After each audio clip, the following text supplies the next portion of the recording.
The Light of Egypt, or the Science of the Soul and the Stars, Volume 2, by Thomas H. Burgoyne.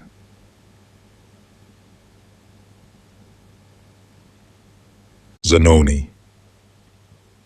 Write the things which thou hast seen, and the things which are, and the things which shall be hereafter, the mystery of the 7 stars, which thou sawest in my right hand. Revelations, chapter 1, 19 and 20. Dedication. To the budding spirituality of the Occident and the rising genius of the Western race, this work is respectfully dedicated by the author. Preface. These lessons were issued to a few of my pupils as private studies in occultism several years ago. The time has now come to give them to the world as a companion to the first volume of The Light of Egypt. It is the duty of occult students to familiarize themselves with the subjects herein discussed. They should know the ideas of our ancestors regarding them and be familiar with their thought in order to appreciate the sublime wisdom and knowledge of nature as taught by them. Otherwise, we are sure to do them, as well as ourselves, great injustice. The history of occultism bears out the fact that there is very little that is new to the present time. The arrangement and classification of thought differs during each cycle of time on the different spirals, and like the fruitage on lower rounds of nature's progressive wheel of destiny, variety and quality are diverse. So likewise do we find the mental manifestations. This age, however, is blessed with a great variety and abundance of thought, in clear-cut language that should enlighten the races of the earth with Mother Nature's modus operandi in every department of human thought. We hope these chapters will aid to this end, and doubtless many students will find in them the key to unlock the mysteries veiled in symbol and hieroglyphic by ancient writers. The author's object has been to make plain and easy of understanding these subjects. Much, however, has been left for private study and research, for many large volumes might be filled if a detailed description of each subject were entered upon, which task is left for those who feel so inclined. A rich reward is in store for those spiritual investigators who will follow out the paths and lines herein mapped out on spiritual astrology, alchemy, and other subjects. Meditation and aspiration will open up hidden treasures that will prove a boon to occult students. For astrology and alchemy are the 2 grand sciences that explain the why and reasons for what we see and experience on every plane of life. In this age, there should be no concealing of these divine truths. We cannot hide anything in the air, and for this reason, the sun in Aquarius will unearth and reveal to man all that the present cycle has to give during the sun's passage through this airy sign. The watery sign, Pisces, through which the sun manifested during the past 2,160 years, gave up to man their secret powers and hidden attributes in steam as a motive power, which man has completely mastered. He will likewise master the airy forces during the present subcycle of the sun in Aquarius. Already, we see him using liquid air and compressed air as a motive power, which will gradually take the place of steam as the sun gets farther into the sign or constellation of Aquarius. Men will become immensely wiser than they have been, and it is to be hoped they will leave the written record of their achievements in science and art to show to future races their status of mind on every subject for the edification and enlightenment of coming races. Our ancestors were denied this great privilege. Consequently, their wisdom is only symbolized to us in a way that it is difficult to read and interpret correctly, yet we who have the key to their symbols can read accurately the truth they wish to convey, which stands out clearly to all capable of understanding and interpreting symbolism and correspondence correctly. History and nature repeat themselves in every cycle of time. Therefore, these forces and potentialities are natural to the sign through which the sun manifests. We can go backward or forward through the sun's zodiac and read correctly the history of the hoary past, as well as the present and future, by bearing in mind the sign and cycle in manifestation at any given period. When the proper time arrives, a work will be given to the world to prove to mankind the law of cycles. God is present in all ages and races, manifesting his love and wisdom throughout infinite creations, and that he records in his own way the most detailed record of any event which takes place, thus giving to man a complete history of his works and will for man's enlightenment, so that he too may cooperate intelligently with his God in every way that intelligence wills to manifest. Prehistoric history is not blotted out from nature's laboratory. The astral book of karmic evolution will one day reveal its hidden treasures to a waiting world in such a manner as to surprise and enlighten mankind, as the recording angels give up those gems of truth they have so jealously guarded for untold cycles of time, simply because the time was not ripe for its divulgence. There is a time for everything, and when that time arrives, all past history of our planet's evolution will be written in an intelligent manner for the illumination and education of man as the masterpiece of the living God. In this way, man will worship deity and perfect his God nature, even to angelhood. If this volume of The Light of Egypt meets with the same appreciation that was accorded the first volume, which has passed through 4 editions and is still growing in favor every day, besides being translated into the French, the author will feel that his efforts have not been wasted, and he trusts the race will have been made better for having read his writings. As this is his posthumous contribution to the world, the author wishes, in this connection, to pay a debt of gratitude and grateful recognition to his esteemed pupil and friend, Dr. Henry Wagner, who has so generously published nearly all of his writings. Without his aid and assistance, we would not have been able of ourselves to have given these works to the world. Therefore, honor to whom honor is due. Mrs. Bell M. Wagner has been chosen by the Masters as my spiritual successor and representative of the Hermetic Brotherhood of Luxor, and thus perpetuate the chain of outward connection between those in the realm of the higher life with those upon the outward plane. She is our choice, and a most worthy one to take my place. I make this statement in this connection for the benefit of my pupils and Hermetic students generally, as I am being personated by frauds and impostors, claiming to be Zanoni, verbum sap. It is my request that a facsimile of my signature and symbol accompany this preface, dictated by the author from the subjective plane of life, to which he ascended several years ago, through the law of mental transfer, well known to all occultists. He is enabled again to speak with those who are still upon the objective plane of life. The additions found in this volume, not in the original manuscripts, have been supplied in this manner. The 2 planes of life, the objective and subjective, are scientific facts no longer disputed by well-informed minds, and the exchange of thought will become almost universal among educated minds during the present cycle. Hence, great progress will come to the earth during the next 2,160 years, while the sun manifests his glorious influence through the symbol of the man. Thanking each and all who have aided in any way to give my writings to the world, I am in love and fraternal greetings. Ever yours. Omnia Vincit Veritas. Introduction to Volume 2. What study is more sublime, inspiring and profitable, in the highest sense, than the language of the stars, those silent monitors of the midnight sky, who reveal his will as secondary causes in the administration of universal law? The science of the stars is the divine parent of all science.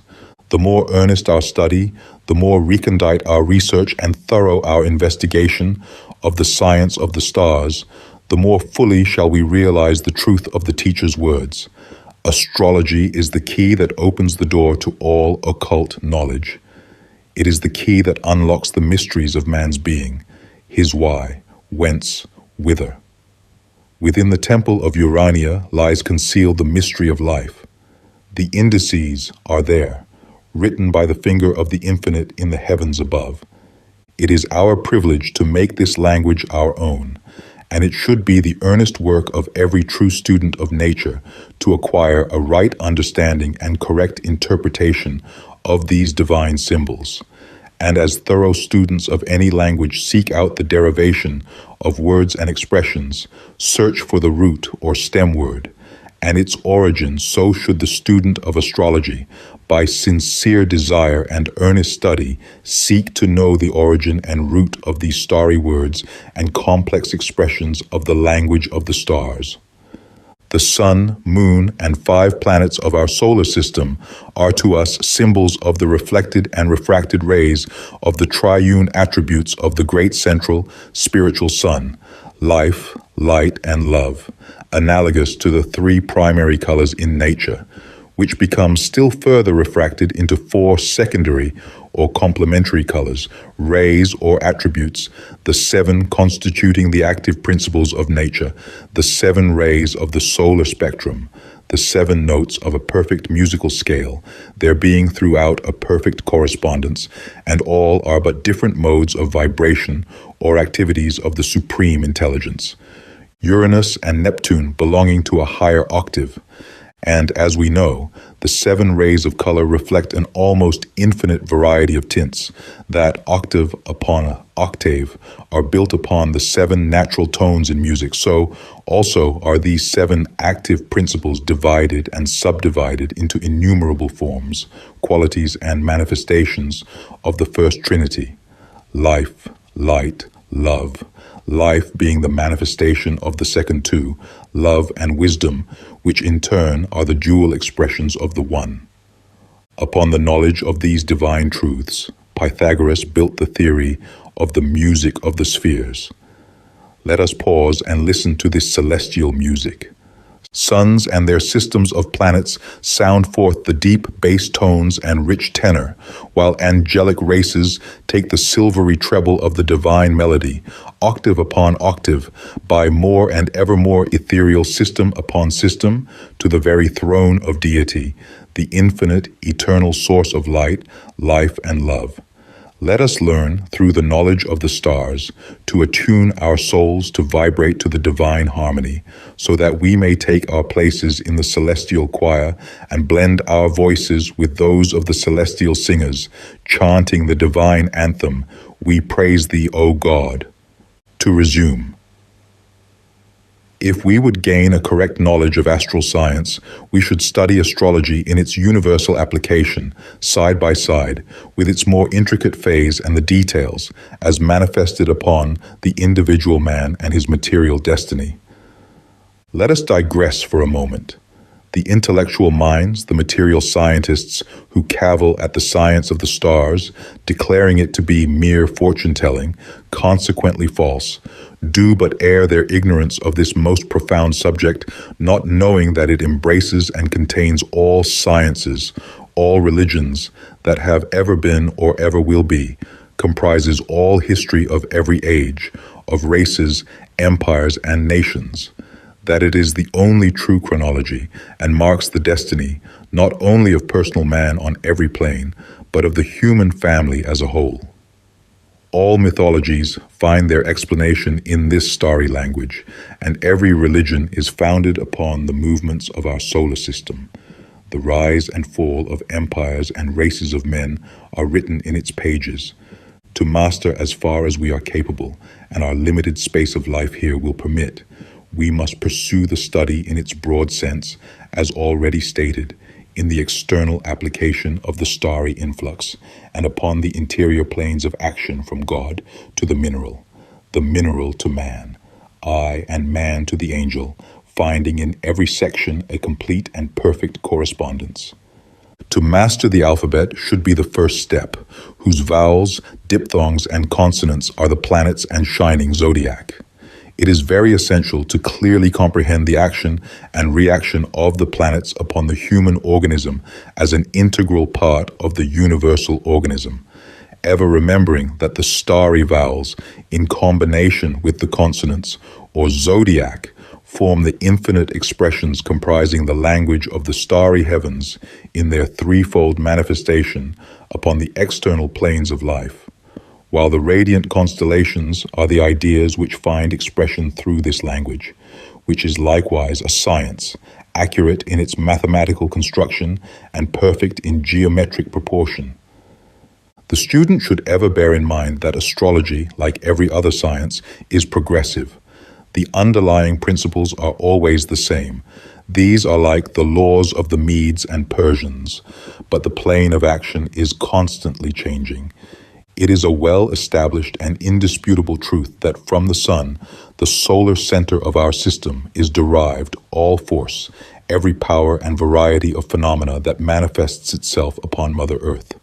Therefore, when we remember that the solar parent passes through one sign of his celestial zodiac in 2,160 years, a 12th part of his orbit of 25,920 years, we see that from each sign in turn he, the sun, rays forth an influx peculiar to that special sign. And as there are no two signs alike in nature or quality, hence the passage of the sun from one sign into another causes a change of polarity in planetary action, which can be fully demonstrated and conclusively proven. It follows as a natural sequence that the rules formulated and taught by astrologers in reference to the plane of planetary influence in one subcycle will not hold good in the next. To illustrate, in the year 1881, the sun passed from the sign Pisces into Aquarius, thus beginning a new cycle of solar force. The human race has entered upon a cycle in every respect differing in nature and action from the past cycle of 2,160 years. The sign Aquarius is masculine, electric, positive. It is intellectual in character, scientific, philosophic, artistic, intuitive, and metaphysical. It is the sign of the man. The truths of the past are becoming etherealized. Our solar parent has scarcely crossed the threshold of the sign Aquarius, and already we observe in many directions the activities of the peculiar influx. True, it is but the first flush of the dawn of a new era, the harbinger of a glorious day to our race. In the light of this truth, ponder well on the nature of the influx radiating from the solar center, each orb of his shining family absorbing a different ray or attribute of solar energy corresponding to its own peculiar nature. The Earth, in her annual passage about her solar parent, receives the harmonious or discordant vibrations of this astral influx according to the many angles she forms to the various planets. We see then that the Earth is enveloped in an atmosphere or zone of occult force we recognize as humane, mental, positive, etc., acting and reacting upon the human family through the laws of vibration in strict and exact ratio to its interior capacity to receive and ability to externalize upon the material plane of being. The results, as far as this stage of existence goes, will be manifest as man vibrates harmoniously or otherwise to the stellar cause. The present subcycle, producing an entirely different influence to that of the past cycle, whose force was watery, magnetic, and feminine, causes a warring of elements, confusion, and uncertainty, until the old are displaced by the new conditions. We should learn from these facts that it is folly to brand as false and condemn as worthless the rules and formulas, and even religious thought of the past, when we find upon careful investigation and crucial tests their inadequacy to account for present conditions. They were true in their cycle and applied to past conditions and states of mental development. But in this new era, upon whose threshold we now stand, the vibrations become more intense. Man's whole nature is being tuned to a higher key. We must not forget that these cycles apply to the race in their effect, and to the individual only as an integral part of the whole. To illustrate, the sign Aquarius is an electrical, positive, masculine influence, and will consequently manifest its chief activities upon the masculine qualities of the human soul. And today, we have evidence of this in the gradual enfranchisement of woman, arousing the positive attributes of her nature in demanding equal rights with her brother, man, in the political arena, as she has already done in the educational field. The masculine portion of the race is becoming more aggressive, mentally, asserting greater individuality, independent thought and action. The intellect of the race is being directed, however slowly, into scientific channels. while the human soul is slowly awakening to a sense of a deathless immortality and a desire for spiritual truth. It is slowly but surely shaking off the yoke of an effete priesthood and the fetters of superstition and tyranny. Intelligent man talks of the new scientific and intellectual era that has dawned upon the world, of the necessity for a new religious system based upon scientific truths which can be demonstrated combined with the pure spiritual essence found in all systems of religion, a religion with more spirituality and less theology, a broader charity and less dogma, and deeper love for God and man, its only creed. We must now consider the astral influence of the cycle upon the physical organism of mankind, and particularly of the Western races who are moving upon the upward arc of the cycle. It is quite evident that a radical change must take place in the physical form and constitution with the influx of more intellectual, ethereal, and spiritual vibrations. The organism must become more refined and compact, a greater degree of sensitiveness be attained, with a highly nervous system. The forerunner of this superior organism is now apparent in the numerous schools of physical culture and gymnasiums throughout the land, the many articles and pamphlets on deep, rhythmic breathing disseminated among the people, and last but not least, the various schools of mental healing, etc. The masses look on and wonder while they exclaim, "What marvelous changes are coming to the world," but are utterly ignorant of the cause of the mysterious change. To the student of Hermetic philosophy, there is no mystery involved. He knows the cause and confidently watches for the effect.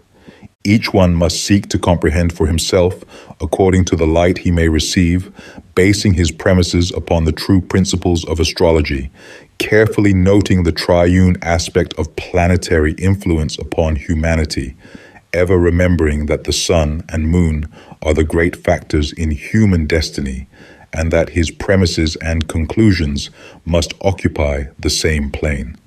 Having acquired a knowledge of the science in its application to the individual, take the broader field or universal aspect as it applies to human races, and you will find the rise and fall of nations, empires, and families marked upon the celestial dial and in perfect accord with the influence of the sun and planets upon Mother Earth in her various movements. And last but most important, seek with an earnest desire for truth to learn the relation of those glittering constellations of the shining Zodiac to the human soul and their influence in shaping its eternal destiny. This will reveal the whole of involution and evolution in a general sense. A faithful, earnest, and devout study of the science of the starry heavens will lead us on to other planes of thought relating to still more interior realms of knowledge than we perhaps now dream of. And in the words of the Master, a true knowledge of the stars will include a true knowledge of the soul, and we shall realize the mystical link that binds the soul to the stars. Minnie Higgin, Chapter 1, The Zodiac. To the ordinary astrologer, the zodiac is simply a band of space, 18 degrees wide, in the heavens, the center of which marks out the pathway of the sun during the space of 1 year of 365 days, etc. The 12 signs are to him simply 30 degrees of the space, 12 times 30 equal 360, bearing the names of the constellations which once occupied them.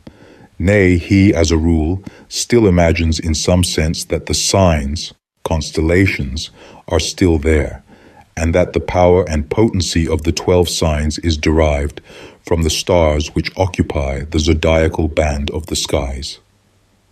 But this is not so, as any ordinary astronomer well knows.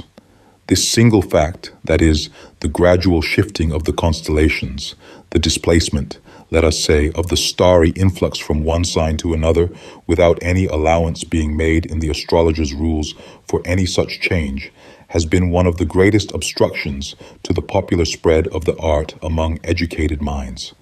Argues the scientist, the fiery influence of Aries, if depending upon the stars of that constellation, ought now to be shedding forth their caloric from the sign Pisces, and Aries ought to be lumbering along with the earthy taurine nature. So also, the lords of these signs ought to be changed, but that they are not can be proved by the fact that our earliest records of that dim, historic past show, equally as well as your latest textbook, that Mars is the lord of Aries, a fiery planet in a fiery sign. But astrologers still say that Pisces is watery and Aries fiery, which is not the case if the stars have any influence at all. It is not necessary, say these logical thinkers, to learn your abstruse science if we can demonstrate that the very basis upon which your conclusions rest is in every sense fundamentally false. The scientific facts of the case are as follows. The influence of the 12 signs, as described by astrologers, is a delusion, because in all ages they are reported the same. Whereas we know that every 2,160 years, each sign retrogrades to the extent of 30 degrees. And as your art does not make allowance for this, it is false.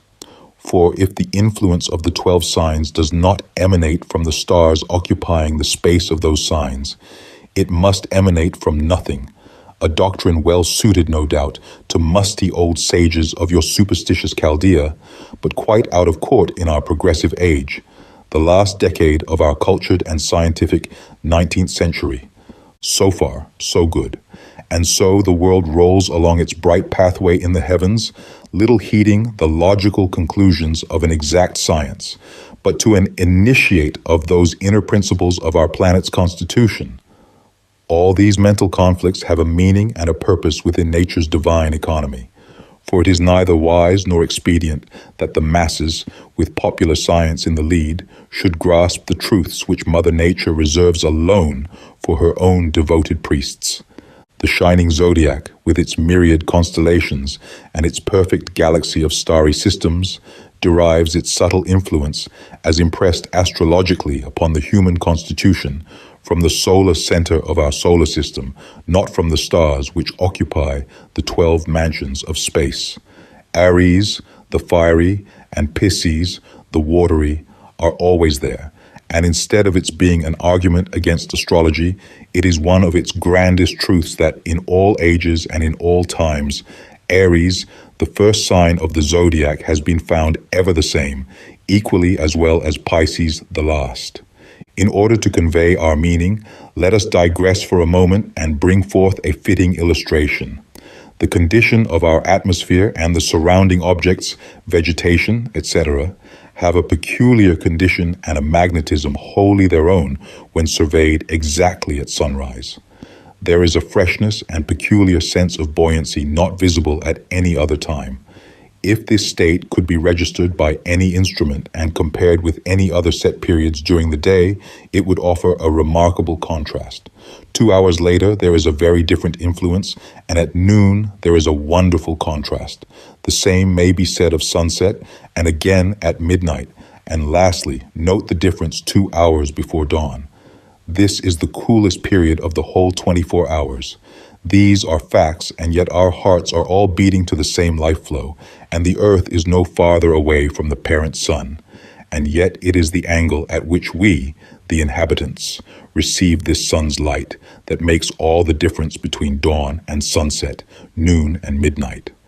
When to these facts it is further added that it is sunrise, noon, sunset, and midnight at the same instant all the time, to some of the various different portions of the globe, it demonstrates most conclusively that the earth itself is enveloped, so to say, in a complete circle of conditions very similar to the 12 signs of the celestial zodiac.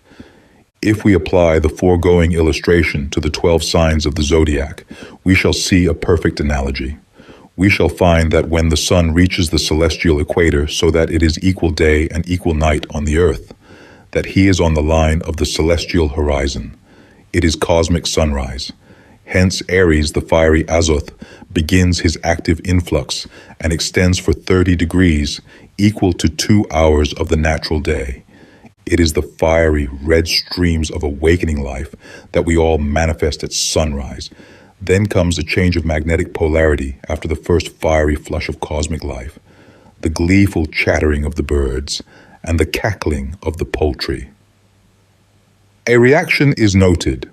All things before active become restful and quiet.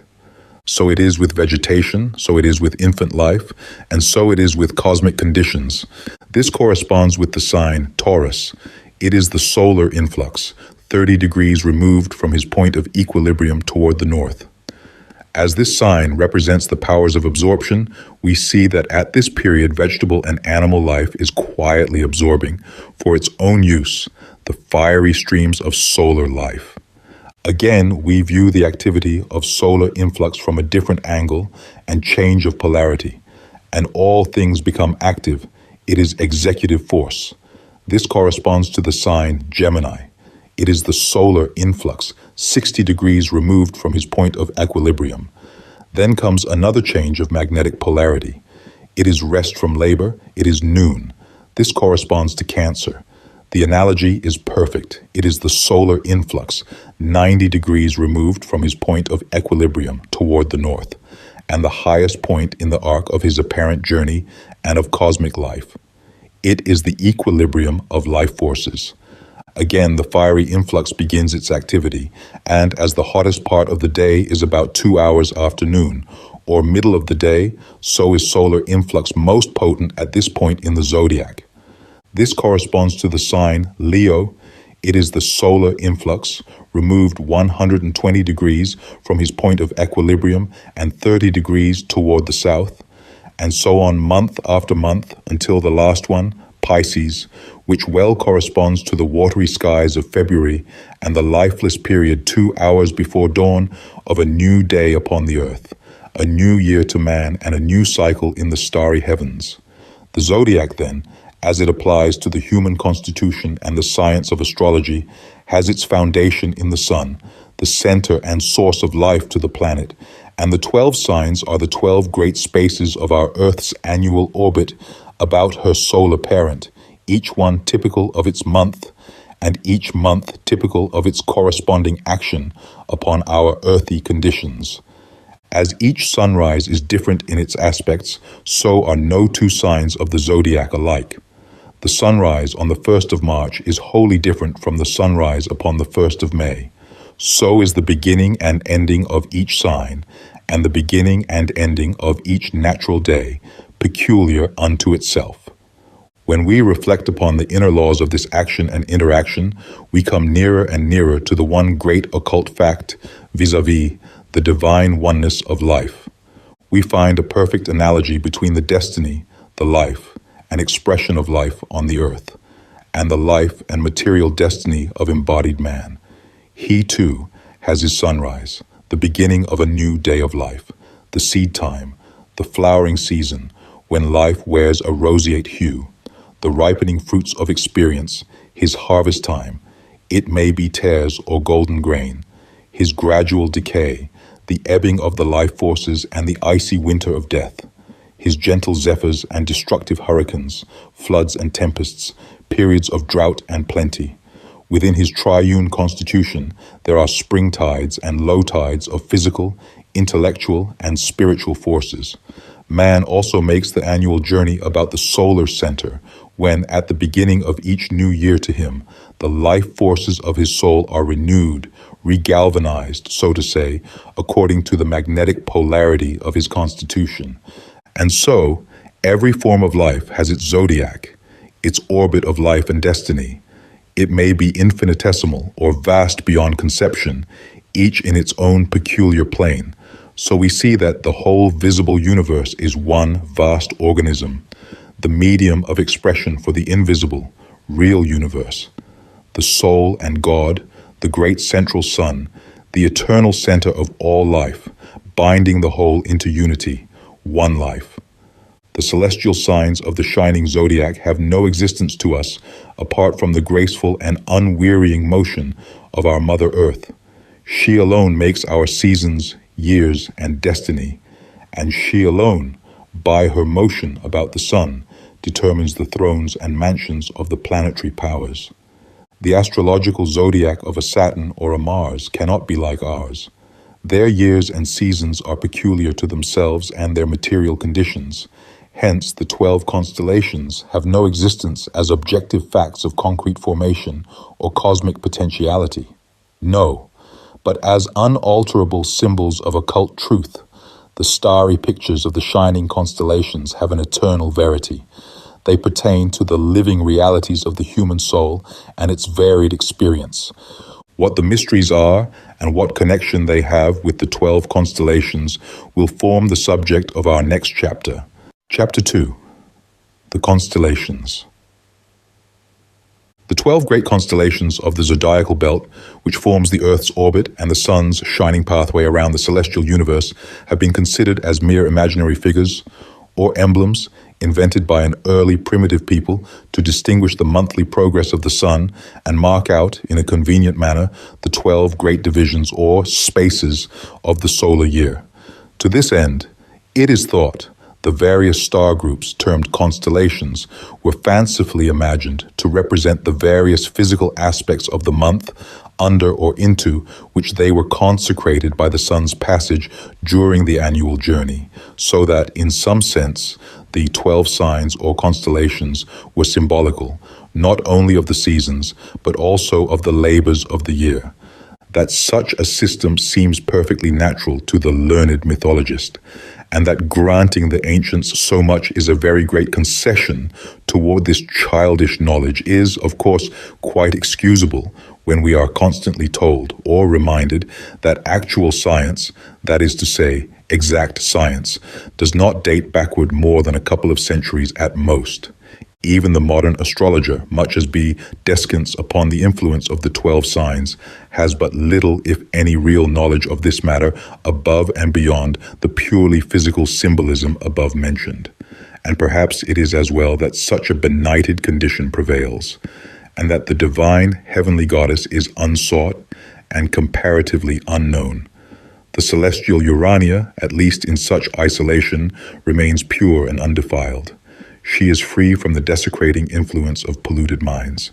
Such, in brief outline, is the general conception of mankind regarding the shining constellations that bedeck like fiery jewels their maker's crown and illumine with their celestial splendor the wondrous canopy of our midnight skies.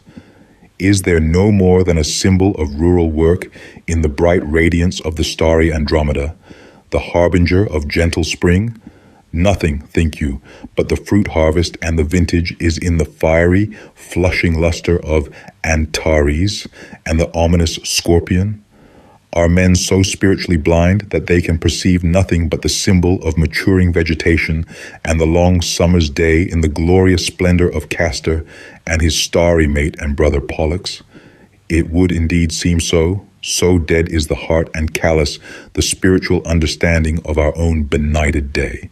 To the initiate of Urania's mysteries, however, these dead symbolic pictures become endowed with life. These emblems of rural labor or rustic art transform themselves from the hard, chrysolitic shell and expand into the fully developed spiritual flowers of spiritual entities, revealing in their bright, radiating lines the awful mystery of the soul's genesis, its evolution and eternal progressive destiny amid the mighty, inconceivable creations yet to come, pointing out each step and cycle in the soul's involution from its differentiation as a pure spiritual entity, a ray of divine intelligence, to the crystallization of its spiritual forces in the realms of matter and its evolution of progressive life. The same eternal symbols of the springtime, the glorious summer, the autumn and winter of its eternal being. In making this attempt, probably the very first within the era, to convey in plain and undisguised terms the interior mysteries of the 12 constellations, the reader and student is advised to ponder deeply upon the outlines presented. The subject is too vast to present in 1 or 2 chapters. Therefore, we hope that this revelation may incite the student to further research. The real significance, the true spiritual importance of such mysteries can only be realized and fully appreciated after prolonged meditation and careful study. With this brief digression, which we consider needed advice, we will resume our task and attempt to usher our student into the weird labyrinth of Solomon's starry temple, the house not made with hands, eternal in the heavens. 1. Aries, first Aries in his golden wool. This constellation represents the first divine idea, the word of the Kabbalist, and the first active manifestation of the glorious Ein Sof.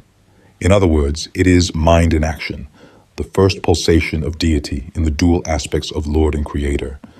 To the human soul it is, and always typifies, the unknown, invisible power which we term intelligence, that which knows and gives unto each deific atom of life that distinguishing, universal, yet deathless force which not only constitutes its spiritual identity and physical individuality, but enables it to pronounce in the presence of its Creator those mystic words, I am that I am. In other words, this beautiful constellation symbolizes the first pulsation of that ray of pure intelligence which constitutes the divine ego of the human soul. It is the force that impels ever onward the life atom in its evolutionary progress and reveals to us the beginning or first manifestation of the divine ego as an active, self-existing atom of infinite spirit within angelic spheres. Seeing the actual spiritual reality symbolized in Aries, how easy it is to note its full significance upon the external plane when refracted and reflected into the planes below through the complex action of the human organism, conveying the same radical influx in the first astrological month and the first sign of the Zodiac.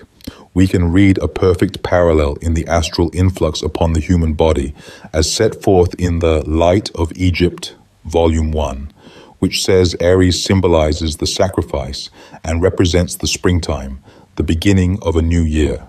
The first action of pure intelligence brought forth the first expression of form and led to the sacrifice of its angelic state, and, having gained the victory over the lower realms of matter, once more the springtime of a new life, with the promise of life, light, and love. The sign Aries represents the thinking powers of humanity.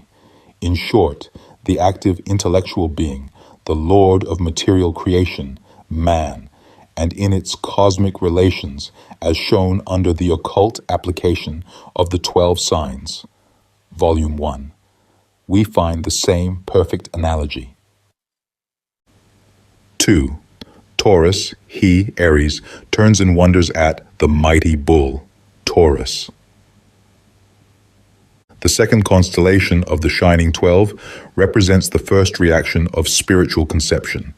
In other words, it is the mind's attention to its own ideas.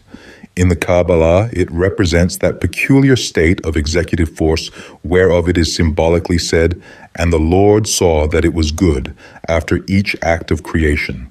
When intelligence first manifests its self-form is a matter of necessity, and, as no form can possibly exist without matter, so Taurus is the first emanation of matter in its most etherealized state.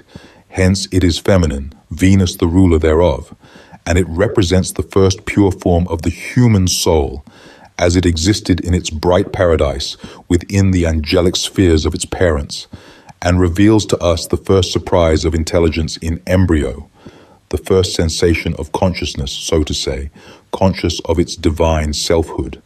Hence he, the male spirit of pure fire, Aries, glorious in his golden solar wool, turns expressing reaction and wonders at the mighty bull, or material form. Thus, the first idea of pure intelligence in embryo, the result of action in Aries, becomes objective to its consciousness and is surprised at its own conception. It is the first sensation of pure, divine love within angelic realms, and it, the male spirit of pure fire, sees that it is good. Bringing this spiritual reality within our conception and comparing it with its reflected astrological influx, what a beautiful harmony we find, and yet so simple that verily we cannot refrain from once more quoting our old-time, worn yet nevertheless golden law, as it is above, so it is below, as on the earth, so in the sky. Reflecting that Taurus is an earthy sign and a symbol of servitude, we see that matter is ever the servant of spirit, a necessary means for the manifestation of intelligence, again recognized in the fecundating forces of this astrological sign on every plane of its action. And it is ruled by Venus, the love element in nature, her sympathies ever finding expression in this beautiful sign. What can be clearer, more understandable, than that the involved principles and deific attributes, as represented by the shining constellations, when refracted through the human organism, so complex in its constitution, reflects qualities which are the external and parallel expression of the subjective principles, and further, that form is absolutely necessary for the manifestation of intelligence. 3. Gemini. He, Taurus, bending lies with threatening bead, and calls the twins, Gemini, to rise. They clasp for fear and mutually embrace. This bright constellation, Castor and Pollux, Gemini, is spiritually representative of the second spiritual action. Hence it is, of course, a masculine sign and positive. We have witnessed Act 1 of the soul's drama, and, as some have said, tragedy. And in this, the third of the Shining 12, we find the opening scene of Act 2, vis-a-vis the evolution of the twin souls, or more correctly, the differentiation of the divine soul into its two natural component parts, male and female. Here we approach one of the most arcane secrets within the wide scope of occult philosophy, hence must be exact and at the same time clear in our statements. Note then that after the male spirit of pure, ethereal, divine fire, Aries, bad conceived the first idea, and Taurus, the material envelope, had given that idea objective existence to its, the ego's, consciousness, we find sensation as the result. No sooner sensation than aspiration, that is, longing. This closes the action and the reaction. Ever in obedience to the unsatisfied wants of an immortal soul, nature immediately responds. Hence, he bending lies with threatening head, that is demanding, and calls the twins, the twin souls, to rise, to appear or evolve forth. And as a first rude shock caused by their separation, or rather by their separate existence as two distinct yet mutually dependent forces, we have the context. They clasp for fear and mutually embrace. This most impressive scene in the soul's drama is one of profound interest and sublime beauty. In the Kabbalah, we find the same parallel, wherein it is stated, "And so God created man in his own image, the action of Aries and Taurus. In his own image, mind, created he him, male and female, created he them." In other words, Aries, Taurus, and Gemini are thus spoken of in pure allegory. The mundane Bible of the Jews, like everything else esteemed sacred, finds its original and perfect expression in the great astral Bible of the skies. To the average student, the evolution of the twin souls is a profound mystery, embracing, as it does, the whole of involution and evolution, seeing that this beautiful constellation represents to us the first recognition, or consciousness, of the divine ego of its dual forces, sensation and aspiration, called forth by the action of Aries and Taurus. How beautifully has the poet expressed this first pulsation of divine love.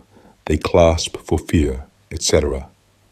Evolved by the divine will of pure intelligence, they must ever remain as separate yet mutually dependent forces, positive and negative, male and female, upon whose action and reaction rest the perfect evolvement of the powers and possibilities of the One. In order to clearly grasp the whole of these ramifications, we again invite our students' careful attention to the same sign, Gemini, in its astrological aspect, as it is representatively expressed by refraction upon the human organism. We find that this sign, the representative of the constellation, always signifies the union of reason with intuition, and that it governs the arms, hands, and executive forces of man. Surely, As we reflect upon the almost marvelous interrelationship between things spiritual and things temporal, we must conclude with the man Jesus that they have eyes, but they see not, and ears, but alas, they hear not. If it were not so, man would indeed, by virtue of the latent forces within him, take the kingdom of heaven by storm and reign supreme as enthroned king of all material forms. Man, in his blindness, has relegated intuition to obscurity, has neglected the cunning of the left hand, and debauched the pure love of the divine state. Consequently, the executive forces within him are unbalanced, thus rendering him the slave of material forms instead of being their lawful sovereign. Therefore, not until, with clean hands and pure heart, he restores intuition to her throne, united with reason, can he hope to comprehend the reality of this arcane mystery of the twin souls, Gemini. 4. Cancer, and next the twins with an unsteady pace, bright Cancer rolls. In this beautiful constellation, we witness the reaction of Gemini, the closing scene in Act 2. Hence it is, of course, a feminine force we are observing. In other words, it is that period, or rather one of them, wherein the Kabbalah expresses the reaction of the Ein Sof via his creators, as, and behold, the Lord saw everything that he had made, and behold, it was very good. Just so, Cancer, spiritually interpreted, means equalizing, hence harmony, which is indeed very good, as contradistinguished from chaos. To the human soul, Cancer is the period of exalted rest. It is the highest point in the arc of the divine soul's angelic cycle. From this glorious but subjective summit or altitude, in the realm of spirit it must descend. Restless energy and the still unsatisfied longings of its own immortal nature are the forces that bring such evolution about. Having evolved the dual forces of its divine nature, the ego sees that it is good and rests from its labor. But as this exalted state is purely subjective and ideal, it must of necessity, to satisfy the longing for further unfoldment and desire to know, descend into material realms and conditions. From this point begins the soul's involution downward, until the lowest point in the arc is reached, vis-a-vis Capricorn. Refer now to the sign Cancer, and carefully study out the parallel upon its astrological planes, and also under its occult aspects, as given forth in the Light of Egypt, Volume 1, where we read, Cancer rules the respiratory and digestive functions of humanity, and governs the reflective organs of the brain. Note the parallel. Within subjective realms, the divine soul has inspired and assimilated all that is possible to that angelic state, and knows a period of blissful rest. But the longings of its immortal nature urge on the soul. So we see that the sign Cancer symbolizes tenacity to life. To live, we must breathe and eat and assimilate upon every plane of our being. It necessarily follows that the mentality expressed by Cancer must be susceptible to inspirational currents. To inspire is to indraw. In its application, we find that this sign symbolizes love. How beautiful the harmony and contrast of the constellation and its astrological representative. 5. Leo. Then Leo shakes his mane. Herein is typified the third grand spiritual action which, as we find throughout nature, travel in pairs. Hence, Leo is a positive masculine constellation. Having attained the highest point in the supercelestial states of subjective, embryonic existence, having evolved sensation and aspiration, now inspired by a desire for immortality, the dual soul of the divine ego is once more impelled forward. But as all evolution works in spirals, it cannot ascend higher without first apparently descending lower, so ever onward in its eternal march. This beautiful constellation symbolizes the first action on the downward portion of the R. It is the affinities of the heart, so to say, working from within to without. Matter in its more etherealized form begins to assert its sway. The allegorical serpent of Eden is working upon the feminine portion, symbolized by the heart, and, like a magnetic tractor, the soul's affinities are drawn downward, and, as if in defiance of all responsibilities, consequences, and karma, the soul, lion-like, shakes his mane in the imperiousness of deathless courage. As we read these weird allegories, written by deity in the starry vaults of heaven, the interested soul bows in reverence and awe before that almighty power we term providence, and the profane call God. No man has altered these pure records of divinity. No finger has interpolated one single line. They are as beautifully clear to the soul now as they were in the very dawn of nature's awful creation. To the initiate into Urania's mysteries, it is unnecessary to draw a parallel between the constellation and its astrological sign. They are too clear, magnificent, and impressive to escape notice. To the majority of students, the resemblance may not be so apparent. Hence, for their benefit, we will point out a few aspects of this interesting parallel. We read that the sign Leo is the solar lion of the mysteries that ripens with his own internal heat, the fruits brought forth from the earth by the moisture of Isis, the soul. Just so, the divine ego, by its eternal energy and strength, the pure fire of intelligence, externalizes through material forms the principles involved in the downward portion of the arc as qualities and attributes of the soul, reflected in the physical man as traits and qualities. Again, we are told, this sign reveals to us the ancient sacrifice and the laws of its compensation. In the imperiousness of a deathless courage, the soul defies all consequences and responsibilities. Surely this is the supreme sacrifice, to leave its pure Edenic state, to gain knowledge, to evolve its latent forces. And from this lion of the tribe of Judah is born that divine love and sympathy which ultimately redeems and purifies the soul and saves it from death in matter. The laws of its compensation are fulfilled in the prefected man. In its intellectual aspect, we learn that the mental forces of those dominated by this sign are ever striving to attain unto some higher state. Their ideas are grand, compared with the nature of the constellation and all that it implies. The reflection is clear, natural, and beautiful. When we reflect upon this awful period in the involution of the dual souls of the divine ego, as symbolized by the constellation, and the grand truths represented by the astrological sign when refracted through the human organism, the reason for Leo being named the royal sign becomes quite plain. 6. Virgo, and following Virgo calms his rage again. Beautifully expressive are these lines to those who read their mystic import aright. Virgo is the reaction of the leonine force and is, consequently, a feminine symbol. Action and reaction are the eternal laws upon which the cosmos is founded. They constitute the inseparable affinities, attraction and repulsion of everything within the realm of manifested being. In this mystic constellation, we see the first ideas of maternal instinct arise. This is a necessary result of the impulsive action of the heart in Leo, the reaction from a state of imperious defiance. The heat of rage or energy and deathless courage results in the ideas of something to be encountered, overcome, and of self-preservation.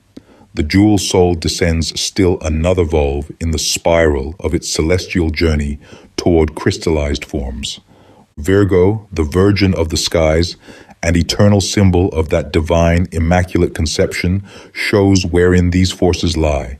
Here is conceived, in a pure, holy sense, the first instinct of love within the dual soul. It represents that awful period in the biblical Garden of Eden, wherein the virgin wife stands before the tree of knowledge, of good and evil, where she is fascinated by the allurements of matter and is unconsciously becoming enveloped in the coils of the serpent. In other words, after the cosmic force had shaken its mane in defiance of material forces, it is the reaction of his subjective half which sees how good material things are. Or, in other words, and following Virgo calms his rage again. The masculine half, or positive force of the soul, yields to temptation and is soothed by the alluring prospects. It will be noticed in this connection that pity, reflection, and compassion are the peculiar actions of the sign Virgo in the Zodiac, not the constellation, and that astrologically it governs the bowels.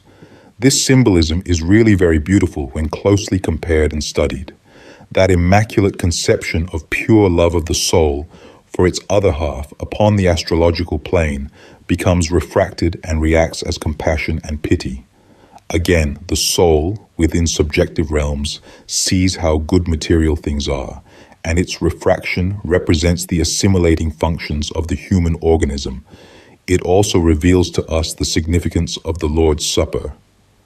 At this stage of its journey, the divine ego knows for the last time that close communion with the twin soul before the crucifixion, the wine typical of the sacrifice, the bread, and the sustaining forces of its own immortal being. The intellectual aspect of the sign Virgo forms a perfect analogy to the constellation and is too evident for further remarks. 7. Libra. Then day and night are weighed in Libra's scales. Equal a while, at last the night prevails. Another volve in the spiral, and we reach the grand climax of the soul's journey within the spiritual world. The nature of this constellation was, for ages, concealed from all but initiates, for the reason that it contains the most important mysteries connected with the human soul. It is the grand transition between the spiritual world and the astral world.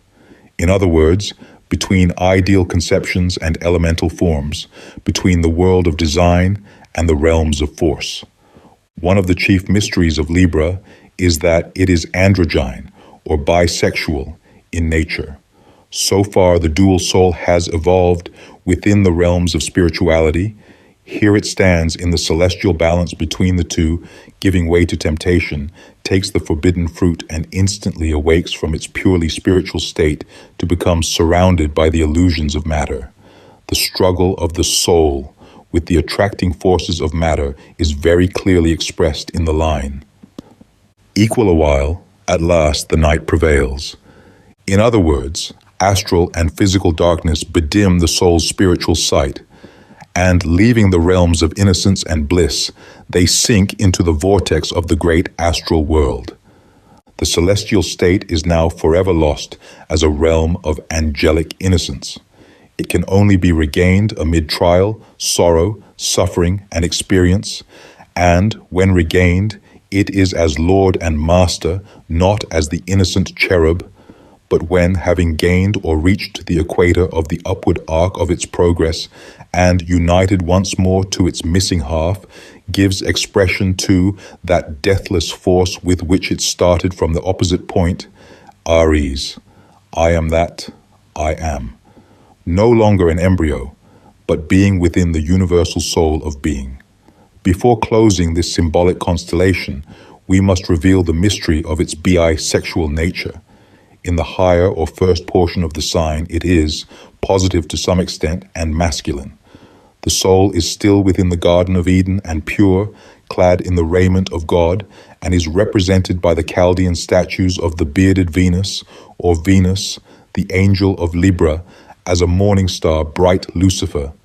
But in the latter half, after the fruit of the tree of knowledge of good and evil, positive and negative, you see, has been partaken of, bright Lucifer falls.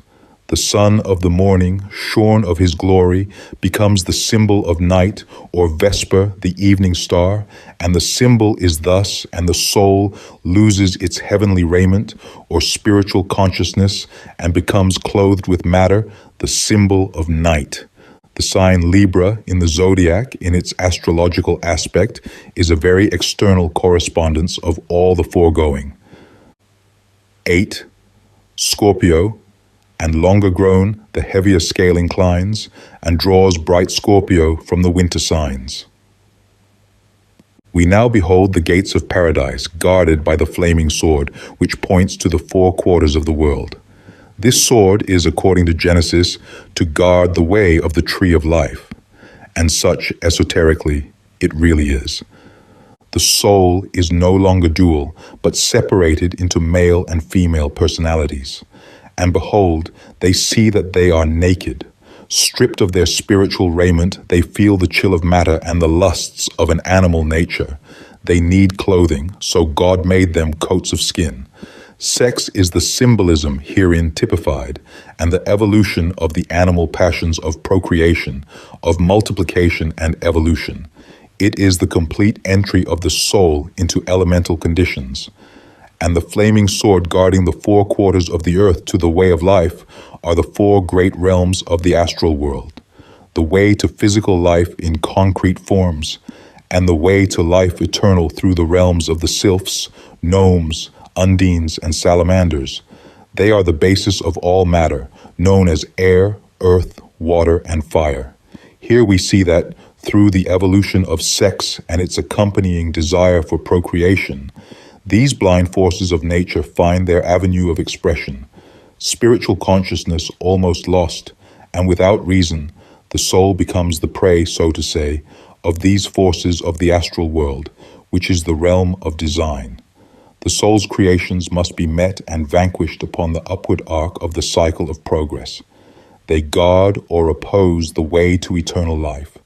Here the soul, having gained the victory, stripped forever of its earthy raiment and the lusts of the flesh, arrayed once more in its spiritual raiment, purified and sanctified, it will stand once more at the gates of paradise, where, reunited with its missing half, it will partake of the fruit of the tree of life and become as gods.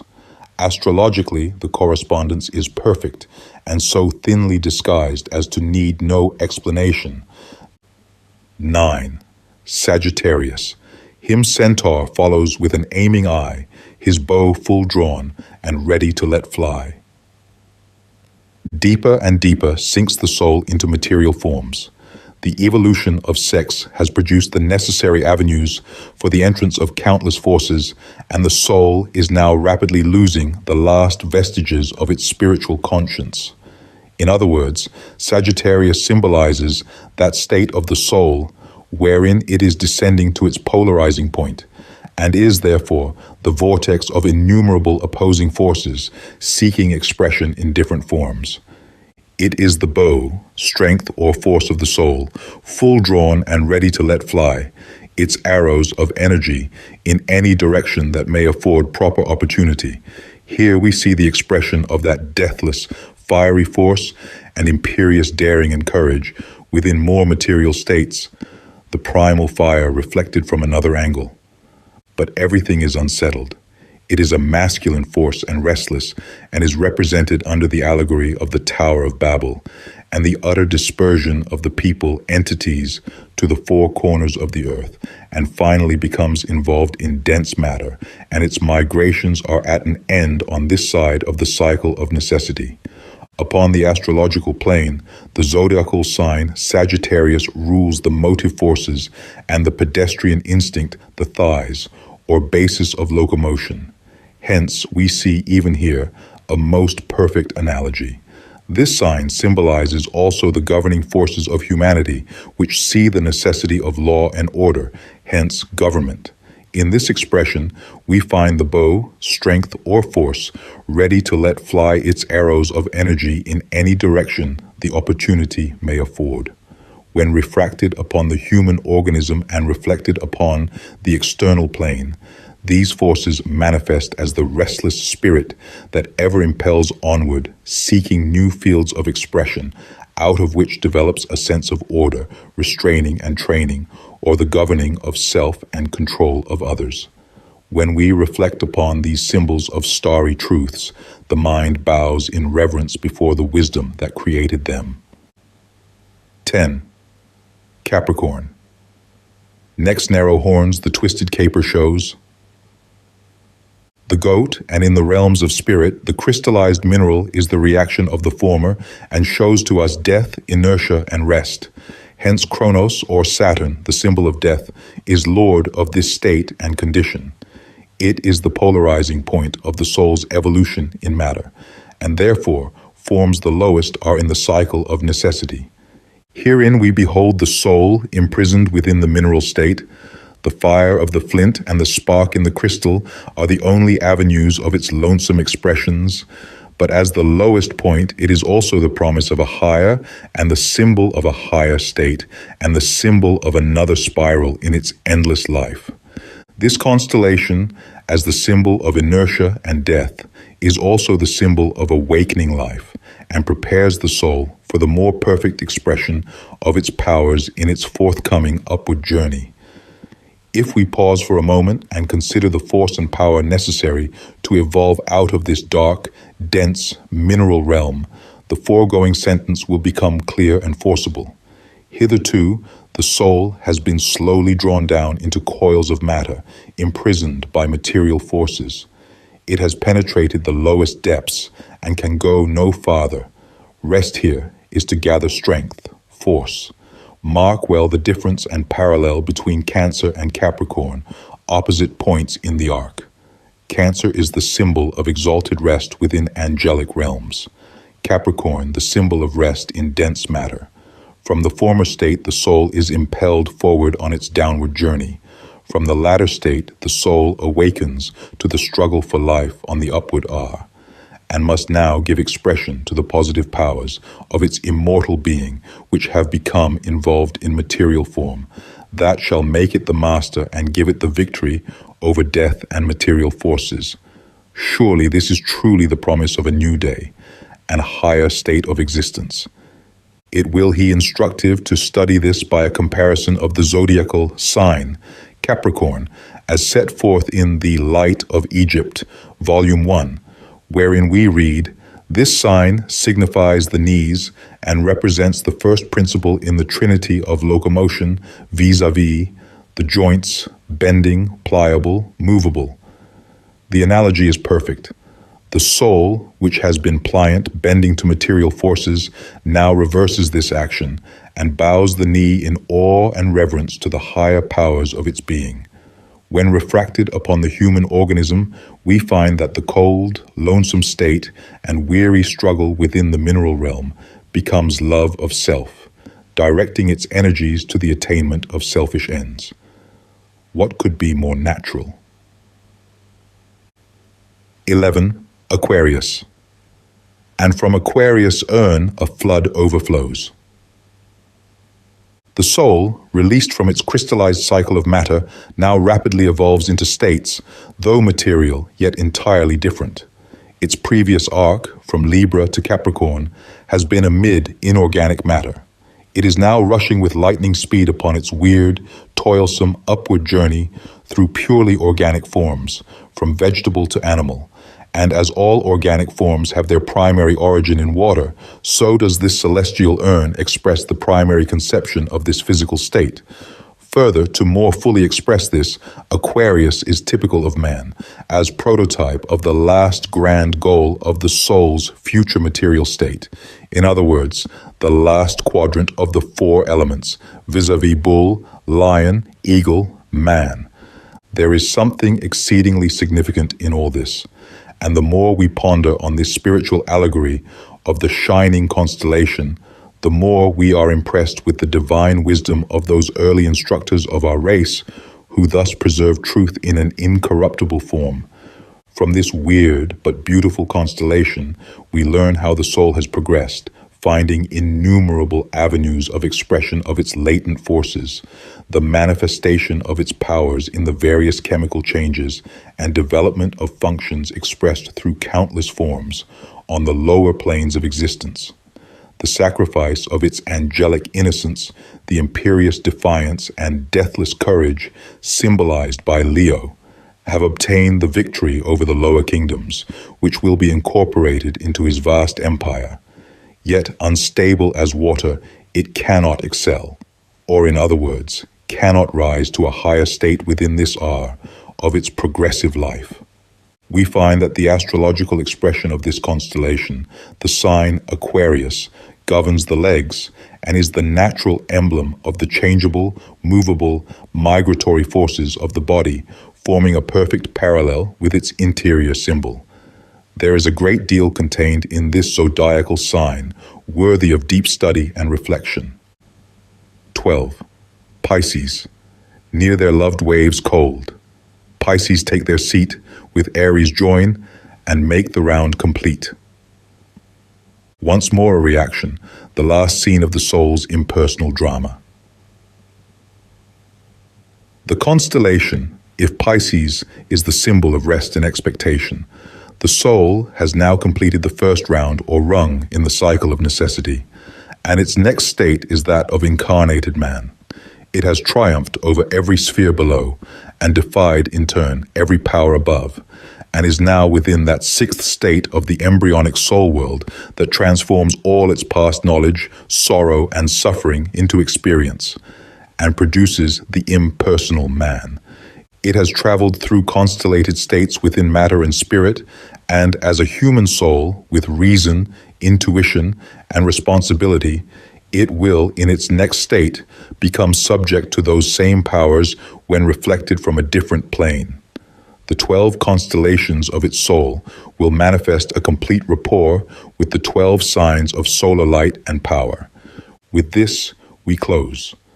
The mystic sign of this constellation is, or completion, a seal and a sign of its past labors. And as we have seen, the shining constellations are the soul's progressive history from its genesis to its appearance within embodied conditions as man. And so, by correspondence, are the 12 solar signs, symbols of man and his material destiny.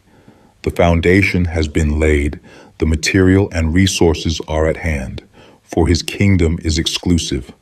With his own hands he must build his temple, the symbol of the perfected man. Each stone accurately measured, cut, polished, and in its proper place, the proportions symmetrical, hence harmonious. The keystone of whose arch is will, its foundation, love. This accomplished, B will have completed the second round of the great cycle of necessity. And who, after contemplating the wondrous harmony of this beautiful system and the complete accord of each part, can refuse to agree with the truly inspired Addison that, ever moving as they shine, the hand that made us is divine. Chapter 3. The spiritual interpretation of the 12 houses of the horoscope. As a sequel to the foregoing subjects, vis-a-vis the Zodiac and Constellations, we will add the spiritual interpretation of the 12 houses of an horoscope, which completes the triune expression of these celestial symbols of eternal truths. In revealing this mystery, we would impress upon the mind of the student that the order of the zodiac is the reverse of the external in its spiritual application to the 12 houses of the horoscope, as the 4 cardinal signs, vis-a-vis, Aries, Cancer, Libra, and Capricorn, correspond to the 4 angles of a natal figure. It is our purpose to explain first the symbology of the 4 angles, or cardinal points, believing the whole revelation will thus become clear and forcible. The 4 angles of the horoscope correspond to the 4 elements, the 4 triplicities, and the 4 cardinal points or epochs in the soul's involution from pure spirit to the crystallizing inert mineral state. The first angle is the ascendant or house of life. It is the eastern horizon and symbolized by Aries. Upon the interior, this first angle stands for the birth or differentiation of the divine ego as the result of the creative action or impulse of the deific mind. The ego rises upon the eastern horizon of celestial states, a glowing, scintillating atom of pure intelligence, an absolute, eternal ego rising out of the ocean of infinite love. The south angle, meridian, or 10th house pertaining to honor, etc., is symbolized by Cancer, the highest point in the arc of the soul's involution, as a differentiated atom of deity within angelic spheres. Having evolved the first dual expression of the ego's self, the twin souls, sensation and aspiration, or love and wisdom, the ego rests a while, radiant with celestial love and wisdom, and inspiring the divine breath of life. Again, the restless impulse of the creative purpose arouses the ego to further action. The culminating point has been reached, and now must begin an apparent downward course toward the western horizon. The seventh angle, or house of marriage, etc., is represented by Libra, the balance, or point of equilibrium, where the two souls are still one, balanced upon the western horizon.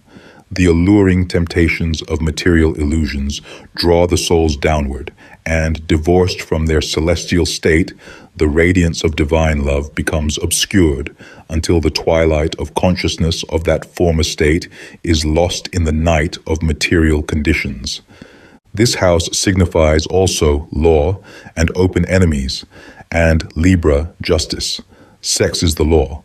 The antagonism is surely too apparent to require explanation. The fourth angle, or nadir, the point opposite the MC, signifies the frozen north and is symbolized by Capricorn, the crystallizing point in the soul's involution. It is death, inertia, that is, crystallization of the soul's spiritual forces. It is the lowest point of the R in the monad's downward journey.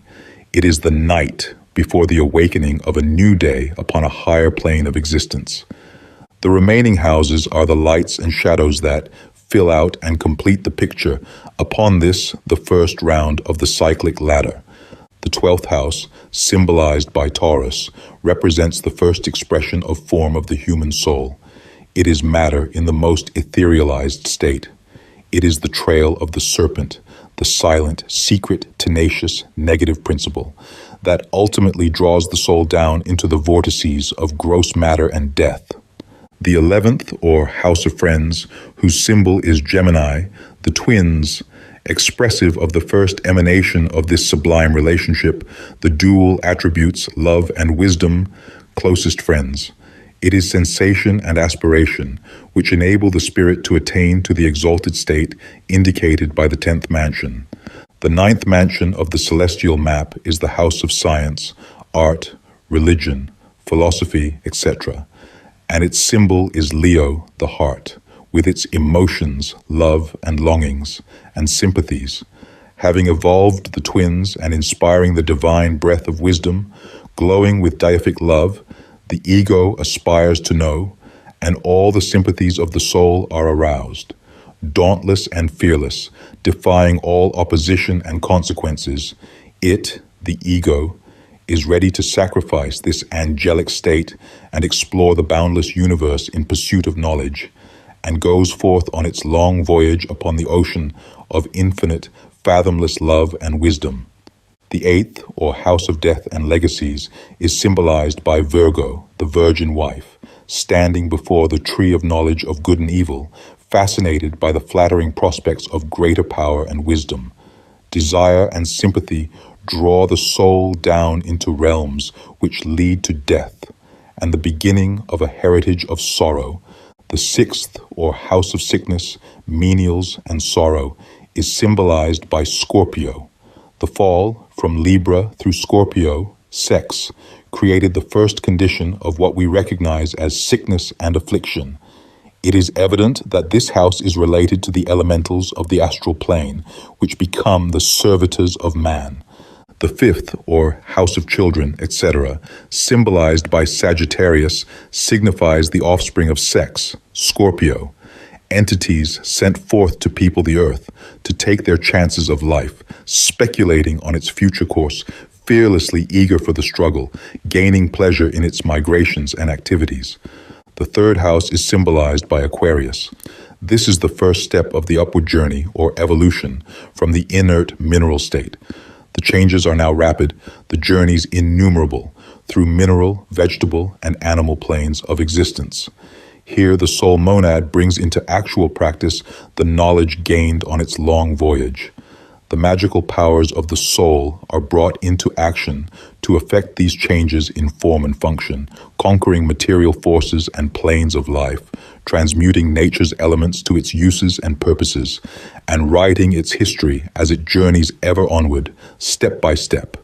And further, this house stands in opposition to the 9th house, symbolized by Leo, longing to expand the ego's, possibilities through trial and suffering, gaining knowledge through bitter experience, yet fearlessly braving all things. guided and sustained by the imperial will of spirit. The recompense promised by that supreme sacrifice has been won in Aquarius, the man, consecrated now to a higher existence, baptized in the waters of affliction, experience, ready to be transmuted into actual knowledge. This is Aquarius and the third house. The second house, signified as Pisces, the house of wealth, that which has been accumulated on the long and toilsome journey, the wealth of experience acquired through trials and struggles. And now, with higher, greater possibilities, the soul eagerly awaits the hour when it shall be born again, a conscious, responsible human being, to begin the second round of the cyclic ladder. On this second round, to externalize the knowledge gained, to evolve the involved attributes and forces of being, a creature of will and intellect, to work out its destiny as the Lord of material creation. Observe, the order of the Zodiac is reversed upon the external human plane, but Aries is always symbolical of the first angle, and Libra of the seventh, being the point of equilibrium, while the 10th or south angle becomes Capricorn and the fourth Cancer. The mission of the soul now is to evolve the positive, spiritual attributes. Aries rules the brain and the fiery imperial will. It signifies courage, daring, etc., the first qualities necessary for the battle of life. Ruling the head, the sign, and house show us the ability of man to view the field of action, to mark his chart, and arm for the war which will be incessant. Responsible for his acts, a creature of unfolding consciousness, an individual whose measure of free will enables him to wander so far north or south of his celestial equator within his orbit or zodiac. The south angle or 10th house, now ruled by Capricorn, tells of the honor, position, fame, etc., or the reverse, acquired by patient labor. The crystallized material gains, the concrete result of ambition, skill, and talent, which will, at the close of his earthly career, become liquefied by the universal resolvent, symbolized by Cancer upon the opposite angle, symbolical of the grave, the end of mundane affairs, when they will be mirrored forth in new forms in that great white sea, according to the manner in which he gained his worldly accumulations and prestige. The seventh angle is Libra, house of marriage, that all-important relation which may make or mar a life. The balance is so easily disturbed in its equilibrium. To preserve its harmony, equality must reign, blending love and wisdom. It is the perfect poise of body, mind, and soul, achieved by loving obedience to the higher laws of our being and the true union of intuition and reason. The second house, now represented by Taurus, shows us that personal wealth and possessions must come through patient servitude, steady application, and diligence in being able to choose and assimilate the knowledge that will enable man to battle with material conditions and wrest from the abundant sources of Mother Nature his share of treasure and experience. It is the battleground to which humanity, armed with brain and will, life and energy, goes forth to battle with material forces for the bread he must earn by the sweat of his brow, and through the silent, subtle forces of mind and soul conquer matter, thus storing up a wealth of knowledge and experience. The third house is ruled by Gemini, the twins, reason and intuition, the brethren who aid and guide us on our many journeys in the pursuit of knowledge. As this sign governs the hands and arms and the executive forces of humanity, we see that the hands become the magical agents of mind, molding into outward form the ideas conceived in the mind, projecting these into the field of active life, that he may write a bright record in the book of life. The hands should be kept clean, the images pure, and the perfect poise gained by the equal exercise of love and wisdom, intuition and reason, making the basis of education, the evolution of the interior or real self. This is the true meaning of this house upon the external plane. It is occult because it means projecting the powers of the soul into conscious life, externalizing the qualities and magical forces of spirit, as shown in the first instance by Aquarius. This can be accomplished only through pure desire and aspiration. Otherwise, the unbalanced scales, with floods and cataclysms, will be the results. The fifth house, ruling children, etc., is symbolized by Leo, the heart. The joys and sorrows that offspring of every kind bring all belong to this house of the heart. The sacrifice indicated is too obvious for comment.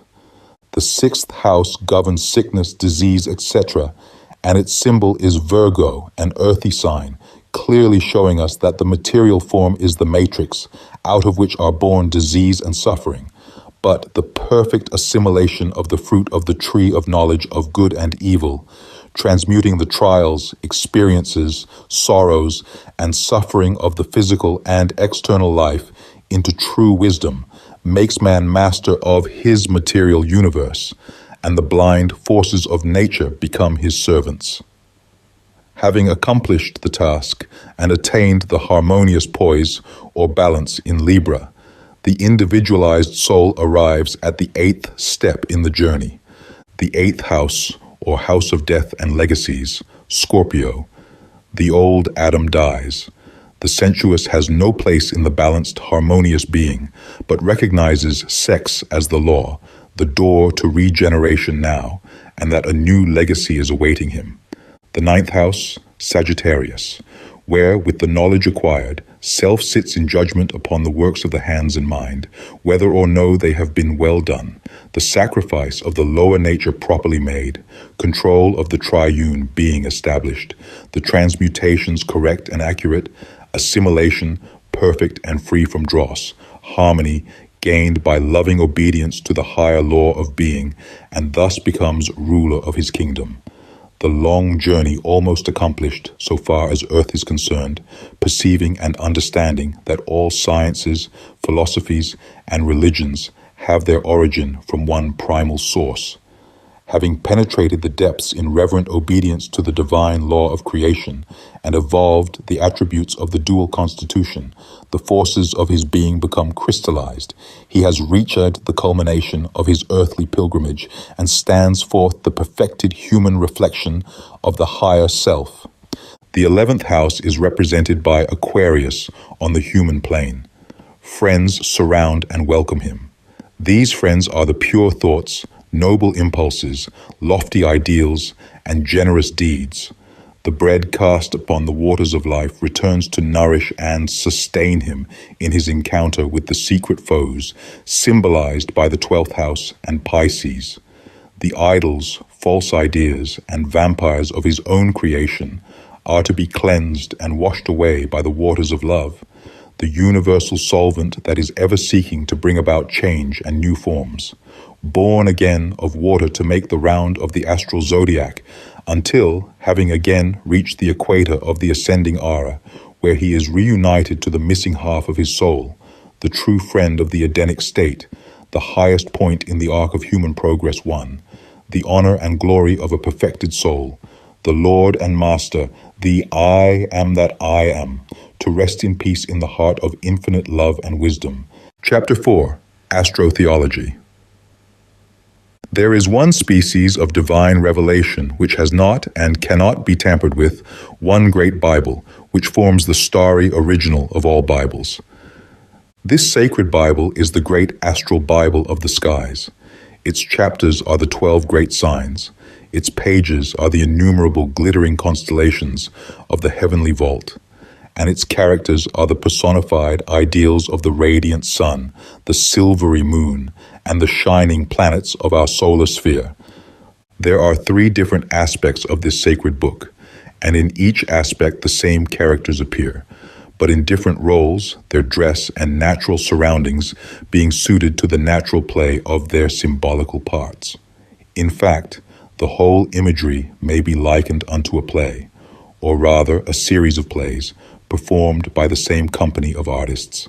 It may be a comedy, or it may be melodrama, or it may be a tragedy, but the principles behind the scenes are ever the same, and show forth the same divine oneness of nature, demonstrating the eternal axiom.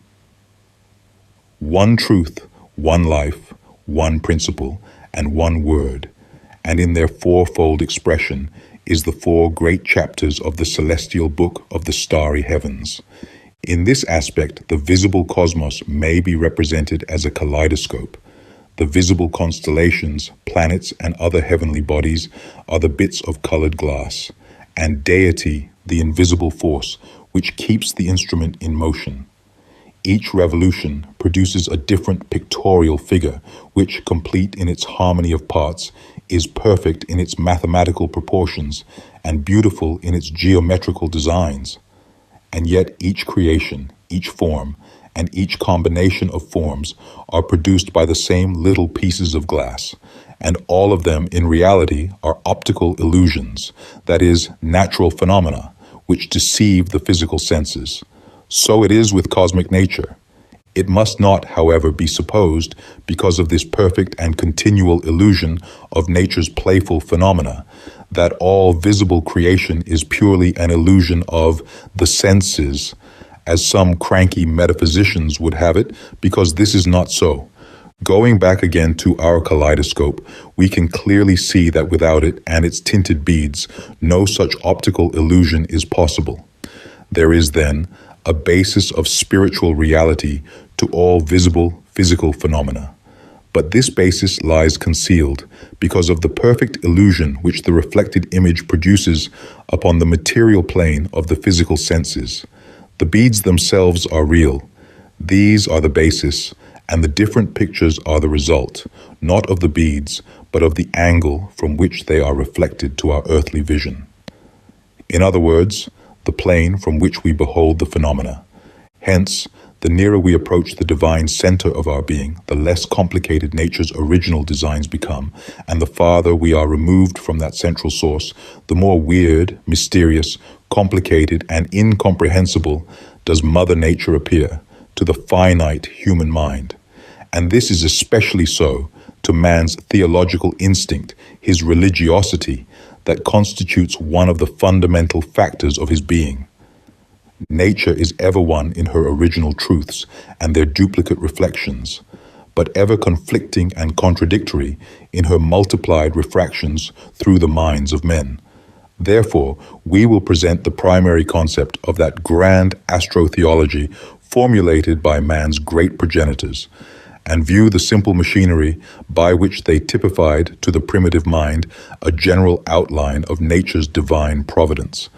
All sacred books begin with an account of physical creation, the culmination of which is the appearance of man and woman as the parents of the race.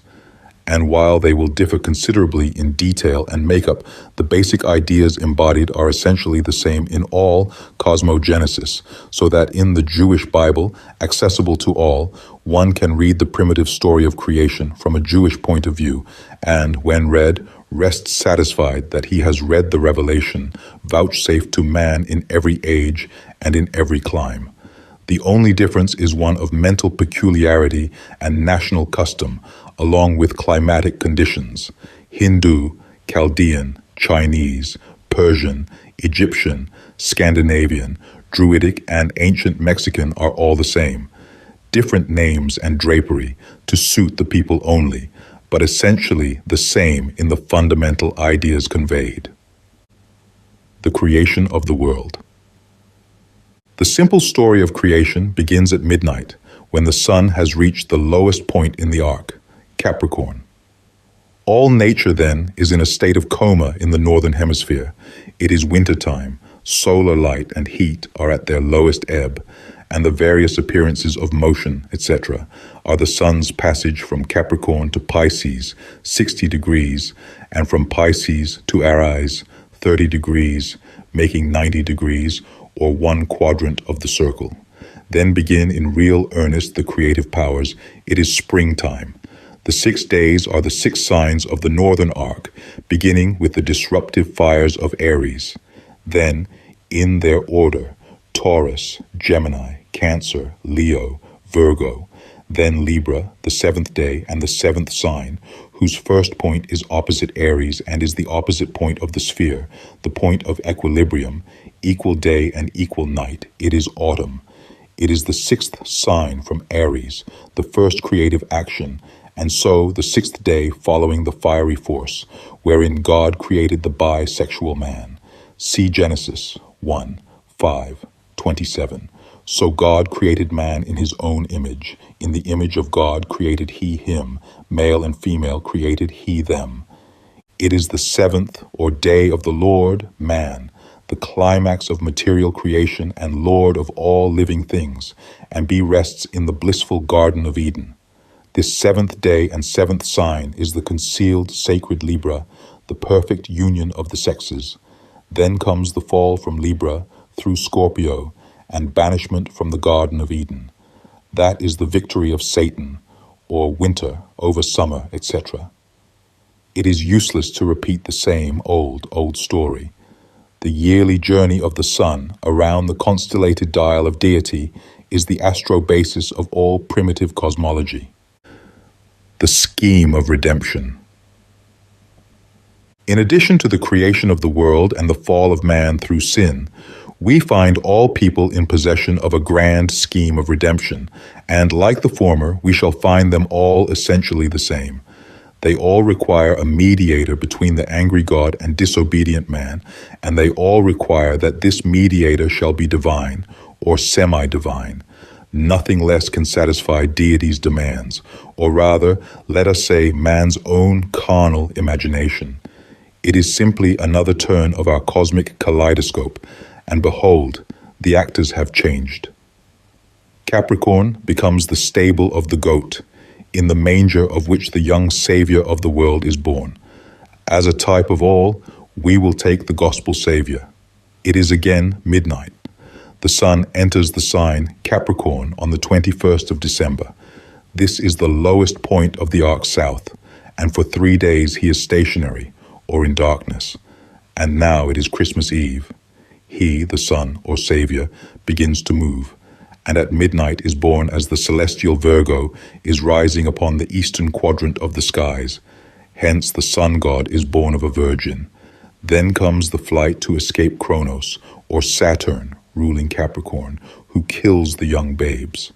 There is a period of silence in the god's history while the sun is in transit through the signs Capricorn and part of Aquarius.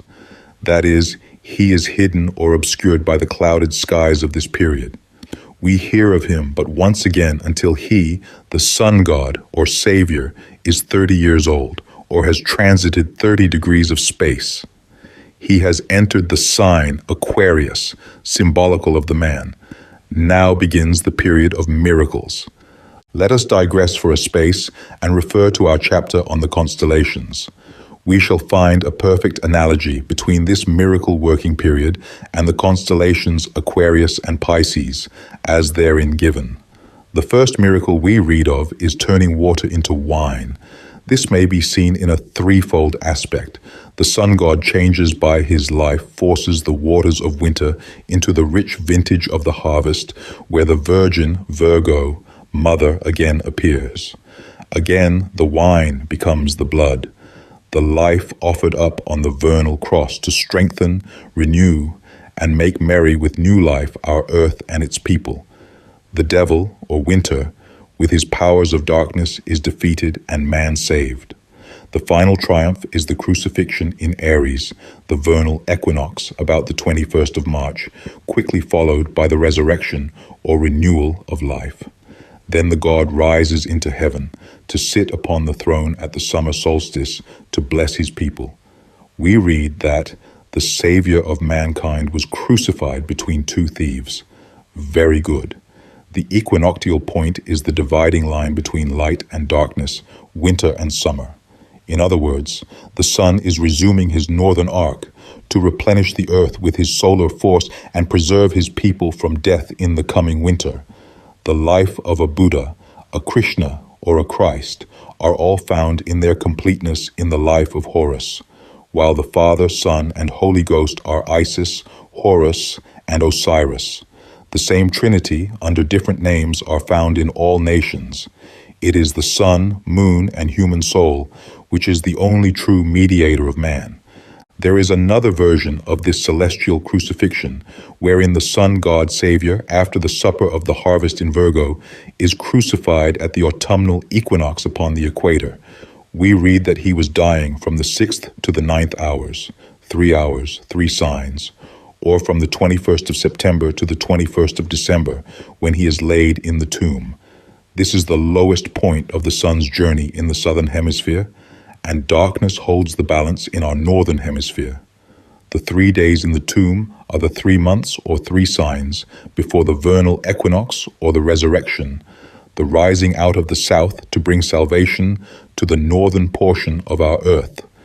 We have now only to glance over various diverging lines of the same cosmology and the same redemption. All these allegories typified truths. They all teach the initiate the mysteries of creation, of man's destiny, and his necessary cycle of material probation. Some of the most beautiful parables may be read in this light. Abraham and the story of his wanderings in the deserts of Asia Minor, of Lot and his unfaithful wife, are to be seen still written in the heavens. Hagar and Ishmael are still there. So also are Esau and his brother Jacob, the story of Joseph and his brethren, of Samson and his 12 labors. This is the same beautiful story. The sun, shorn of his glory, or solar force at the autumnal equinox, stands upon the equator between the 2 pillars of the temple, or light and darkness, and pulls down the temple, or signs, into the southern hemisphere. And behind this we have the eternal truth of the soul, when, giving way to the allurements of matter, Delilah, the soul is shorn of its spiritual covering or conscience, and sinks into matter and death. And the story of David and Goliath can be read today as clearly as of yore. They are eternal spiritual verities of human nature, and record not only the history of the human race, its mutations and transmutations, but of the individual man and the suffering and delusive joys of his material life. It is the record of all his past existence and a type of his eternal destiny in the future. Another turn of our cosmic kaleidoscope, and lo, the scene changes, the play extended, the angles greater, caused by the revolution of our solar parent through his celestial zodiac. As the sun passes out of one sign into another, or in other words, forms a different angle to his own center of force, a new dispensation is born to the world, or rather, reborn under a new guise. The great sun god appears to change his nature and manifests an entirely different set of attributes. That is the way man personified this play of nature, through his imperfect conception of the cause of this change. But to him it was and is a truth, and man's effort to externalize these attributes in a divine personality was and is strictly from the plane of his mental development and spiritual unfoldment.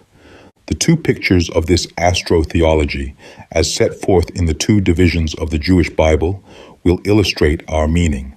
The sun had entered the sign Aries sometime prior to the exodus from Egypt. Aries is the constellation of Mars, the fiery, destructive, and warrior element, or force in nature, and we find the Jewish conception of God a perfect embodiment of these attributes. The Lord of hosts, a God mighty in battle, delighting in the shedding of blood and the smell of burnt offerings, ever marshalling the people to battle and destroying their foes and the works of his own hands. A God imbued with jealousy, anger, and revenge. This was the type set up by the Jewish savior and lawgiver, Moses. After a period of 2,160 years, we find the Christian cosmology ushered in.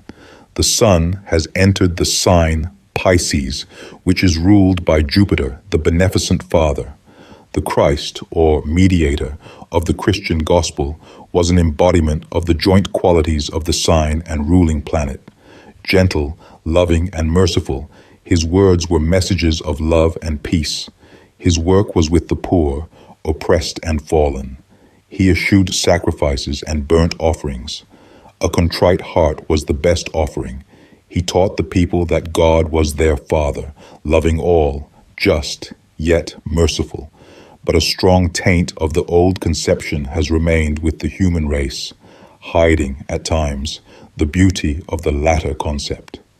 These are, again, the refractions of eternal truths, viewed by man from his material plane. The elements are here presented, the alphabet and its key clearly defined. Therefore, let each one explore this tangled labyrinth of astro-theology for him or herself and work out the various correspondencies at leisure. It is enough to indicate the starry originals of all this seemingly confused mass of so-called divine revelation in sacred books. They, one and all, pertain to the same celestial phenomena, and the various Bibles are the outcome of man's serious attempt to tabulate and externalize this heavenly order, to record his conceptions of these starry aspects and movements with their corresponding effects upon the earth. Probably the purest system to us is that which may yet be derived from Chaldean sources. This sacerdotal caste were the most perfect in their astral conceptions and complete in their symbolic system of recording. And if the great work found in King Sargon's library in 70 tablets is ever translated, it will prove of priceless value to the student of these weird but sublime astrological mysteries. In conclusion, as we reflect upon the fourfold aspect of the subject that we have presented in outline in these pages, the whole imagery passes in review before the mental vision. We see that the radiant constellations of the heavenly vault, with the beautiful reflection and counterpart, the shining Zodiac, are the two halves of the great cycle of necessity, the spiral of eternal universal life, which binds the whole into unity and unity into infinity. It is the grand scheme of creative life. The seven principles of nature or divine activities are the forces producing the phenomena within seven angelic states, seven kingdoms, and by seven planets upon the external plane. The planets being the passive mediums of the positive spiritual forces. Upon this dual spiral, which reflects the seven rays of the solar spectrum, is produced seven musical notes, one half of the spiral in sound and color being the complementary of the other half.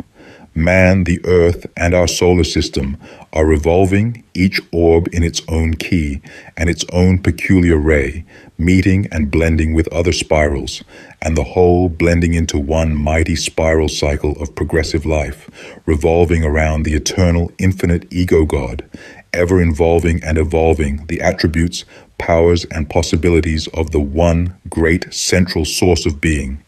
It is a grand orchestra, pealing out in richest melody and sublime harmony, the grand anthem of creation, we praise thee, O God. Chapter 5, Astro-Mythology. The astro-mythological system of the ancients, though forming the last section, so to say, of the mysteries of the divine Urania, is perhaps the most beautiful of its general features, and perfect in the complete fulfillment of the purpose for which it was intended, vis-a-vis, to convey to the human mind a lesson, a moral, a truth in nature, and last but not the least to serve as a basis upon which its inner aspirations and its more external faith might rest in security. When we come to examine the deep philosophical principles of such a wise system, we are almost astounded at the result of our researches and the wisdom of human nature displayed in formulating such perfect analogies of truth, semi-truth, and of falsehood according to the plane occupied by the individual. Let us take one instance, which will clearly explain all the rest, for they are built and formulated after the same model. Aeneas, of Greek myths and fables, is reputed to be the son of Venus by a mortal father, upon the plane of reality. As that of actual parent and child, of course this is an utter falsehood. To the rural population of long, long ago, and their simple, rustic conceptions, it was a truth. Why so? Because they believed it, and to them it taught the required lesson of obedience to the powers that be. But if in reality it was a falsehood, how can it become a truth by the simple addition of acceptance and belief? Because it possessed a metaphysical truth, though not a physical one, in the sense accepted, Aeneas, son of Venus, whose history is so beautifully preserved by the immortal Virgil, was, metaphysically speaking, son of the goddess because he was, in his astral and magnetic nature, ruled and governed by Venus, born under one of her celestial signs, and when she was rising upon the ascendant of the house of life, even as Jesus Christos was born of a virgin, because Virgo was rising at his birth. Thus Aeneas was, in strict metaphysical reality, a son of Venus, having satisfied the rural mind, which thus unconsciously accepts an absolute truth under a physical disguise. The metaphysical thinker, the philosopher, also accepts the same fable, knowing and realizing its more abstract truth. But again, we are met with the objection that such a truth is only apparently a truth, that is, on the plane of embodied appearances, and naturally the question arises, where, if at all, is the real truth of the mythos? That truth which is beyond the mere metaphysical thinker and commonplace philosopher, the truth which the initiates recognize, where is it? That truth lies far beyond the purview of astro-mythology. It is connected with the center of angelic life. Sufficient here to say that as there are 7 races of humanity, 7 divisions to the human constitution, 7 active principles in nature, typified by the 7 rays of the solar spectrum, so are there 7 centers of angelic life, corresponding to the 7 planetary forces formulated in the science of the stars, and as each one of us must of necessity belong to one of the particular angelic centers from which we originally emanated, the initiate can see no reason why Aeneas may not in reality belong to that celestial vortex represented by Venus upon the plane of material life. This being the case, we see how beautiful the ancient system of temple worship must have been. The simple rustic in reverence and awe, accepting the gross and physical meaning, the only one possible to his dark, sensuous mind.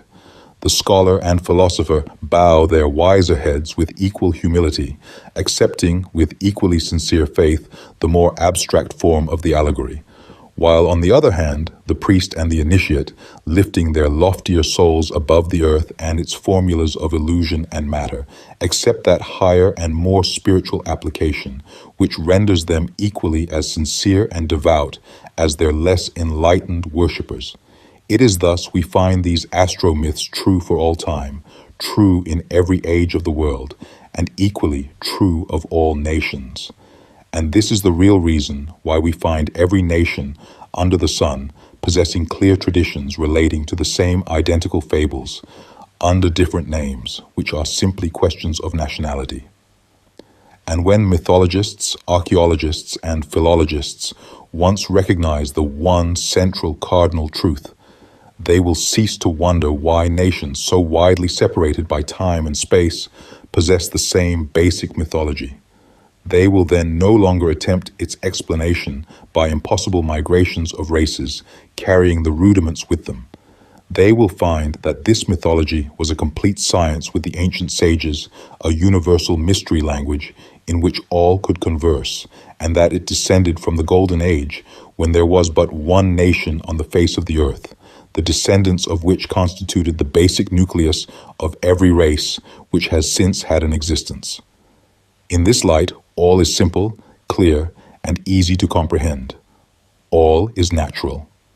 The astronomer priests of the hoary past, when language was figurative and often pictorial, had recourse to a system of symbols to express abstract truths and ideas. In order to impress the minds of pupils with a true concept of the attributes of the celestial forces we call planets, they personified their powers, qualities, and attributes. Just as the average mind of today cannot conceive of deity apart from personality, so did primitive man clothe his ideas in actual forms. And in these impersonations, they combined the nature of the celestial orb with that of the zodiacal sign or signs, in which the planet exerted its chief and most potent activities. For instance, the planet Mars, whose chief constellation is Aries, was described as a great warrior, mighty in battle, fierce in anger, fearless, reckless, and destructive, while the mechanical and constructive qualities were personified as Vulcan, who forged the thunderbolts of Jove, built palaces for the gods, and made many useful and beautiful articles. Then again, we find that Pallas Athene was the goddess of war and wisdom. She sprang from the head of Zeus. Ares rules the head and represents intelligence. Athene overcame her brother Mars in war, which shows that intelligence is superior to brute force and reckless courage. Here, we see three different personages employed to express the nature of the powers and phenomena produced. They were called gods and goddesses. This was quite natural, as the planets of our system are reflections of divine principles. Esoterically, Mars symbolizes strength, victory, attributes of deity. Mars is said to have married Venus, teaching us that the union of skill and beauty are essential in all artistic work. Mythology tells us that the god Mars was supposed to be the father of Romulus, the reputed founder of Rome. Romulus displayed many characteristics of the planet. The mythos is no doubt a parallel to that of Aeneas. Rome was founded when the sun in his orbit had entered the sign Aries, and Mars was the god most honored by the Romans. In time, with the degeneration of human races and their worship to the rural mind, the subjects of the mythos became actual personalities, endowed with every human passion and godlike attribute, the former characterizing the discordant influence of the heavenly bodies upon man. Guy, Rhea, and Ceres, or Demeter, Greek, represent the triune attributes of Mother Earth. Guy signifies the earth as a whole, Rhea the productive powers of the earth, and Ceres utilizes and distributes the productive forces of Rhea. In the charming story of Eros, divine love, son of Mars and Venus, he, Eros, we are told, brings harmony out of chaos. Here, we see the action of Aries and Taurus, ruled respectively by Mars and Venus. The beautiful myth of Aphrodite, born of the sea foam, is Venus rising out of the waters of winter to shine resplendent in the western skies at evening, and typifies the birth of forms, as all organic forms have their origin in water. In all lands, the sun was known under various names, typical of solar energy, especially in reference to the equinoctial and solstitial callers. Henry Melville, in his valuable work, Veritas, says no reliance can be placed upon ancient dates, either of Europe, Asia, or anywhere else, and he conclusively shows that such dates are astro-Masonic points on the celestial planisphere, the events recorded being, as it were, terrestrial reflections of the celestial symbols. To attempt to wade through all the various systems of mythology and explain each in its proper order would be to write a large encyclopedia upon the subject. We have given a few examples as keys and suggest works for study. We have here given the real key, and the student must fathom particulars for himself. The chief work, and most valuable in its line, is Ovid's Metamorphoses. The next, also the most valuable in its line, is the Mythological Astronomy of the Ancients. With notes, these latter are the gist and constitute the real value, by S.A. Mackey. And last, and perhaps, in some sense, not the least, is The Wisdom of the Ancients by Lord Bacon. This is published in Bacon's Essays. A careful study of Ovid, with the key which this chapter supplies, will reveal all that pertains to ancient gods, demigods, and heroes, while a study of Mackey and a careful comparison with La Clef and La Clef Hermetique will reveal all that pertains to cosmic cycles and astral chronology, which is the only chronology that is quite trustworthy as far as ancient history is concerned. While we are on this subject, we must point out some of the delusions into which the subtle, magical teachings of the Orient would lead the student. All the monster sphinx, half human, half animal, etc., which the ancients have preserved, are simply records of the past. They are chronological tables of cosmic time and relate to eras of the past, of the sun's motion, and not by any means to living creatures of antediluvian creations, as some wiseacres have imagined. Many of these ancient monuments, monstrous in form, are records of that awful period of floods and devastation known as the Iron Age, when there was a vertical sun at the poles, or in other words, when the pole of the earth was 90 degrees removed from the pole of the ecliptic. To those who can read aright, every lineament tells as plainly as the written word the history of that awful past, marking the march of time, recording the revolutions of the sun in his orbit of 25,920 years, and relating with wonderful accuracy the climatic changes in their latitudes, which took place with each revolution of the sun and corresponding motion of the Earth's pole of less than 4 degrees. All the greater myths of the dim past were formulated to express cosmic time, solar and polar motion, and the phenomena resulting therefrom. These monuments of antiquity prove that the ancients knew a great deal more of the movements of heavenly bodies and of our planet than modern astronomers credit them with. Madame Blavatsky, in her Secret Doctrine, seriously states that all these monstrous forms are the types of actual, once living physical embodiments, and, with apparent sincerity, asserts that the adepts teach such insane superstitions. Such, however, is not the case. Neither is there anything true, or even approaching the truth, in the cosmogony given in the work in question. And lastly, we have but one more aspect of the grand old astro-mythos to present to your notice. This aspect reveals the whole of the ancient classification of work and labor, and gives us a clear insight into the original designs, or pictorial representations, of the 12 signs and the 12 months of the year. It also clearly explains many things which are today attributed to superstitious paganism. As each month possesses its own peculiar season, so are or were the various labors of the husbandman, and those of pastoral pursuits altered and diverted.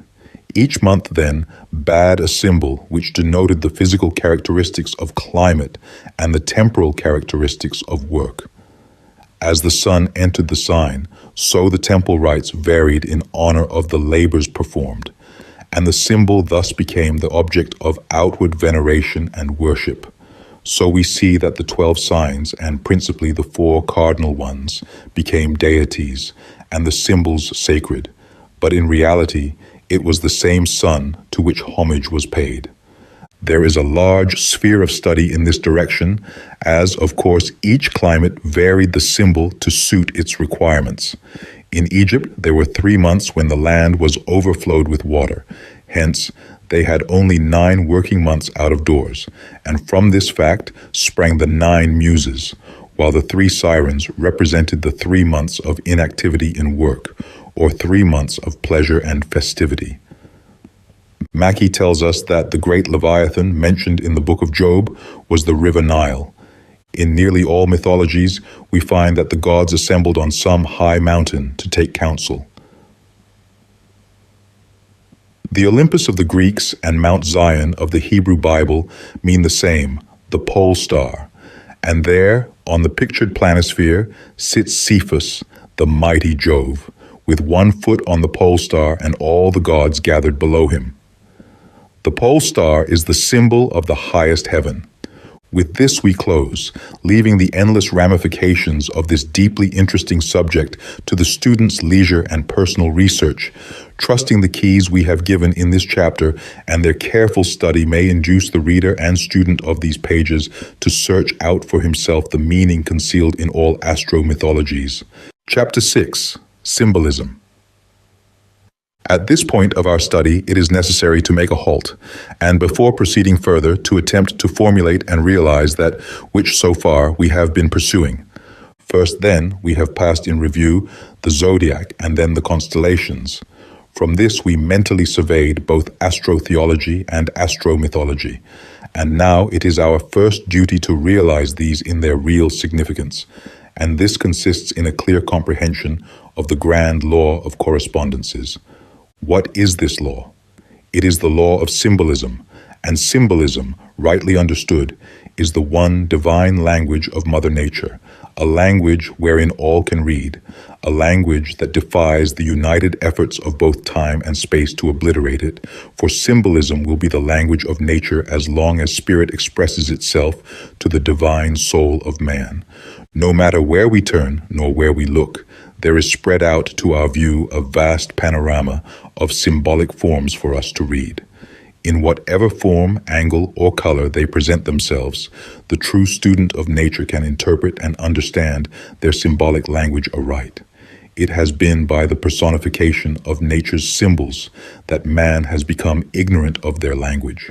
There is no form, sound, nor color but what has its laws of expression, and only a perfect knowledge of symbolism will enable man to know the law, power, and meaning lying behind such manifestations. The law of expression is exact and as unalterable as deity himself. The physical senses cannot vibrate to these interior forces and through them comprehend their law.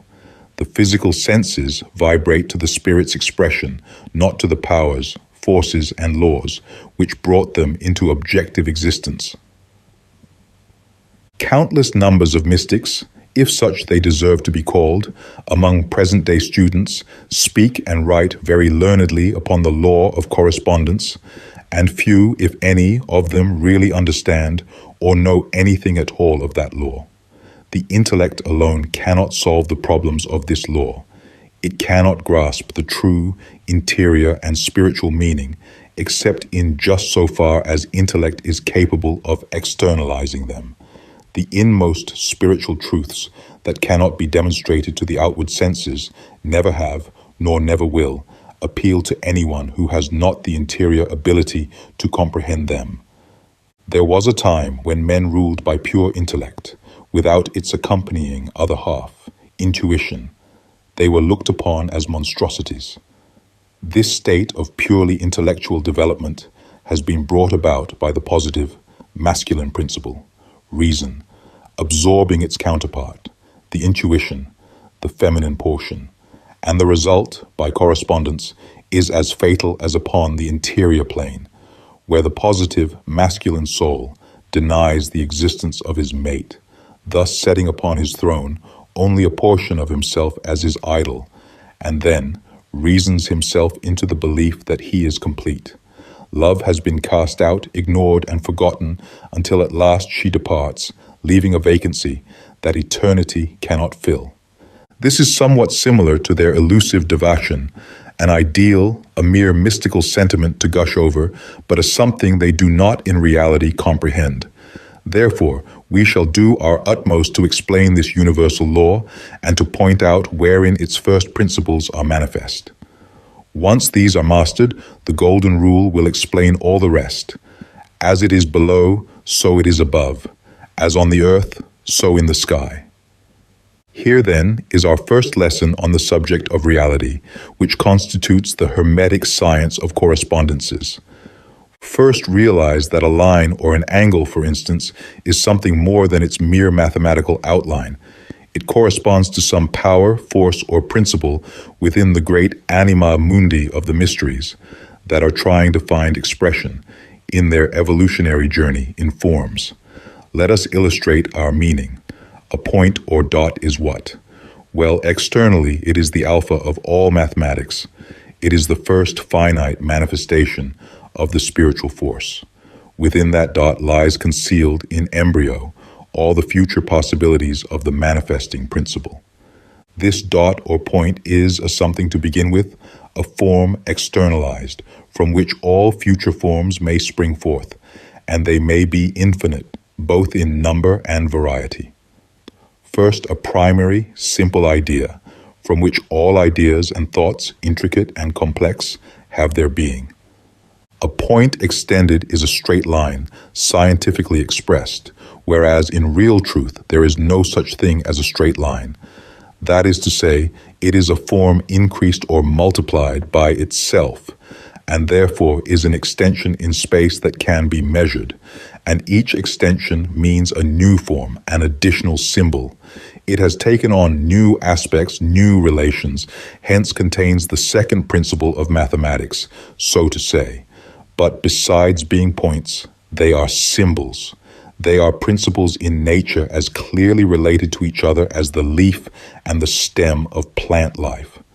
Each monad or point in the universe is the beginning of something, equally so. It is also the termination of its own forces in that particular action, and will remain inert until it becomes acted upon by something else. A point, then, is a primary, simple idea, a straight line. An angle is the same idea, rendered greater and more complex, and refers to the same forces upon a different plane. And the more we multiply the angles, the more complex and far-reaching becomes the symbol, and the more numerous and diverse become its planes of action. Here we will introduce an example. A trine represents three forces or angles, and when united form a trinity, hence harmony. Its apex, when above, is celestial, therefore represents the male forces of spirit. A trina reversed also represents the same forces, with its apex in matter, hence it is negative. In these two complex ideas, clearly represented by these symbols, we have all matter and spirit, and yet they are but extensions of our point in space, rendered far-reaching and complex by the position and the number of angles presented. Let us turn the key once again, and we find that both spirit and matter possess the same outline in their primal concept, except reversed, polarized. Let us unite these two trines, and we have a still more potent form, a symbol almost infinitely complex. We have spirit and matter united, or rather, three rays of force, positive, meeting three rays of force, negative, at a given point. Thus we have 6 points, also 6 sides, the ultimate of which is a cube. All are now equal. It is the first force of a crystallization, creation of matter. Once again, let us turn the key, and we have our two conceptions in a metaphysical sense. The trine, with its apex above, is as the trine with its apex below, both the same in form, yet vibrating to very different planes, and a very different language is required to read and interpret their meaning aright. The spiritual, or the trine with its apex above, draws its influence from the celestial, and as it condenses and takes on form in the trine of matter, it transmits this same divine force through its apex, which points below to matter. The double trine is found upon every plane, obeying the divine law of correspondences. It is, in this sense, called Solomon's seal, because it is the grand hieroglyphic of the Hermetic law. As it is above, so it is below. As on the earth, so in the sky. To continue this line of reasoning or speculation, let us say, would lead us beyond the firm basis of human reason. It would escape the grasp of intellect to which I am compelling this course of instruction to bend, but it would never take us beyond the real limits of the universe. Yet not to extend our investigations, we would ever remain in the lower trine, in the realms of effects, and lose sight entirely of the trine of spirit, from whence originated the force and potency in the form of matter. Therefore it is that the science of symbolism has been evolved and formulated. The symbols, the manifestations, are ever present, and the study of effects will, to a developed soul, suggest the cause, the nature of the principle back of it, as well as the law which would produce such effects. Such is the science of symbolism, and it bounds and binds back into a religio-philosophical system each class of symbols and each plane of manifestation, as securely as modern savants have defined the province of chemistry, magnetism, and mathematics. And so far, these bounds are useful, but it is only a question of time and space after all, because when resolved back, or, let us say, evolved up into their abstract principles, chemistry, magnetism, and mathematics are purely arbitrary terms to express special features of the same one eternal thing or science, which is existence, and it in turn is consciousness. Not that external consciousness of existence, not that knowledge and love of living, but that interior conscious knowledge which tells us why and how we exist, by what force and power we are sustained and permitted to obey and carry out the law of mediumship, reception and transmission, attraction and repulsion, spiritual and material, that ultimately blend and become as one, the double trine, and united with the divine ego of its being, becomes complete. 7. The perfected number of form.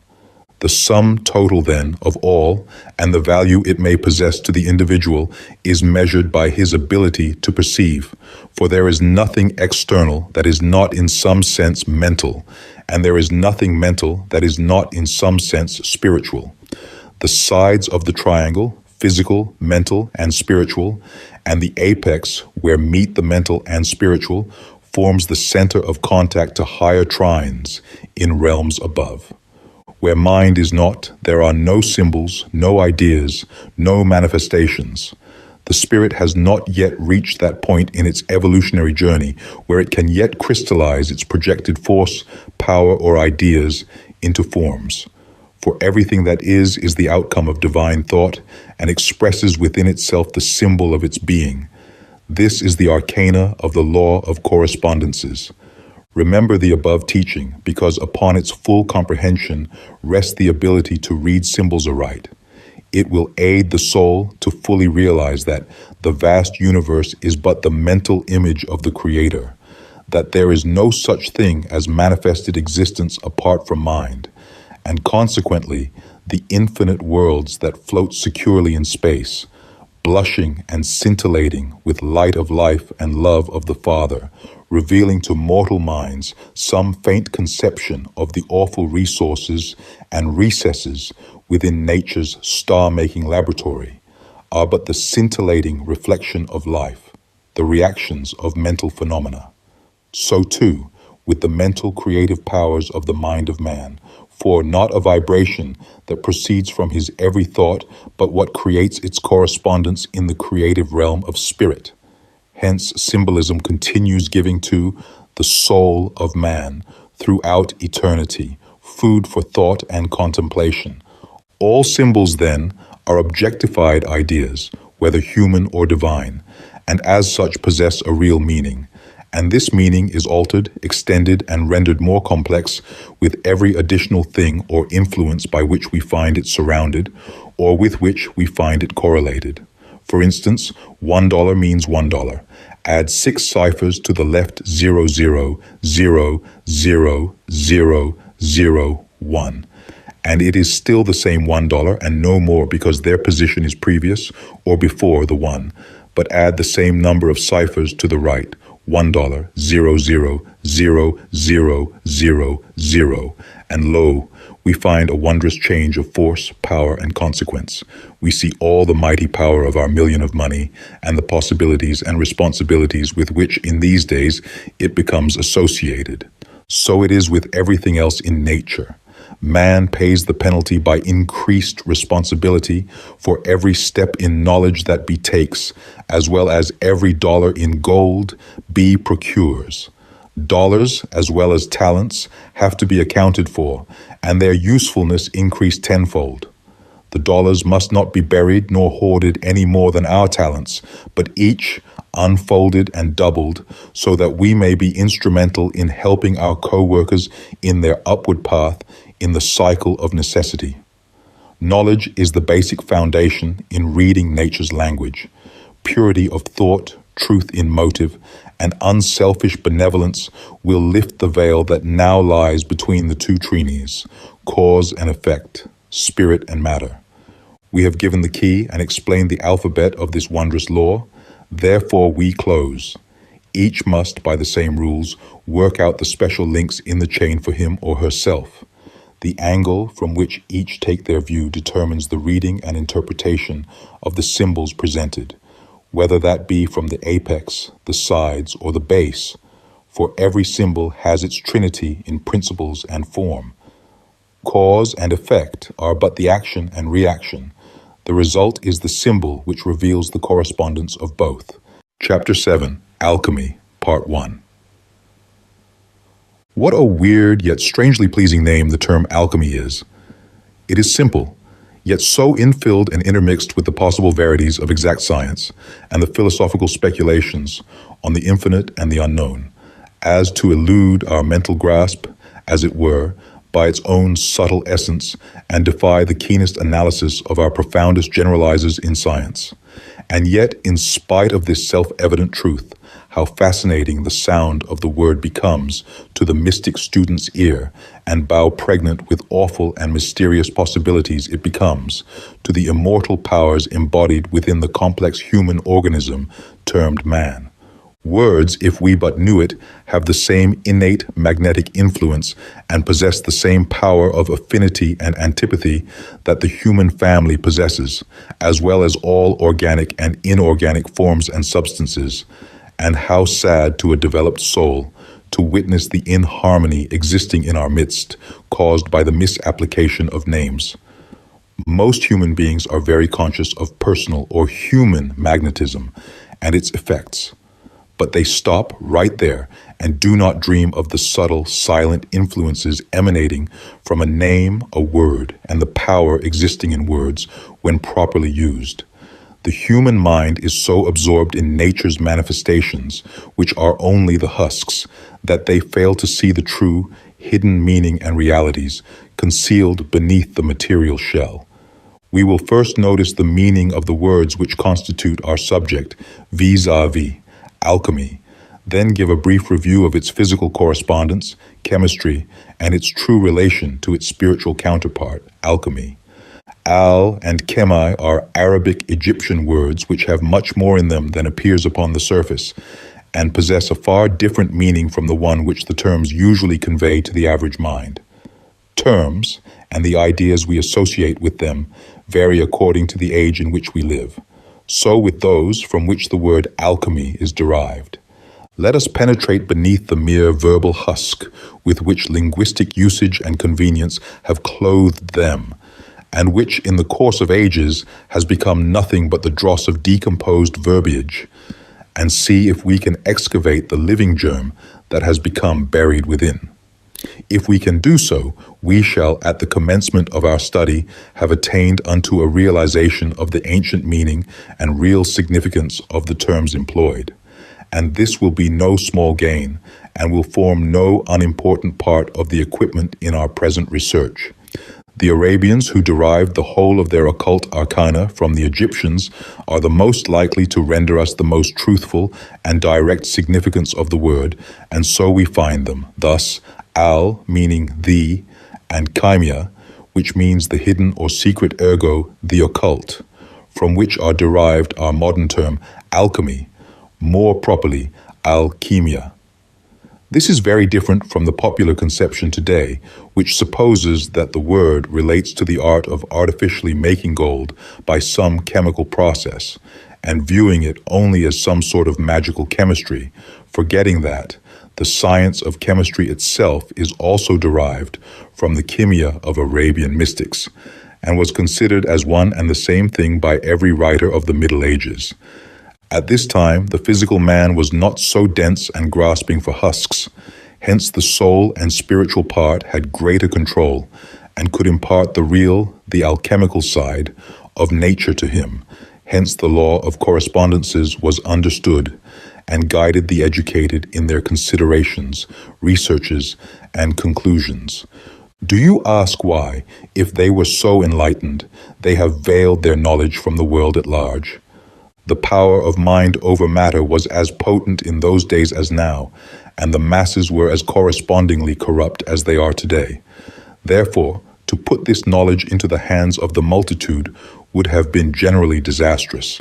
So they wrote it in mystical language, knowing that all educated students in nature's laws at that time would understand. Yet they little dreamed how much their language would be misunderstood in the centuries to follow by those who look to their ancient ancestry for aid on subjects that have become at the present day so lost in mystery. Having ascertained beyond question that alchemy was and consequently is the secret science of occultism, not the philosophy, mind you, but the science, let us proceed, for we shall find that these two aspects may often differ or appear to differ widely from each other, though they can never do so in reality, for the latter produces and establishes the facts, while the former occupies itself in their tabulation and deductions. The science constitutes the foundation, and the philosophy the metaphysical speculations which rest thereon. If these important distinctions are borne in mind, all the apparent confusion, contradiction, and other intellectual debris will either disappear or resolve themselves into their own proper groups so that we may easily classify them. It is at this very point that so many students go astray amid the labyrinths of science and philosophy.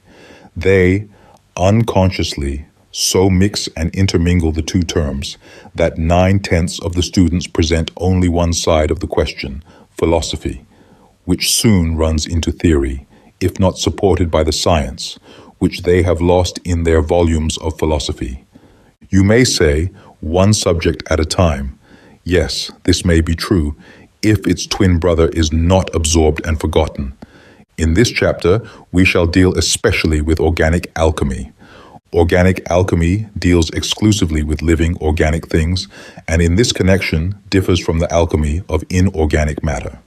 These two aspects may, in this one respect, be compared to organic and inorganic chemistry, to which originally they belonged, as astrology did to astronomy. Alchemy and astrology, twin sisters, were the parents of the modern offspring, known in chemistry and astronomy as exact science. These latter, however, deal with shadows and phenomenal illusions, while the former concern the living realities which produce them. Therefore, there can be no new thing under the sun, saith Solomon. First, let us deal with the most lovely form of our art, that which pertains to the floral and vegetable kingdoms. Every flower or blade of grass, every tree of the forest and stagnant weed of the swamp, is the outcome of, and ever surrounded by, its corresponding degree of spiritual life. There is not a single atom but what is the external expression of some separate living force within the spaces of earth, acting in unison with the dominant power corresponding with the type of life.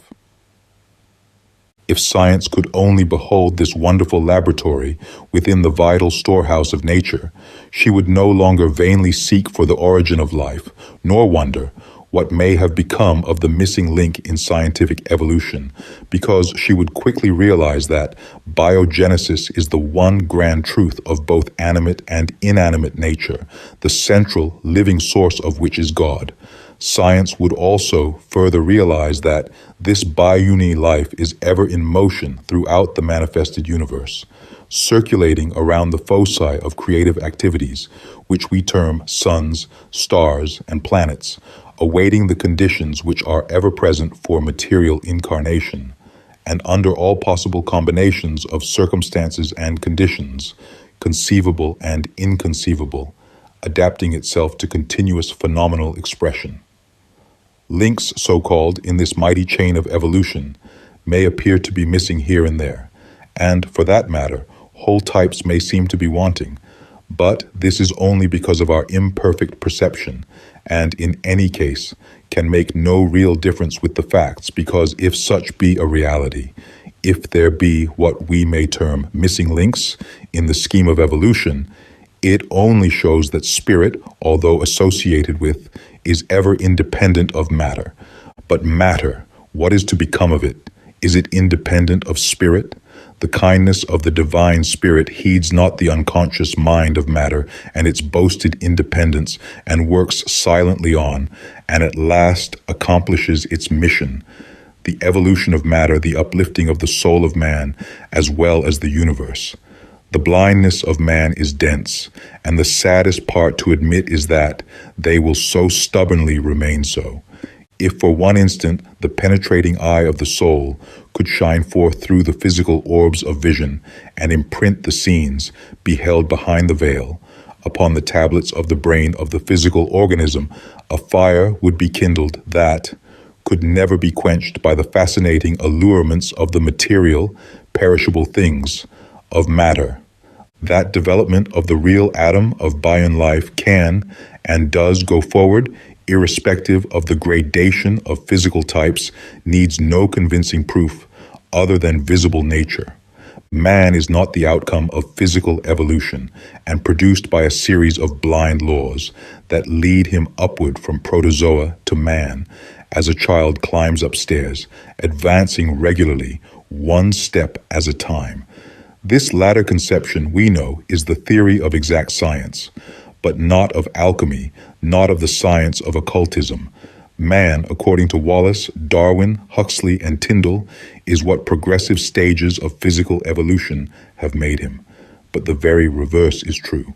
The fauna and flora of past geological periods are what the human soul has produced by virtue of its gradual advancement to higher states and conditions of life, so that so far from man being the outcome of the planet's development, such material progress is the outgrowth of man's advancement, proving again that matter is not independent of spirit, neither can spirit be independent of matter for its expressions.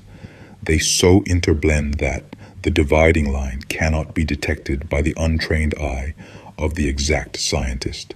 But that time is not far distant, when the scientists will prepare and evolve their interior being to take up the spiritual thread, exactly where the visible thread ends, and carry forth the work as far as the mortal mind of man can penetrate, while embodied in the physical form.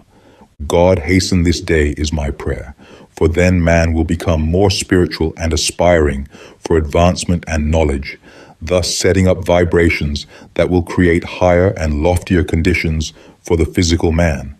Aye, then they will know that even the birth of the world itself owes its primal genesis to the desire of the human atom for earthly embodiment. Here is where exact science, or the counterpart of alchemy, becomes both profitable and helpful. Says Paracelsus, the true use of chemistry is not to make gold, but to prepare medicines. He admits 4 elements: the star, the root, the element, and the sperm. These elements were composed of the 3 principles: sideric salt, sulfur, and mercury. Mercury, or spirit, sulfur, or oil, and salt, and the passive principles, water and earth. Herein we see the harmony of the 2 words, alchemy and chemistry.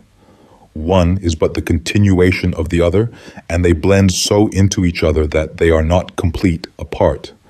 The chemist, in his analysis of the various component parts of any form of matter, knows also the proportional combinations, and thus, by the law of correspondence, could, by the same use of the spiritual laws of alchemy, analyze and combine the same elements from the atmosphere to produce the corresponding expression of crystallized form.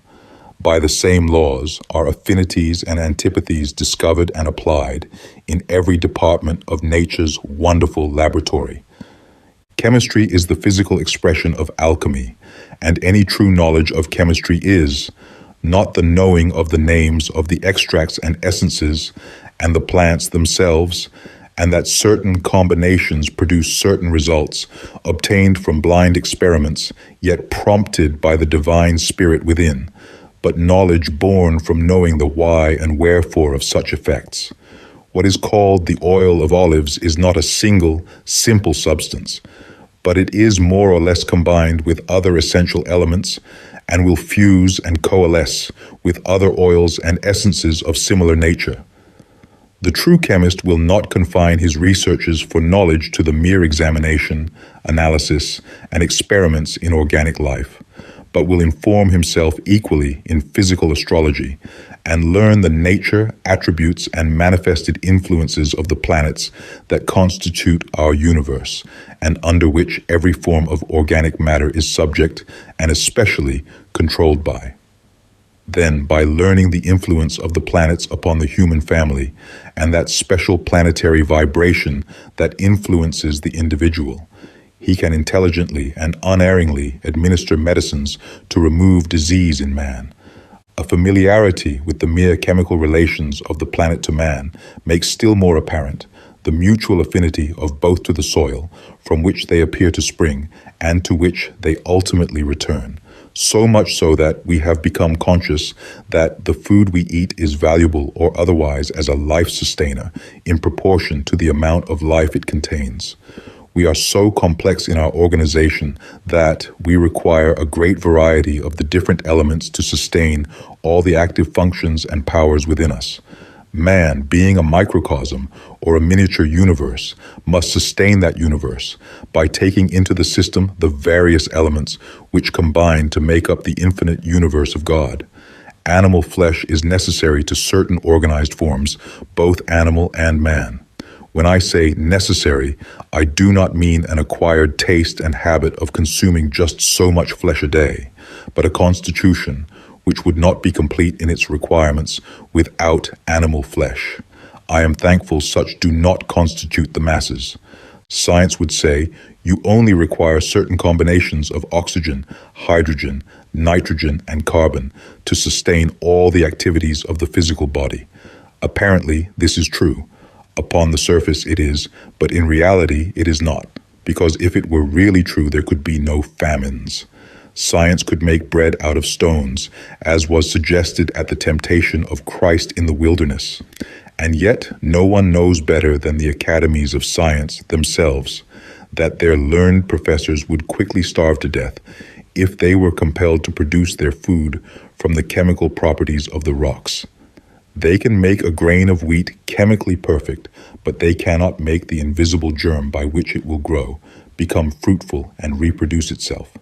They can reproduce from the stones in the street the same chemical equivalents that go to compose gluten, albumin, and starch, the trinity which must always be present to sustain life. But they cannot, by any known process, make such chemical equivalents of these substances do the same thing. Now, if not, why not? Science cannot answer this. A very mysterious shake of the head and profound silence is the only answer. Ask science how the plant grows, what causes the atoms of matter to build up root, stem, leaf, bud, and flower, true to the parent species from which the germinal atom came. What is there behind the plant that stamps it with such striking individuality? And why, from the same soil, the deadly aconite and nutritious vegetable can grow, each producing qualities in harmony with its own nature, so widely different in their effects upon the human organism, yet so completely identical as regards the source from which they appear to spring. There must be a something to account for this, and this something, ancient alchemy alone can scientifically reveal and expound.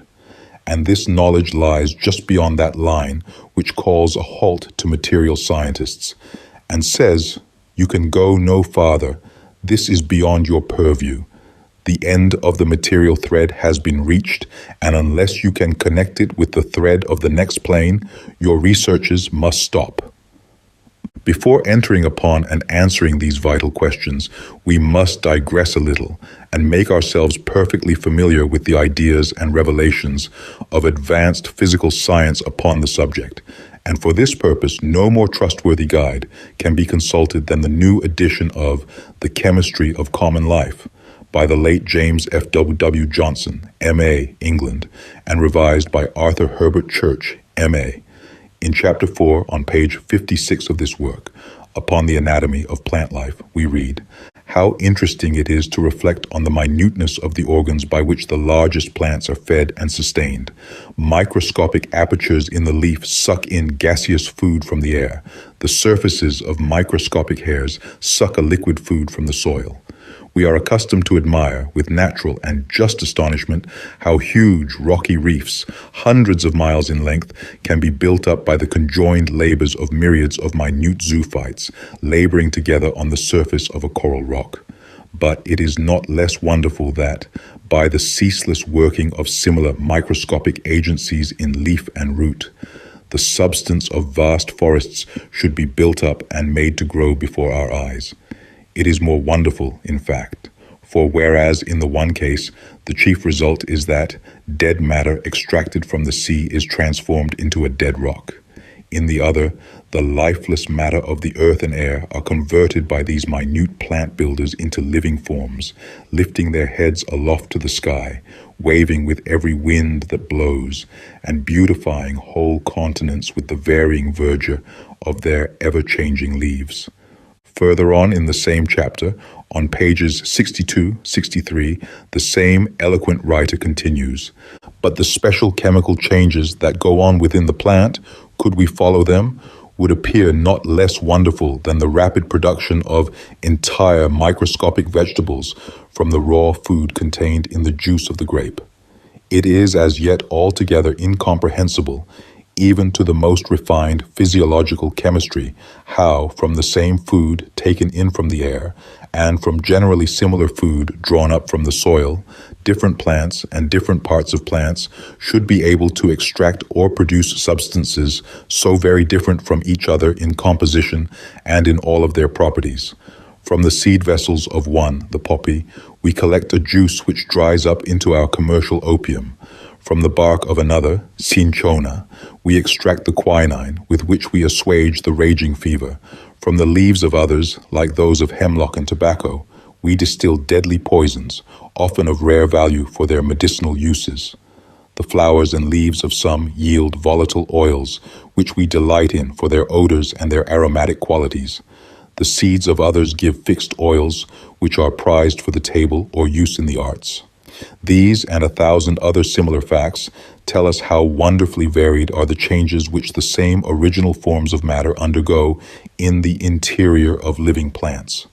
Indeed, whether we regard the vegetable as a whole or examine its minutest part, we find equal evidence of the same diversity of changes and of the same production in comparatively minute quantities of very different yet often characteristic forms of matter.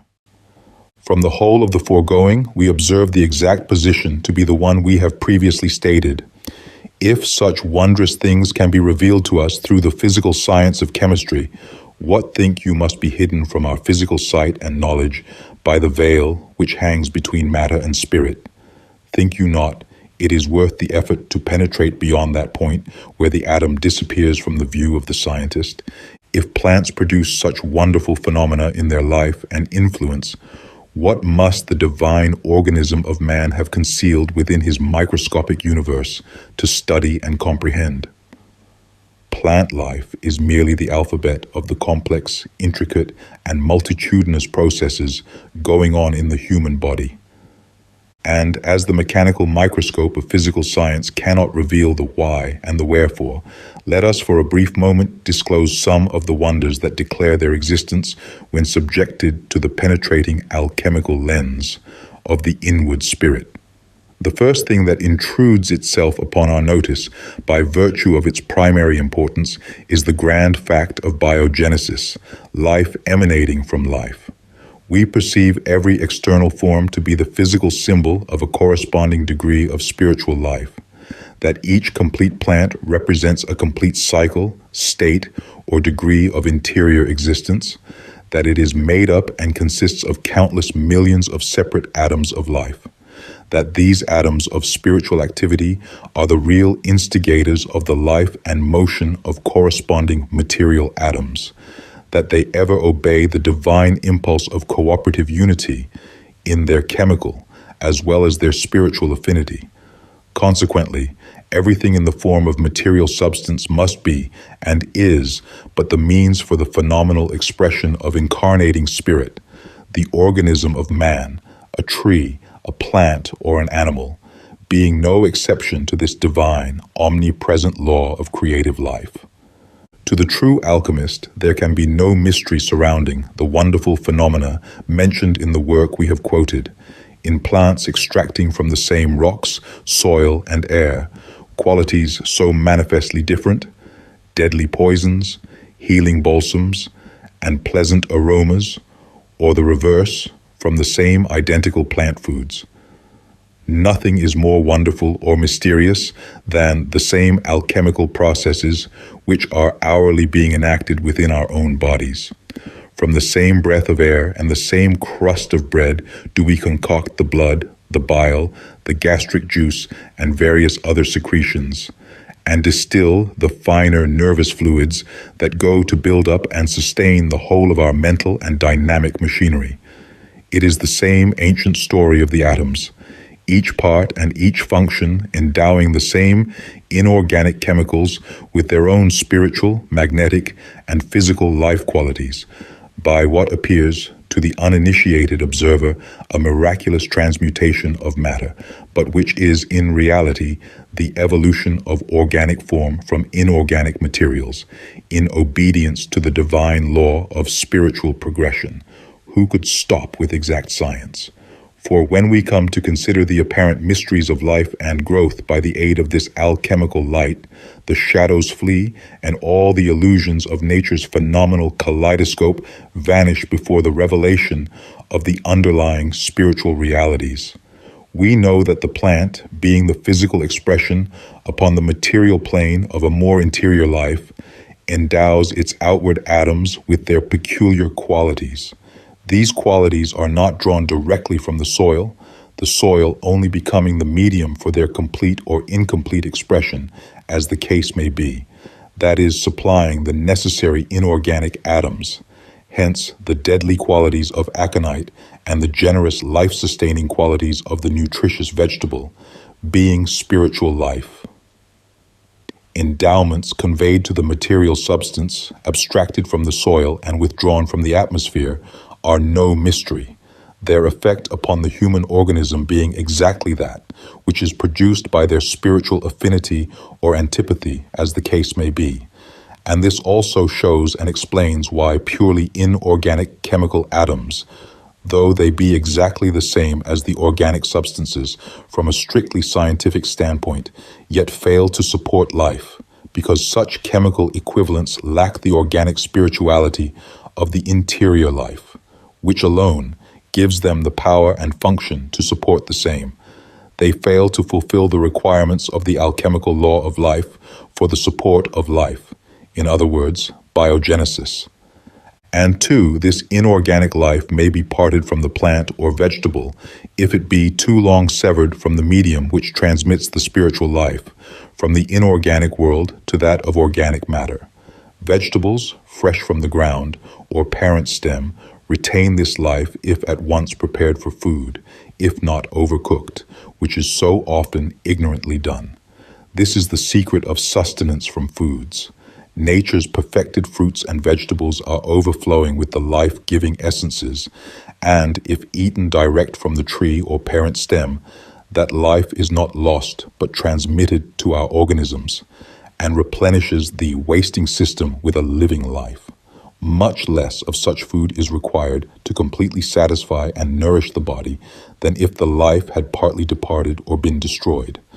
Briefly stated then, everything within organic nature is the expressional symbolic manifestation of spirit, every form being a congregation of innumerable atoms of life, revealing their presence in material states.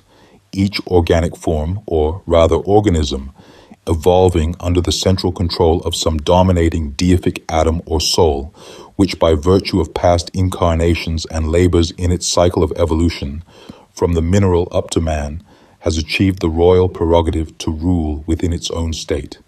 Man being the highest representative form, the grand finale in the earthly drama, sums up and contains within himself everything below, and the germs of everything beyond.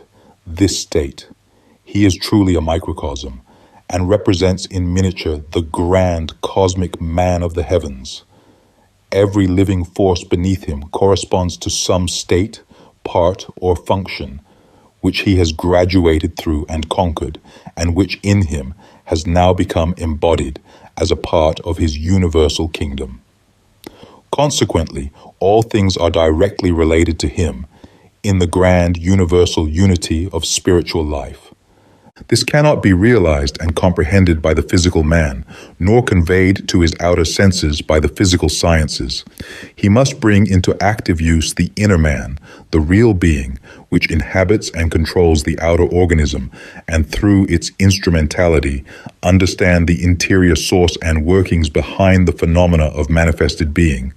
So we see that exact science cannot take us far, yet it is a mighty factor in the evolution of the microcosm man, and in consciously relating him to the infinite macrocosm, God, Spirit, all. Chapter 8, Alchemy, Part II.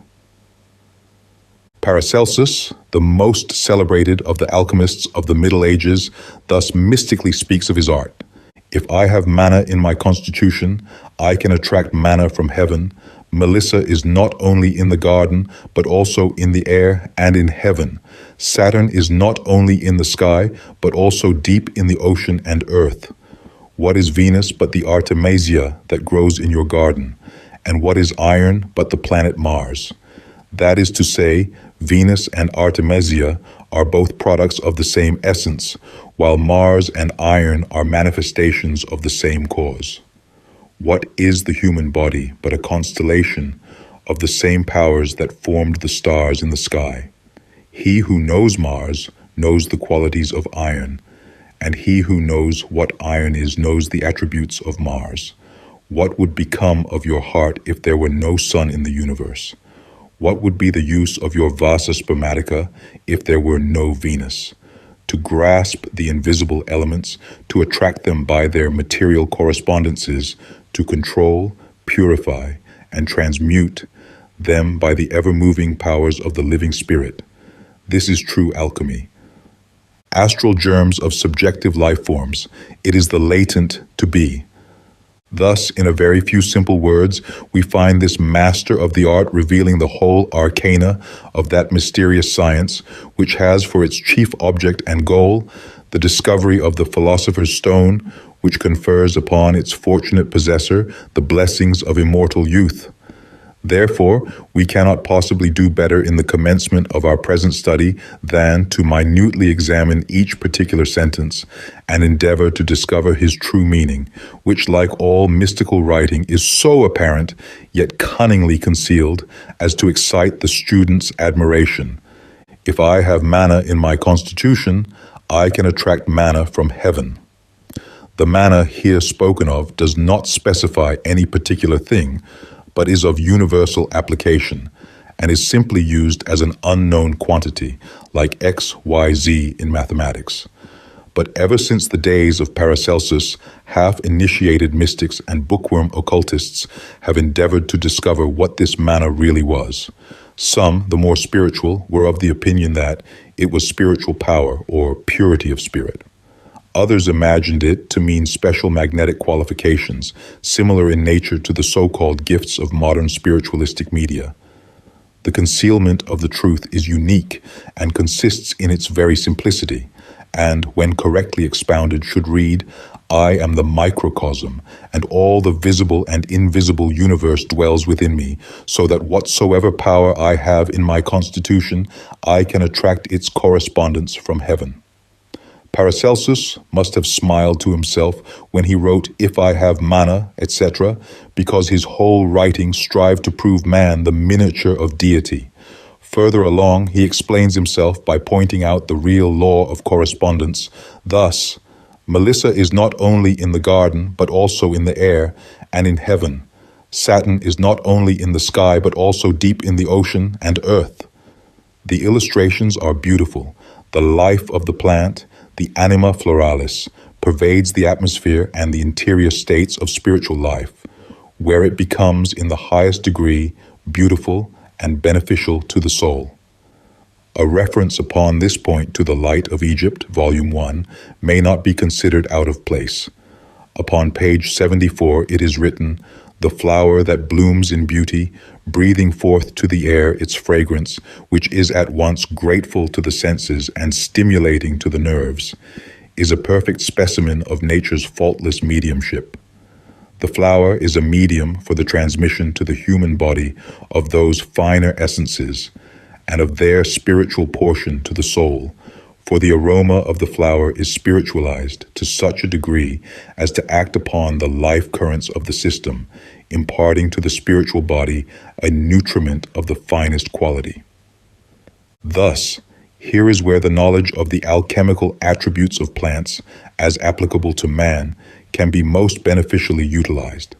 Plants and flowers, whose attributes and aromas harmonize with the complex organism of man, should be selected for the house and garden, for they are mediums to transmit the finer essences and aromas to the spiritual constitution of man, the plant to the physical, and the aromas and essences of the flowers to the soul. Antipathies in plants and flowers would bring a similar evil influence as the discords of the antagonistic human magnetism. It would not be so apparent, but more subtle, yet nevertheless effective in result. Our attention is next drawn to the planet Saturn, which, we are informed, is not only shining in his starry sphere of the heavens, but is also buried in the ocean depths and embodied in the stratas of the earth. It is almost needless to add that our author refers to those substances naturally saturnine in their quality of life and expression, such as lead, clay, and coal, among the minerals, and various deadly plants among the flora, the chief of which is the aconite or monkshood, so significant of Saturn and the isolated monkish hermit. After some repetition, in order to impress the truth of correspondences, our author exclaims, "What is the human body but a constellation of the same powers that form the stars in the sky?" Truly, what else? For he who knows Mars knows the qualities of iron, and he who knows what iron is knows the attributes of Mars. Could anything be plainer? We think not.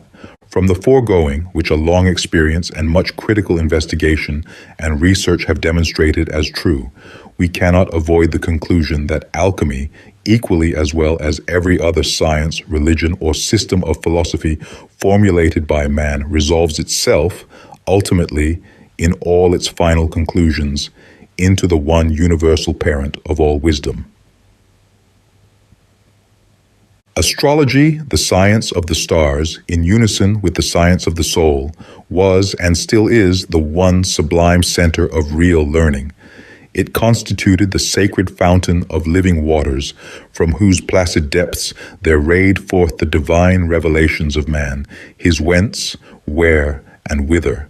And under the careful conservation of a long line of gifted seers, it shone forth to the sons of men, as the sacred hermetic light in the astro-Masonic wisdom of Egypt's ancient priesthood. It is not lost to us today. The same book lies open before us that faced our ancient forefathers.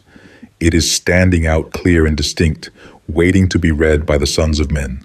We can learn its language, and from its pages, we ourselves can read our relation to God and our fellow man. Shall we not heed the whispering intuitions of the soul and place ourselves in conscious rapport with the whole?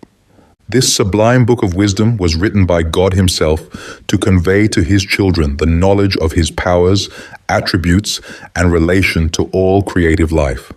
We cannot see that divine spirit which we call God. No, but as long as the finite form exists as such, we will have the spirit's manifestations to learn from. Never will the book of God be closed to the searching eye of the soul. There will always be presented to his vision lessons to study and practical experiments to perform to lead the soul into deeper mysteries. Until man fathoms his own universe, he cannot understand God. Know thyself is as applicable today as when the famous, immortal, and mystic utterance was inscribed on the porch of the temple at Delphi. Before this wonderful, divinely elaborated, but complex system can be fully realized, it is necessary that the student should comprehend very distinctly the two states of existence, the internal and the external, and become familiar with the laws of correspondences. And it seems strange that, of all sciences, that of medicine should have so completely failed to grasp this living truth, since every atom of medicine administered invariably acts upon this alchemical principle. When the human organism has become discordant in some of its parts, it is because the interstellar vibrations have aroused various states within the human kingdom into a condition of rebellion against the supreme will. Man's ignorance favors such seditious movements, and his general habits and code of morals stimulate them to undue activity. The final result is disease, disorganization of the parts and functions, and those medicines corresponding to the same functional degree of life within the grand man cure the disorder when administered properly and in time, whereas if given to the perfectly healthy organism, the atoms produce similar symptoms to the diseases they alleviate, because it is their mission to either subdue or be subdued. And when disease prevails, the medicinal atoms, acting in unison with the natural parts and functions they affect, conquer or subdue the inharmony, and vice versa, as before stated. In all cases of disease and medicine, it is a simple question of a war between the atoms, and therefore the most potential forces within nature, are always at the command of the true alchemist, because he knows Bao and when to select his fighting forces and when to set them in motion for the best results. Hahnemann, the founder of the homeopathic system, has approached the nearest to this alchemical truth, and as a consequence, we find it is in actual practice the most natural, scientific, and successful system of medicine yet given to the world, based as it is upon the well-known law of affinites, similia similibus curantur, like cures like, being a very ancient axiom in the astrological practice of physic. Bulwer Lytton, who had become thoroughly convinced of the great value and importance of uniting ancient alchemy with modern medicine, makes the hero of his immortal story declare, "All that we propose to do is this, to find out the secrets of the human frame, to know why the parts ossify and the blood stagnates, and to apply continual preventives to the effects of time. This is not magic. It is the art of medicine, rightly understood." It is a fact that the molecules of the body are all changed within 12 months, that every cell in the human organism is born and grows to maturity within that space of time. Nature is absolutely impartial. She draws from the atmosphere that she may reproduce a facsimile of everything she finds upon the surface of the body. So if there be a sore or festering ulcer, the atoms which are thrown off attract similar atoms so as to reproduce the ulcer or sore, and thus prevent the disease from getting well of itself until it has worn itself out. Further, every vein and canal throughout the entire body, from youth to maturity, is being coated with carbonate of lime, or lime in some form. The coating of the walls of the veins in such a manner prevents the free circulation of the living matter. Then, the real vitality of the food which we eat is simply passed off through the pores, or through the bowels, or through the system, because it is unable to penetrate through the lime. If that prevention which produces old age can be attained, then physical youth will continue. The first step to take is to dissolve the lime in the body. Drink nothing but distilled water in either tea, coffee, or any other form, and drink freely of the sweet juices of the grape and apple. The food that we eat contains lime in a living form, and it is the living lime we need to build up the living bones, for the lime and the magnesia that we take in the water is crystallized dead mineral, possessing no responsibility of life, and the lime in our food is quite sufficient for all purposes. For everything we take in excess, nature makes us pay the penalty. The first principle of long living is to keep all channels of the body perfect and free from coatings of lime. The second is that of youthful ideals of the mind. The soul never grows old. The third principle is dynamic breathing, which is storing up the oxygen in sufficient quantities to supply the tissues with sufficient fuel for combustion. These three principles, acting in unison, contain the true basis of physical life and a means of long living. Old age is simply the petrifaction of the body through lime and the incorporating of erroneous thoughts into the organism. It is the true alchemy of human existence, and the preventives in each and every case must contain the spiritual correspondence to the cause they seek to remedy. And though the followers of Hahnemann base the whole of their procedure of treatment upon their master's fundamental law of similia similibus curantur, yet there may be a few rare cases wherein this undeviating method would not apply with the required effect. In such a case, the alchemist would resort to the well-known law of opposites and base his treatment upon the dogma of contraria contrarius curantur, so long the pet theory of the allopathic school. They work upon the hypothesis that like attracts like, and if disease exists, those elements must be administered to set up the vibrations that will produce the polar opposite. If the body was racked with pain, those medicines would not be given that would create or increase similar conditions, but their antipathy would be introduced into the system or applied locally to extinguish the foe. So long as mankind remain within the semi-crystallized state of soul development so as to require the aid of external forces to support the human throne within its earthly temple, Mercenary troops will exist to supply these supposed supports.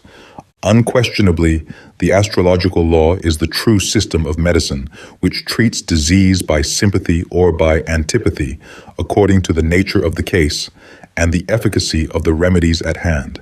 This method is the only natural one and has been thoroughly demonstrated by the numerous provings of drugs under Hahnemann's law. Happily, the time is not far distant when the incarnated spirit will be able to use its own slumbering forces and subdue all suffering and symptoms of disease in their very first inception, by virtue of its purer life and the dynamic potencies of its own interior spiritual thought. Already, mental therapeutics is taking an advanced position among liberal, progressive minds, and nothing demonstrates so clearly and forcibly the grand alchemical law of life growth and decay as the imponderable invisible forces which constitute the materia medica, or remedial agents of mental, magnetic, and spiritual healing. Perhaps the most recondite subject connected with the healing art divine is the modus operandi of medicinal action upon the human body. A subject so simple and self-evident to the alchemist remains a profound mystery to the educated physician of the medical college, so much so that we are tempted to ask of them, "Can you explain the modus operandi of drugs?" Dr. William Sharp, one of the most advanced physicians of the homeopathic school, in one of his well-known essays on medicine, says, "In respect to the manner of action of drugs, we are in total darkness, and we are so blind that the darkness is not felt. Knowledge of this kind cannot be attained. It is labor lost and time wasted to go in search of it. True, hypotheses may be easily conceived, so may straws be gathered from the surface of the stream. But what are either of them worth? There is this difference between them. Straws may amuse children, and hypotheses are sure to mislead physicians. It is when the occult initiate observes to what helpless conditions the practice of medicine has fallen, that he would, if he could with any possibility of success, implore the angelic guardian of the human race to open the spiritual sight of men, that they might see, as he sees, the divine relationship and spiritual correspondence of everything in the wide universe to man. Nature's laws move slowly and imperceptibly, yet surely and exact, and the time will certainly come when man will be forced into consciousness of these laws, whether he will or no. Nature is no respecter of persons, and those who will not move and progress in harmony with her laws of advancement must of necessity pass out with the old. Alchemy, as it relates to the healing art, is the most noble in its object and beneficial in its effects of all the many subdivisions of the sciences, because it alleviates the pains and morbid afflictions of suffering humanity.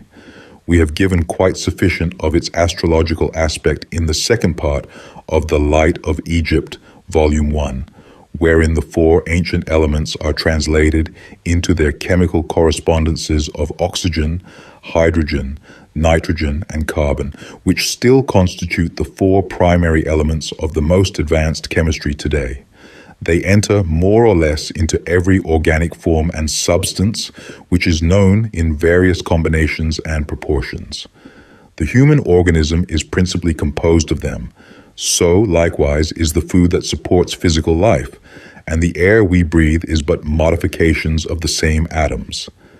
As man's constitution embraces a microscopic atom of all the essences and elements corresponding to the whole, so does the air, and much that we depend upon our food to supply can be extracted from the atmosphere by breathing.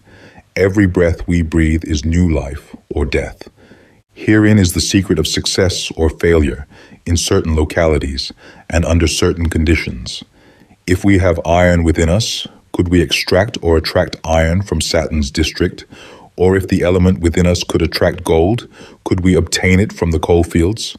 Therefore, it is only natural that the medical remedies we employ to restore the organism when afflicted with disease should group themselves into similar correspondences, and so, in a general sense, we find them. For we note that the brain, the circulation, the lungs, and the stomach are the four chief citadels of the body. The heart, of course, representing the center of circulation. And this also explains further, if that were necessary, why the principal remedies of the homeopathic system are so speedy and direct in their action. The four principal drugs, which stand as representatives of their class, are aconite, belladonna, phosphorus, and pulsatilla. These represent the quadrant, for light is not more nicely adjusted to the eye, nor sound to the ear, than aconite to the circulation, belladonna to the brain, phosphorus to the lungs, and pulsatilla to the stomach, while ramifying in the 7 directions indicated by the 7 primary planets, we find stimulants, tonics, narcotics, nervines, alteratives, cathartics, and diuretics as the natural material correspondences thereof. That we assign phosphorus to the lungs may appear startling to the orthodox student, especially when he calls to mind the fact that phosphorus has long been recognized in medical science as a brain food and medicine. Anticipating such mental questions, we reply that in medicine, from the alchemical view, we are occupying a wholly different standpoint. That is, the power of controlling the functional action of the body, in this view of the case, and the fact that the lungs and the brain are in the most perfect affinity. There will remain no mystery upon the subject. The alchemy of stones and gems attracts our next attention. Affinities and antipathies to the human constitution are to be found in these crystallized representatives of the subtle, invisible influences emanating from our planetary system. They are the mediums for the transmission of corresponding attributes and influences of existing powers and potencies, and if carried or worn upon the person, they will bring the person in direct rapport with the invisible forces within the universal system. Here again, Hahnemann's scientific philosophy would prove effectual, that similia similibus curantur. Would the fiery influence of a topaz attract much from the realms of a chrysolite? Or the crystallized airy forces of a sapphire be a suitable medium for the earthly forces of a jasper? Gems and stones are dead or living realities. They live, slumber, and die, and have their potent existence as do the organic forms of matter. They are usually imbued with the vivifying spark of divinity and shine forth and exert their influence through the magical powers attracted to them from the forces of nature. A real, living entity abides within them that can be seen by the clairvoyant vision, and to the trained student in occult lore, this entity can be made to become an obedient servant, giving warning of the approach of danger, impressions of men and things, and warding off discordant influences surrounding us, or that which we may contact from the magnetic and personal environments in our relations in the social world, or that which may be projected to us from the invisible realms of life. Think you the pyramids would be intact today if the stones from which they were built had been promiscuously selected? They were chosen by adepts in the knowledge of the laws of correspondence and antipathy and affinity. The Sphinx also stand as monuments to the heights of wisdom that man can attain. Metals also can be followed out on the same lines as the gems and stones.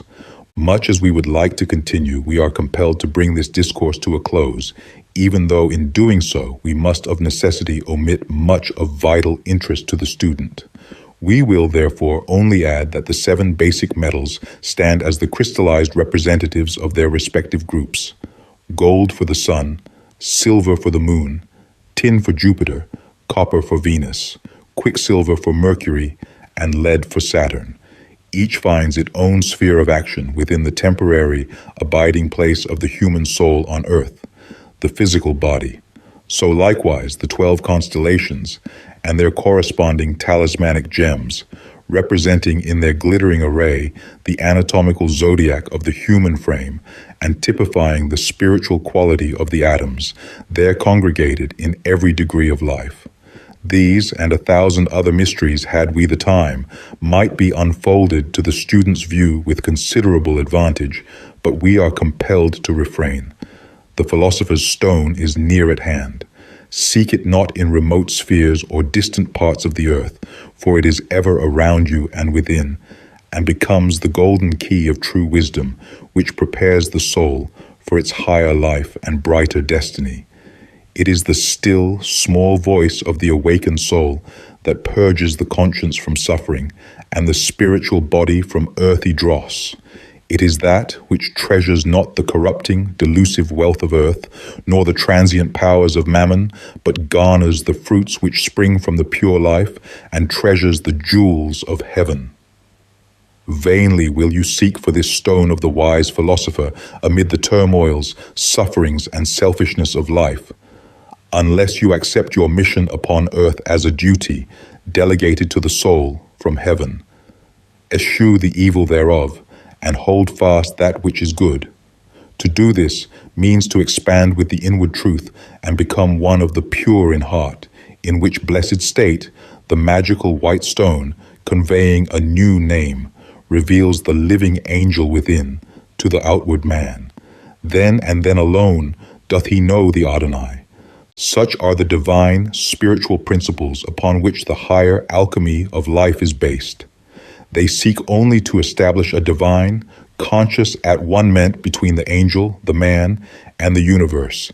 And to this end, we conclude with the words of the immortal Paracelsus: to grasp these invisible elements, to attract them by their material correspondences, to control, purify, and transmute them by the ever-moving powers of the living spirit, this is true alchemy. Chapter 9. Talismans.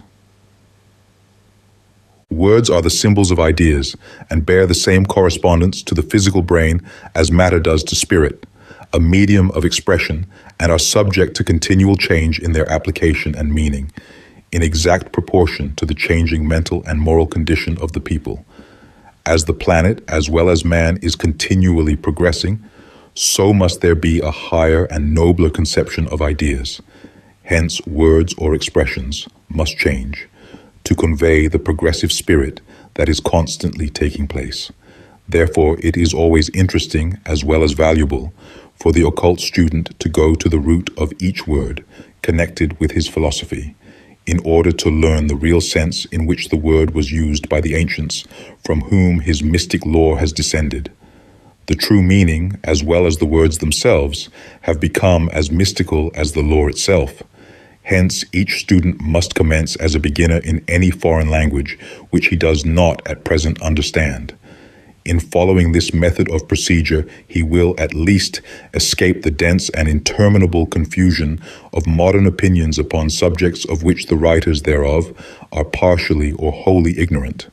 No better illustration of this can be afforded than by the word talisman, derived from the Greek verb telio, which means primarily to accomplish or bring into effect. But in its real and therefore higher sense, it means to dedicate, consecrate, and initiate into the arcana of the temple mysteries.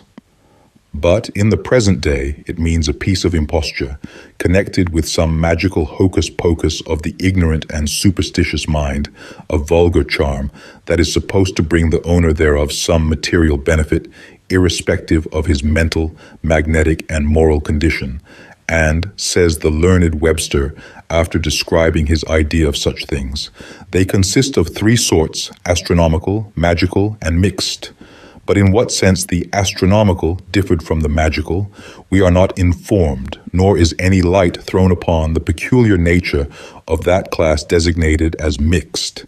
In fact, the lexicographer so mixes up his definitions that we are unable to distinguish anything in particular but his own individual ignorance. So it has become in every branch of learning. Words and their meanings have become so mixed in their use and application that the world is full of discords and misunderstandings, which lead into dissensions and contention among all schools of thought, sects, and isms. And lastly, though not the least serious, it has reached into the close relations of the human family. All writers and speakers, as well as the readers and listeners, should acquaint themselves with the derivation and meaning of words. The fact stands very clearly defined that talismans are confused in the minds of the present generation with magical charms, which depend for their effects upon the power of the idea or thought which the formulating magician impresses upon the substance of which they are composed. If the magical artist be expert and endowed with an exceedingly potent will, his charm may become very powerful when worn by the person for whom it was prepared. But if this one grand essential be lacking, no amount of Kabbalistical figures and sacred names will have any effect, because there can be no potency in symbols apart from the ideas and mental force they are capable of arousing in the mind of the maker. Solomon's seal is no more powerful when drawn upon virgin parchment with a weak will or in a mechanical state of mind than a child's innocent scribbling upon its slate. But if the artist realizes the mysteries symbolized by the interlacing triangles and can place his soul en rapport with the invisible elements they outwardly represent, then powerful effects are often produced. I am sorry to say that the knowledge of charms is not confined to the creation of beneficial talismans. Its perversion has led to the diabolical practices of the voodoo and black magician, whose work is holy, either for gain or revenge. Nothing but the most extreme selfishness lies beneath such immoral practices. But, as there must be a light to reflect a shadow, so a charm must follow a talisman. Magical charms, then, are simply natural objects, possessing but little active virtue in themselves, but, owing to the mediumistic nature of their substances, are endowed with artificial powers of temporary duration by virtue of the idea and thought impressed upon them through the mental magic of the maker. And in this sense, a charm must be clearly distinguished from telio, the talisman. The very names suggest their difference, and above all other men, students in occultism should strive to become thoroughly educated in the true sense of the term, men of letters, by virtue of, as Ruskin calls it, the kingship of words. Charm is derived from the Latin carmen, a song that fascinates and means to control by incantation, to subdue, while telio concerns the secret powers and wisdom of consecration and initiation. It is because of modern misuse of antique terms that we have considered this somewhat lengthy explanation necessary in order to clear away the accumulated debris of the ages from the true foundation of our present study. A talisman is a natural object containing the elemental forces of its own degree of life, in a state of intense activity and capable of responding to the corresponding quality of life outside of itself that emanates from the same spiritual state, either by sympathetic vibration or antagonistic currents, the nature, power, quality, and degree of life which the various natural objects represent, being a part of the temple curriculum of initiation. Hence the name by which the latent power of these natural objects became known was in strict harmony with the facts involved. In order to prevent any possible misconception upon the subject, let us briefly restate the definition in a different way. A talisman is the exact antipodes of a charm. This latter is the artful and temporary result of man's mental power, the former the natural production of universal nature, and as permanent and enduring as the substance of which it is composed during the present cycle. And yet, in some sense, it may be quite correct to say that a talisman acts like a charm, and vice versa, that charms act like a talisman, providing that the real vital difference between them is maintained in the statement. Now that we have our subject clearly defined, let us carefully examine how and in what sense a given natural object becomes talismanic, for it must appear self-evident to all that one and the same substance cannot constitute a talisman for everyone and for everything. They must naturally differ as widely in their nature and quality as mankind differ in physical, mental, moral, ethical, and temperamental development. And yet, though man may so differ from his fellow man, the ignorant Eskimo killing seals in his kayak may belong to the same spiritual quality of life as the Harvard professor who obtains his subsistence by daily discourse upon the sublime harmony of the infinitely small with the infinitely great, throughout the manifested universe of matter, and wherever we find this kinship of the spirit, we shall find the same identical talisman acting alike upon each, whenever they shall come en rapport with it. Mental, moral, and physical development never alter the real nature of the internal man. Culture only brings to the surface into active use the latent possibilities lying concealed within the human soul. It only allows him to exercise his functions upon different planes and with different effect. Every natural department of nature corresponds to some peculiar, specific quality and degree of life. These have been divided, for the sake of convenience, into 4 primary groups, and each group again subdivided into 3 corresponding to the 4 cardinal, 4 succedent, and 4 cadent houses of the astrological chart. Therefore, the 12 signs of the Zodiac, these constituting the cycle of necessity within physical conditions, wherein the ever-measuring or decreeing tidal flow of life from solar radiation throughout the year represents the 12 groups of humanity, of lower animated nature, of vegetation, and crystallized gems. Every human being is ushered into the world under the direct influx of one or more of these celestial divisions, and by virtue of the sign occupying the horizon at the moment of birth absorbs such influx and becomes endowed with a specific polarity, by virtue of which lie ever afterward, during such expression within physical conditions, inspires with every breath that specific life quality from the atmosphere, corresponding to the same degree of the universal spirit. Consequently, that gem or those gems representing and corresponding to his house of life become to him a talisman because of their relationship, their spiritual affinity. These are all given in the second part of Volume 1. The metals never become talismanic because of their comparatively negative degree of life, and for this reason also, they make the most powerful charms. Certain combinations of metals, and in proper proportions, increase the potency and magnetic influence of a charm, and here too, the laws of antipathy and affinity come into practical use. A true expert will know his metals, or metal, and his client before commencing his magical work. Those persons who derive most virtue from a talisman are those who belong to the most sensitive or interior state within such degree of life, and who are dominated by one sign only.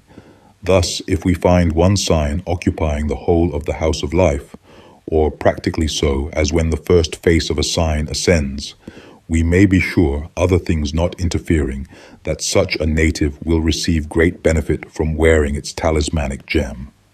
If a person of good intellectual powers and sensitive spirituality be born when the Lord of the Ascendant occupies the rising sign, as, for instance, Mars in Aries or Sun in Leo, we may be sure that the talismanic gem, in their case, will be exceedingly powerful because all the astrophysical conditions are then most favorable for the expression of natural forces, and if worn upon or near that part of the body which the sign rules, the power and influence is more powerful and beneficial. In wearing them, take them to you as a part of yourself, a part of your higher self, a thing to be heeded, listened to, and obeyed. They will usually make their presence most pronounced when something arises to disturb the harmonious vibrations that naturally and quietly go on between the person and the interstellar spaces above. They are like the sensor and motor nerves. They never make their presence known, except when danger encroaches. Having explained in what sense gems become talismanic, we have now to disclose the modus operandi, the how. The gems contain the life quality of their own astral nature. Man, as a higher expression only of the same universal Bayan life, contains the same. Like two electric currents, man, the positive pole, comparatively, attracts unto himself the mineral life of the gem, which thus becomes the negative pole. A complete circuit is formed and maintained as long as they remain in contact. Gems belonging to a different quality of life, not being en rapport with his astral state, have no good effect because no current flows between them. Thus, the talisman acts in unison with the psychic or soul principle of man, aiding the organism to sustain health, stimulating the mental perceptions and spiritual intuition, and affording in a remarkable manner many premonitions of coming danger when the individual is sufficiently sensitive to perceive them. And now, per contra, as there are gems that act in sympathy with man, there must be, and in fact are, gems that act upon contrary principles, that is, antagonistic, and these belong to purely antagonistic elements as air to earth and fire to water, unless the native be born under both forces, as Mars in Cancer rising, or the latter part of one sign and nearly the whole of another of an opposite nature, occupying the ascendant. Such natives are pure neutrals, and such might wear the gems that belong to the most powerful planet of the horoscope, or that triplicity holding the most planets. Then they are usually combined, the planet and the triplicity. There are, of course, innumerable substances, more or less capable of talismanic virtue to particular individuals, but those gems, and similar ones, that are given in The Light of Egypt, Volume 1, are the most powerful. To these may be added the opal, under Scorpio, the garnet, under Aries, and the turquoise, under Cancer, when Saturn is therein, and the aquamarine, under Pisces. And among the temporary talismans of vegetation, we may add that the young shoots, bearing the flower and seed vessels, are the portions of chief virtue, and the young shoots of trees. These are often used in locating mines, wells, oils, etc., that lie hidden beneath the surface of the earth, and in the hands of a negative, sensitive person, seldom fail to reward the searcher with success.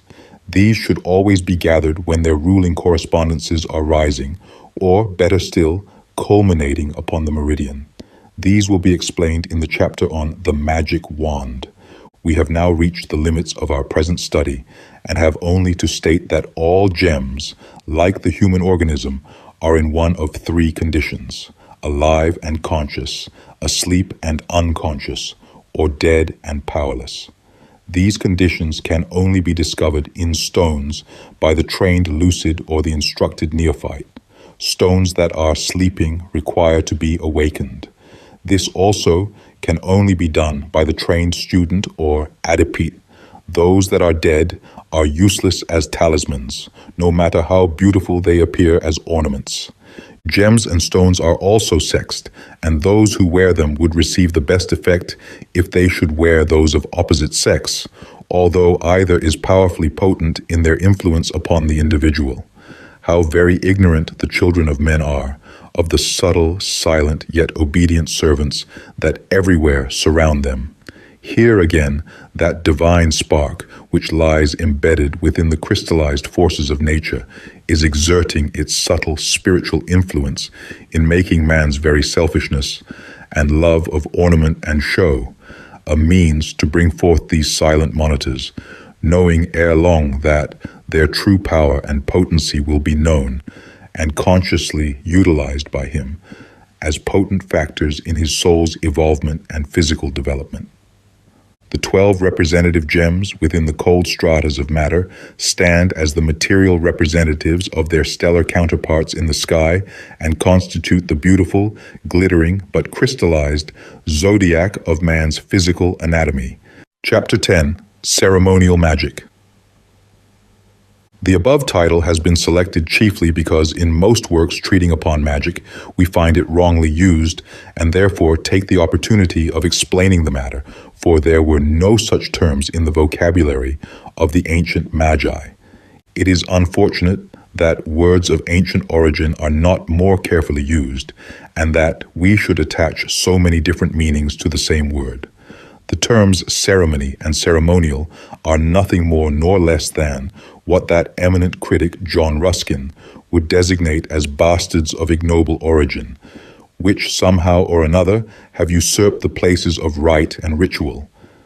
The word rite has descended to us from the Latin ritus of our Roman ancestors, and they received it from the more ancient riti of the Sanskrit, the Greek equivalent of which is reo, and means the method or order of service to the gods, whereas ceremony may mean anything and everything, from the terms of a brutal prize fight to the conduct of divine service within the church. But no such chameleon-like definition or construction can properly be placed upon the word rite, for it means distinctly, if it means anything at all, the serious usage and sacred method of conducting service in honor of the gods or of superiors, and requires the attendance of the prophet or priest, or someone duly qualified to fulfill such sacred functions for the time being. The ritual of magic, then, is the correct title of this present study, and as such we shall, henceforth, term it as we proceed with the course. Man is especially, and above all creatures, an organizing force, and when to this fact we add the most interior and powerful of his sentimental instincts, veneration for the powers that be, and for the higher, invisible forces of nature, his religiosity, as it has been aptly termed, we cannot wonder that the earliest races of which we possess any record are chiefly distinguished for their imposing and elaborate religious rites. In fact, it is to the stupendous temples and a colossal sacerdotalism that we are indebted for 9/10 of the relics and records which we possess of them. So true is this that, from what we have been able to discover, we are quite justified in asserting that the ancient races were, above all other things, a profoundly religious people. The temple was the center around which revolved all their genius and art, and the sacred edifice became their grandest achievement in architecture, and its high priest the most powerful individual in the state. In fact, it was in consequence of the real power invested in such sacred office that it was so intimately connected with the throne, and why royalty so frequently belonged to the priesthood or exercised priestly functions. And there can be no real doubt but that amongst the pastoral and more spiritual races of Earth's earliest inhabitants, the priest, by reason of his superior wisdom, was the first lawgiver, and by virtue of his sanctity of person and elevation of mind became their first primitive king, a patriarchal monarch whose scepter and symbol of power was the shepherd's peaceful crook. Just as among the ruder nomads of the inhospitable north, we find the greatest hunters invested with the dignity of chief, whose significant symbol and scepter of royalty upon their Nimrod thrones was the trusty, successful spear. And the times in which we live have bade their full effect upon these symbols, so significant of rule. The monarch has transformed the spear into the less harmful mace, while the church has added an inch of iron to the crook. Therefore, the former has become less warlike and the latter less peaceful, and verily, in actual life we find them so. The patriarchal sire, head of the tribal household, was the original priest, and the hearthstone the first altar around which the family rites were performed, and from this pure and primitive original have been evolved, through progressive ages, the stately temple and the sacred person of the despotic pontiff. From the sincere prayer, the pure aspirations of the human heart, and the joyous offerings of fruits and flowers to the invisible powers around them, and from the souls of their beloved ancestors has arisen the costly and complicated ritual of theology. And if the theologians of today really knew the lost secret meaning of their complicated rituals, and the unseen powers lying behind their external symbols, their anxieties for the continued life of their dying creeds would be turned to new hopes and faith, which could be demonstrated to their equally blind followers. That which they were teaching they knew, and could practically use the knowledge given forth in their sanctuaries, and instead of offering up their supplications to an imaginary, personal deity, their words, rites, and ceremonies would take on the form and power that such should command, and they would become truly, what their title really means, a doctor of the soul. Then could they intelligently lead and direct the souls of their followers to the path of Christ, truth, which leads up to salvation, not a vicarious atonement, but gaining the at-one meant through the individual soul's development to a conscious relation to that divine spirit we call God, where it can say, I know. Out of those simple gifts, which were the spontaneous offerings of loving remembrance and unselfish charity, have grown the prayers, penances, sacrifices, and servile worship of sacerdotalism. Out of the paternal consideration and love of the aged sire has evolved the haughty, chilling pride of the selfish, isolated priest, and which reflects its baneful influence upon the worshippers at their feet. They have also changed their once sacred, faithful, and reverent obedience into suspicion and distrust, and with the educated to utter disgust. The light has been extinguished, and priest and people alike are groping about in darkness. It is strange, yea, passing strange, the amount of human ignorance and folly that is revealed. When we look upon this picture, and then upon that, verily, we cannot help but ask the question, is mankind really progressing? We know that it is. We are keenly alive to the truth that the anthem of creation sounds out Excelsior. Move on. But how, and in what way, spiritually, we fail to comprehend. The cyclic development of the human soul is an inscrutable mystery. All the considerations above presented must be thoroughly weighed and understood in order to arrive at the true value of the dogma and ritual of high magic, as Eliphas Levi terms it, because amid the vast array of tinseled drapery, the outcome of man's vain conceit and bombastic pride, we shall find very little that can be considered as vital and really essential to the rites of magic. The show, the drapery, the priestly ornaments and instruments are to the really spiritual occultist but as sounding brass and a tinkling cymbal. That they had and still have their legitimate uses is true, but these uses do not concern magic per se, nor its manifold powers. They awed the popular mind and impressed upon the masses a due reverence for the powers that be. They were instrumental in holding the untrained passions of the common herd in check by a wholesome fear of summary vengeance from the gods, so that this pageantry of magic, the outward priestly show, was more of a politic development than a spiritual necessity, an astute but philosophical method of enabling the educated few to govern the uneducated many. And it was only when the educational and initiatory rites of the temple became corrupt, and the priest became the persecuting ally of the king, when in real fact the priest lost his spirituality in the desire for temporal power and place, that the people began to disbelieve his professions and rebel against his tyrannical control. The powers that be are now wielding their sword of justice and unfurling the knowledge of freedom and truth to the aspiring mind of man. He has begun to feel his bondage and the yoke of oppression. The words of promise and love, instead of lifting him up to the God he has been taught to worship, bow him down in slavish obedience to his priest. Mankind cannot remain in this mental and spiritual darkness much longer.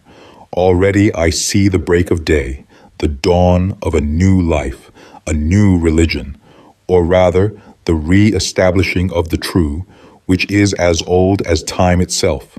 There is but one law, one principle, one word, one truth, and one God. The original requirements for the office of priest and the rites of magic were, as shown, a primitive, that is, pure mind, one that had outgrown the lusts and passions of youth, a person of responsibility and experience. And even to this day, the priest of the Roman Church is called by the familiar title of Father. And as nature does not alter her laws and requirements in obedience to the moral development of the race, we may rest assured that the same requirements of 10,000 years ago still hold good today. You may enter your magic circle drawn with prescribed rites, and you may intone your consecrations and chant your incantations. You may burn your incense in the brazen censer and pose in your flowing, priestly robes. You may bear the sacred pentacles of the Spirit upon your breast and wave the magic sword to the four quarters of the heavens. Yea, you may even do more. You may burn the secret sigil of the abjurant spirit, and yell your conjurations and exorcisms till you are black in the face. But all in vain, my friend, all in vain. It will prove nothing but vanity and vexation of spirit unless the inward self, the soul, interblends with the outward word and contacting by its own dynamic intensity the elemental vibrations of nature arouses these spiritual forces to the extent of responding to your call. When this can be done, but not until then, will your magical incantations have any effect upon the voiceless air. Not the priestly robes, nor magic sword, not the incantations, written word, nor mystic circle can produce nature's response to occult rite, but the fire of the inward spirit, the mental realization of each word and mystic sign, combined with the conscious knowledge of your own deific powers, this and this only creates nature's true magician. Who and where can such be found? Are they so few that the echo answers back where and who? Yet there are many such upon the earth at the present time, but the present mental conditions forbid them making their identity known. They would not be recognized and accepted as the true teachers, but reviled and persecuted and dubbed as insane. But silently, they are sowing the seed of truth that will spring up and bear fruit where and when least expected. Because evil is so active, truth is not lying dormant. The Spirit of God, that divine spark of deity within every human soul, never sleeps, never rests. On and upward is its cry, Omnia vincit veritas. The grand sublimity of man's conception of at one with the infinite Father, at one with the limitless universe of being, at one with and inheriting all the sacred rights and inalienable prerogatives of the ineffable Adonai of the deathless soul, is the only test of man's qualification for the holy office. For, as Bulwer Lytton has truthfully said, the loving throb of one great human heart will baffle more fiends than all the magician's lore. So it is with the sacred ritual. One single aspirational thought, clearly defined, outweighs all the priestly trappings that the world has ever seen. The success of all incarnations depends upon the complete unison of voice and mind, the interblend of which produces the dynamic intonation that chords with the inward rhythmic vibrations of the soul. Once this magical, dynamic vibration is produced, there immediately springs into being the whole elemental world belonging thereto by correspondence. Vocalists who hold their audiences spellbound do so by virtue of the magical vibrations they produce and are in reality practical, even though unconscious magicians. The same power, to a degree, lies in the voice when speaking, the graceful movement of the hand when obeying the will, and the eye rays forth the same dynamic power and becomes magical in its effects. These powers are exercised more upon the physical plane, and no better illustration can be given than the power man is able to exert over the animal when gazing into its eyes. Here, as well as in incantations and invocations, within the power of the will, lies the success or failure. At this point, it may be asked, what then is the use of magical rites, of symbols and priestly robes? We answer, in themselves alone, nothing, absolutely nothing, except the facility and convenience we derive from system, order, and a code of procedure. To this may be added the mental force and enthusiasm of soul which such things inspire, just as men and women may feel more dignified, artistic, and refined when dressed in accordance with their ideas. So may the average priest feel more priestly, holy, and consequently more powerful mentally when arrayed in the robes of his office and surrounded by the outward symbols of his power and functions. But in themselves alone, there is not, nor can there be, any real virtue. The same may be said of the incantations. The words used in their composition are the hieroglyphics of mystical ideas. Therefore, the correct pronunciation of the words, or the grammatical construction of a sentence, is nothing if the underlying idea is conceived in the mind and responded to by the soul. Will and motive form the basis of true magic. One word more and we have completed our subject. Magic swords, rings, pentacles, and wands may and often are powerful magical agents in the hands of the magician by virtue of the power or charm that is invested within them when properly prepared. But apart from such preparation by those who know, they are as powerless as unintelligible incantations. All the foregoing are aids, but if physical manifestations of magical forces be required, there must always be present the necessary vital magnetic pabulum, by means of which such phenomena are made to transpire. And in every case, to be successful, the assistance of a good natural magician or seer is necessary. For without this essential element, the whole art, in its higher aspects, becomes abortive. Chapter 11. The Magic Wand. This is the last lesson of our present course that requires a clear definition of the terms employed in the title thereof. For the 12th and final study is, perhaps, fortunate in having for its title a word that has not so far been misused and distorted from its original sense: the magic wand. The words savor of everything that the young tyro in occult art can picture to his mind, of the midnight magician and his mysterious, if not diabolical, arts, muttering his incantations, working his gruesome spells, and raising the restless ghosts of the dead. Strange fancies these, and yet so corrupt and ignorant have become the conceptions of the popular mind regarding the once sacred science of the temple and the psychological powers of nature, that we very much question if the ideas above stated were not very similar to the originals of each modern student before he had become acquainted with the deeper truths, the realities of occult philosophy. We will commence our study by a careful investigation of the original meaning of the words magic wand, since those who were the masters and originators thereof are far more likely to know more about them than their degenerate offspring of a later age. Few, comparatively, would believe that the words magic, mason, and imagination are the present unrelated descendants of the same original conception, the root idea. But such is the case. First, then, we will examine their modern meanings. Magic is the unholy art of working secret spells, of using invisible powers, and holding intercourse with the unseen world of ghosts and demons by means of enchantments. It also means the expert deception of the senses by the tricks of a conjurer, so-called hocus pocus and fraud.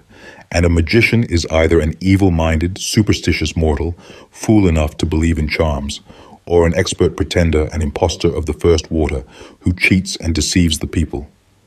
A mason is the honorable designation of a builder who works in stone, metaphysically a member of a semi-secret society whose sole advantage is social intercourse and standing, who proclaim fraternity and universal brotherhood theoretically and practice the reverse in reality.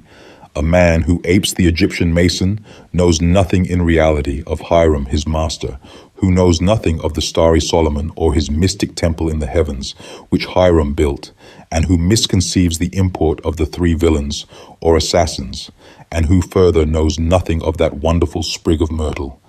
In short, a Freemason, speaking generally, is a man who delights in ideals, social equality, secret fraternity, and plays at mysticism, who parades on the Masonic stage and enacts a role he doesn't understand.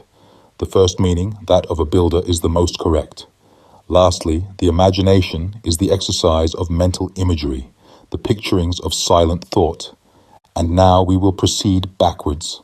Imagination is from the word image, a form, a picture, and has descended to us from the Latin imago, which in its turn was derived from the Old Semitic root mag. Mason comes to us from the Latin mass, which means to mold and form, that is, to build, and the word mass, through various transformations, was also derived from the root word mag. Consequently, originally, there was but little difference in the ancient idea of building pictures in the mind and erecting the mental idea externally in stone. It is from this fact that we have today mental masons, a la the secret orders, and stone masons who labor for wages. The mental masons have merely lost the knowledge of their art. They should, by rights, be as active and correspondingly useful today as their more physical brothers, the masons of stone. This art would never have fallen into disgrace and disuse if their daily bread or material accumulations had depended upon their efforts in building up the mental, moral, and spiritual attainments of each other and bringing their knowledge into more external use by making the material edifice, the physical body, a purer and more fitting temple for the divine soul. Magic comes from the Latin magi and the Greek word magos, which means wise, learned in the mysteries, and was the synonym of wisdom. The initiated philosopher, the priest, and the wise men are all of them included in the magi. Again, tracing this word to its remote ancestor, we find it terminating in the same Semitic root, mag. But of this strange root, no one was able to say much, except that it seemed to belong to the Assyrian branch of the great Semitic race. But quite recently, thanks to our scientific explorers and archaeologists versed in the mysterious meaning of cuneiform inscription, Assyrian scholars now inform us that they have found the hoary, primitive original of it, of magic, magi, and imago, etc. It is from an old Akkadian word, imga, meaning wise, holy, and learned, and was used as the distinguishing title of their wisest sages, priests, and philosophers who, as may be supposed, gradually formed a peculiar caste, which merged into the ruling priestly order. The Semites, who succeeded the old Akkadian race in the valley of the Euphrates as a mere matter of verbal convenience, transformed many of the old Akkadian words to suit their own articulation, and imga became mag, and thus magi. The blend between the Semitic and the older Akkadian race produced by fusion of racial blood, the famed Chaldeans, so that we see how old are the words which many of us daily use, but with different meaning. Verily, it makes one feel, when B thinks of magic and its origin, as though he were quite nearly related to the people who honored King Sargon the Wise, the earthly original of the mystic Solomon of biblical tradition. The term wand is an old Saxon word which primarily signifies to set in motion, to move. From this, we derive our word wander, that is, to roam, and wandering, that is, moving and continually restless. We have now the original, therefore real, meaning of the words magic wand, thus an object that sets in motion the powers of the magician, and the magician, an initiate of the sacred rites, a master of wisdom, possessing all the resources that enable him to build, mold, and form, to create, in fact, by virtue of his knowledge of the secret powers of mental imagery and the potential use of his own imagination. He is both mental mason and learned philosopher. The student may doubtless ask, why all this care and labor regarding mere definitions? We reply that it is because the real meaning of the words we have purposely selected for the title of our studies are, in themselves, a far better revelation than we could possibly have written. Originally, ideas and words were related as absolute expressions or correspondences of each other. This is not so now. As the different races became interblended, the purity of both language and morals retrograded, and the people grew more to the external. The intuitions and spirit were compelled to retreat, giving place to only the intellectual and mental. The blending of the languages gave birth to many words wherein different meanings were transmitted. Hence, the trouble arising today over the numerous interpretations of a single word. Hybrid races have no such thing as a pure language. Their ideas and language, like their blood, is badly mixed up, confusing, and unsatisfactory so far as the real meaning of the words are concerned. For this very reason, we find so many different meanings for the same word, and also for this reason, we cannot formulate a legal enactment in the Anglo-Saxon tongue that a learned lawyer, versed in this senseless jugglery of words, cannot demonstrate to the satisfaction of the courts means something the very opposite of the real intentions, the spirit, which the framers thereof intended it to convey. Anciently, it required no artful cunning of the lawyer to interpret the laws.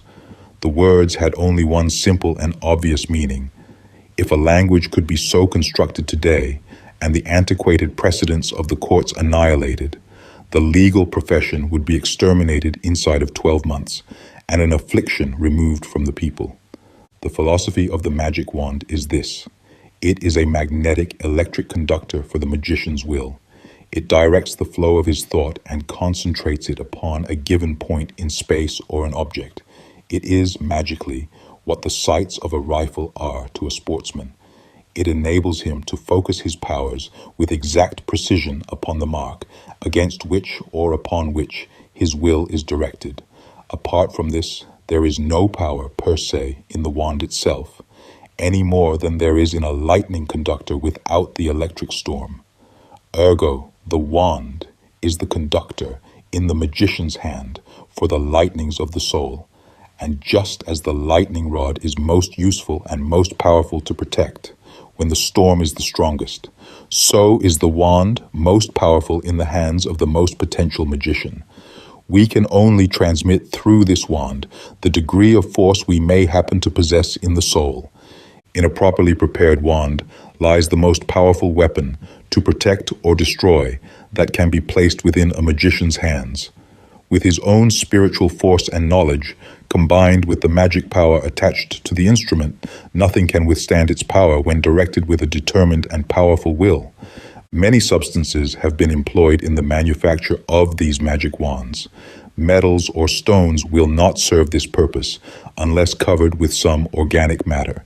In any case, stones are worthless.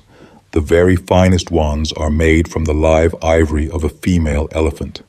A short wand, 21 inches long, tipped with gold at the largest end and silver or copper at the other, is very powerful. Next to these costly articles are wands with a gold or copper core, a wire, in fact, cased with ebony, boxwood, rosewood, cedar, or sandalwood. English yew also serves the purpose, so does almond wood. Simpler, less expensive, and almost as effective are wands made of witch hazel. In fact, apart from the wands of live ivory, I consider that witch hazel is as powerful as the golden wand. Next in force to this witch hazel are the shoots of the almond tree, and lastly, the peach and swamp willow. The proper time to manufacture a magic wand is whenever you can find the person who is able to do the work.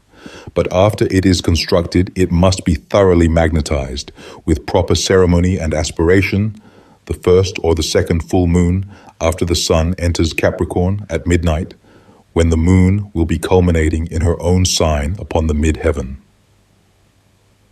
The best time to cut a shoot of witch hazel or other material for a wand is the first full moon after the sun's entry into Capricorn at midnight, and then magnetize it upon the next full moon at the same hour. In conclusion, let us repeat that the magic wand is but the highly sensitive magical medium for transmitting and concentrating the force of the learned magician, that it is equally powerful under great excitement of mind, whether used consciously or not. The stream of mental fire will go in the direction the wand happens to be pointed, and therefore should never be in the hands of the wicked or foolish any more than firearms. It is potential or otherwise, in exact proportion to the artist's wisdom and dynamic mentality, and is useless in the hands of the idiotic or weak-minded. A magic wand requires brains and vigorous mental force to make it effective, just as the steam engine requires an apparatus for generating the steam that moves it.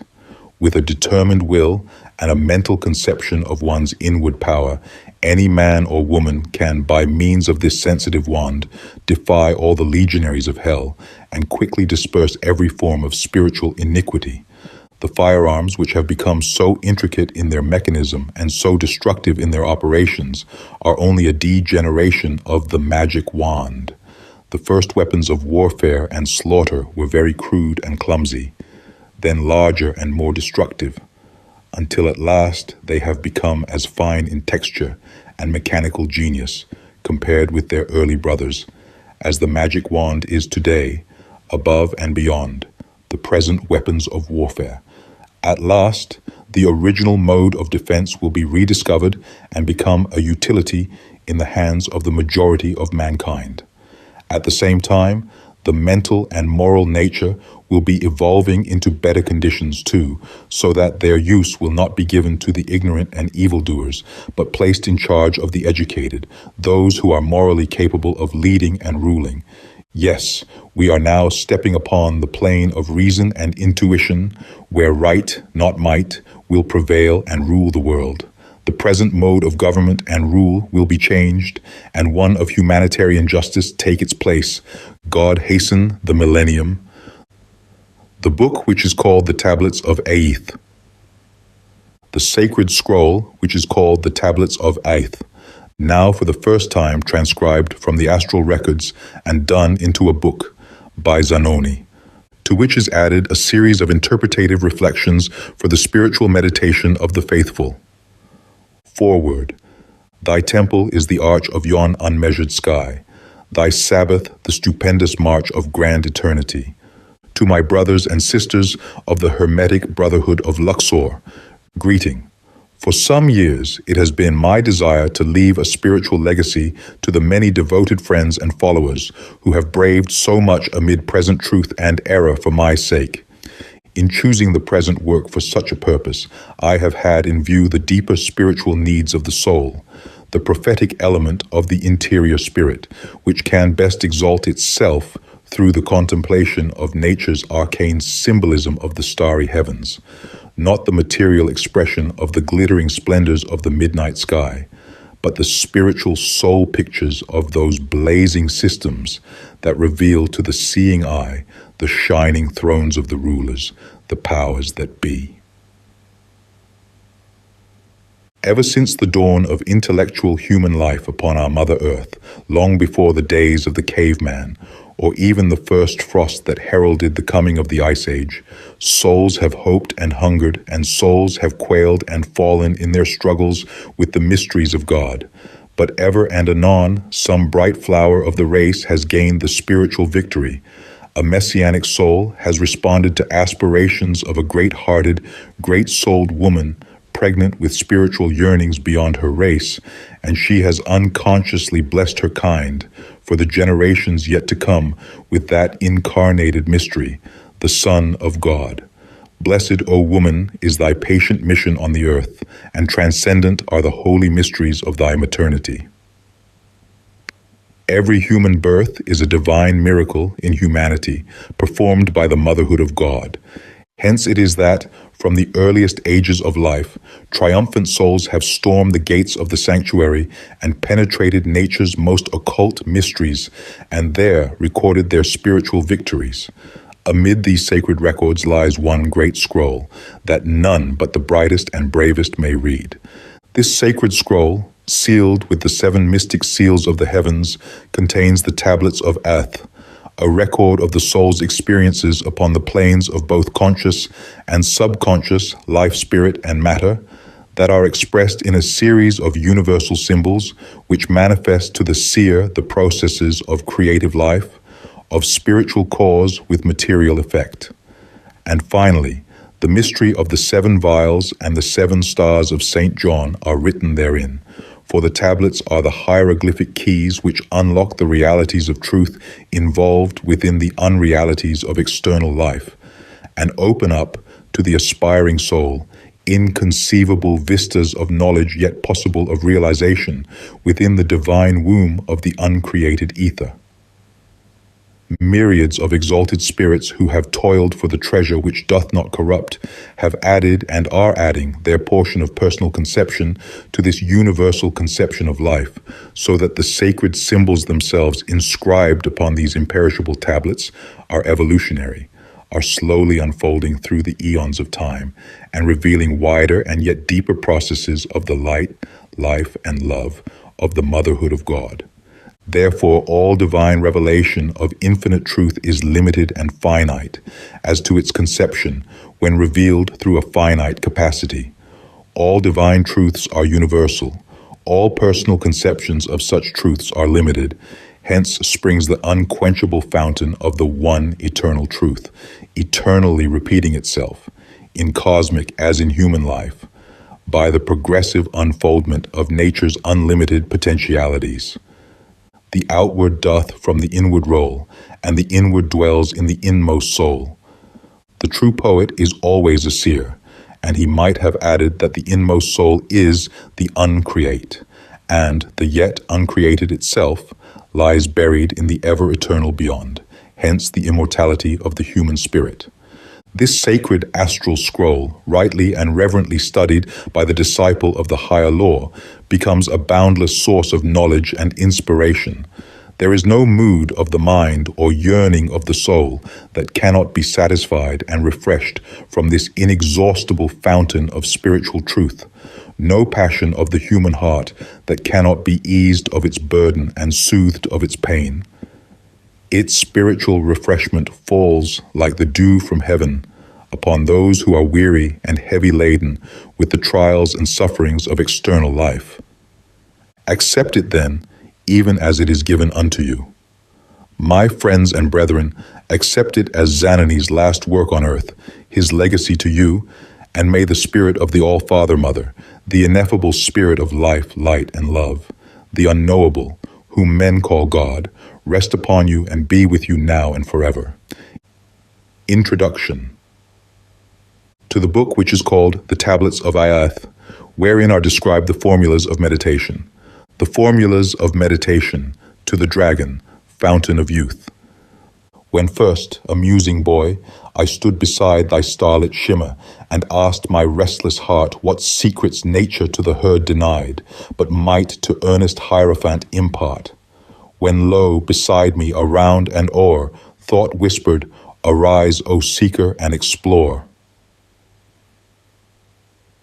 The tablets of Eth are the culminating expression of symbolical ideas, and the studious meditation thereof is to be approached and continued in this wise.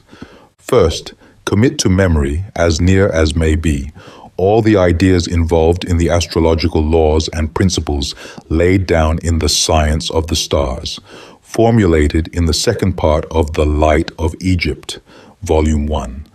Especially as regards the symbolism there given and manifestation thereof on the intellectual plane. Mentally digest these aspects of truth most thoroughly. Second, carry forward the same course of mental training with regard to the preceding chapters in this volume, from number 1 to number 12. There are 13 chapters, but number 13, the last one, being the Penetralia, should not be included in this course, but rightly used, should be reserved as the last and final revelation for spiritual contemplation. The 12 chapters just mentioned continue the great astral laws given in The Light of Egypt, Volume 1, from this plane to that of the soul life of the human monad, both prior to and after human incarnation. At this point, we leave the finite and step into the realms of the infinite. From the sphere of limitations which surround the microcosm, we enter the starlit path of the macrocosm, and here, with the illimitable ocean of eternal life sweeping onward before us, we hear the first strains of the grand march of the universe burst forth from the organs of God. The sons of creative life swell the infinite chorus of sound. Archangels swing their fiery batons to the march of the heavenly host, and all earthly sound has ceased. We are absorbed in the music of the spheres. We are now in the realm of universals, the domain of living realities. The tarot of Mother Nature revolves before us, revealing her mystic meanings to the soul. All ideas are symbols, and symbols are reservoirs for the conservation of thought. And this is a very truth. Even so on earth as it is in heaven.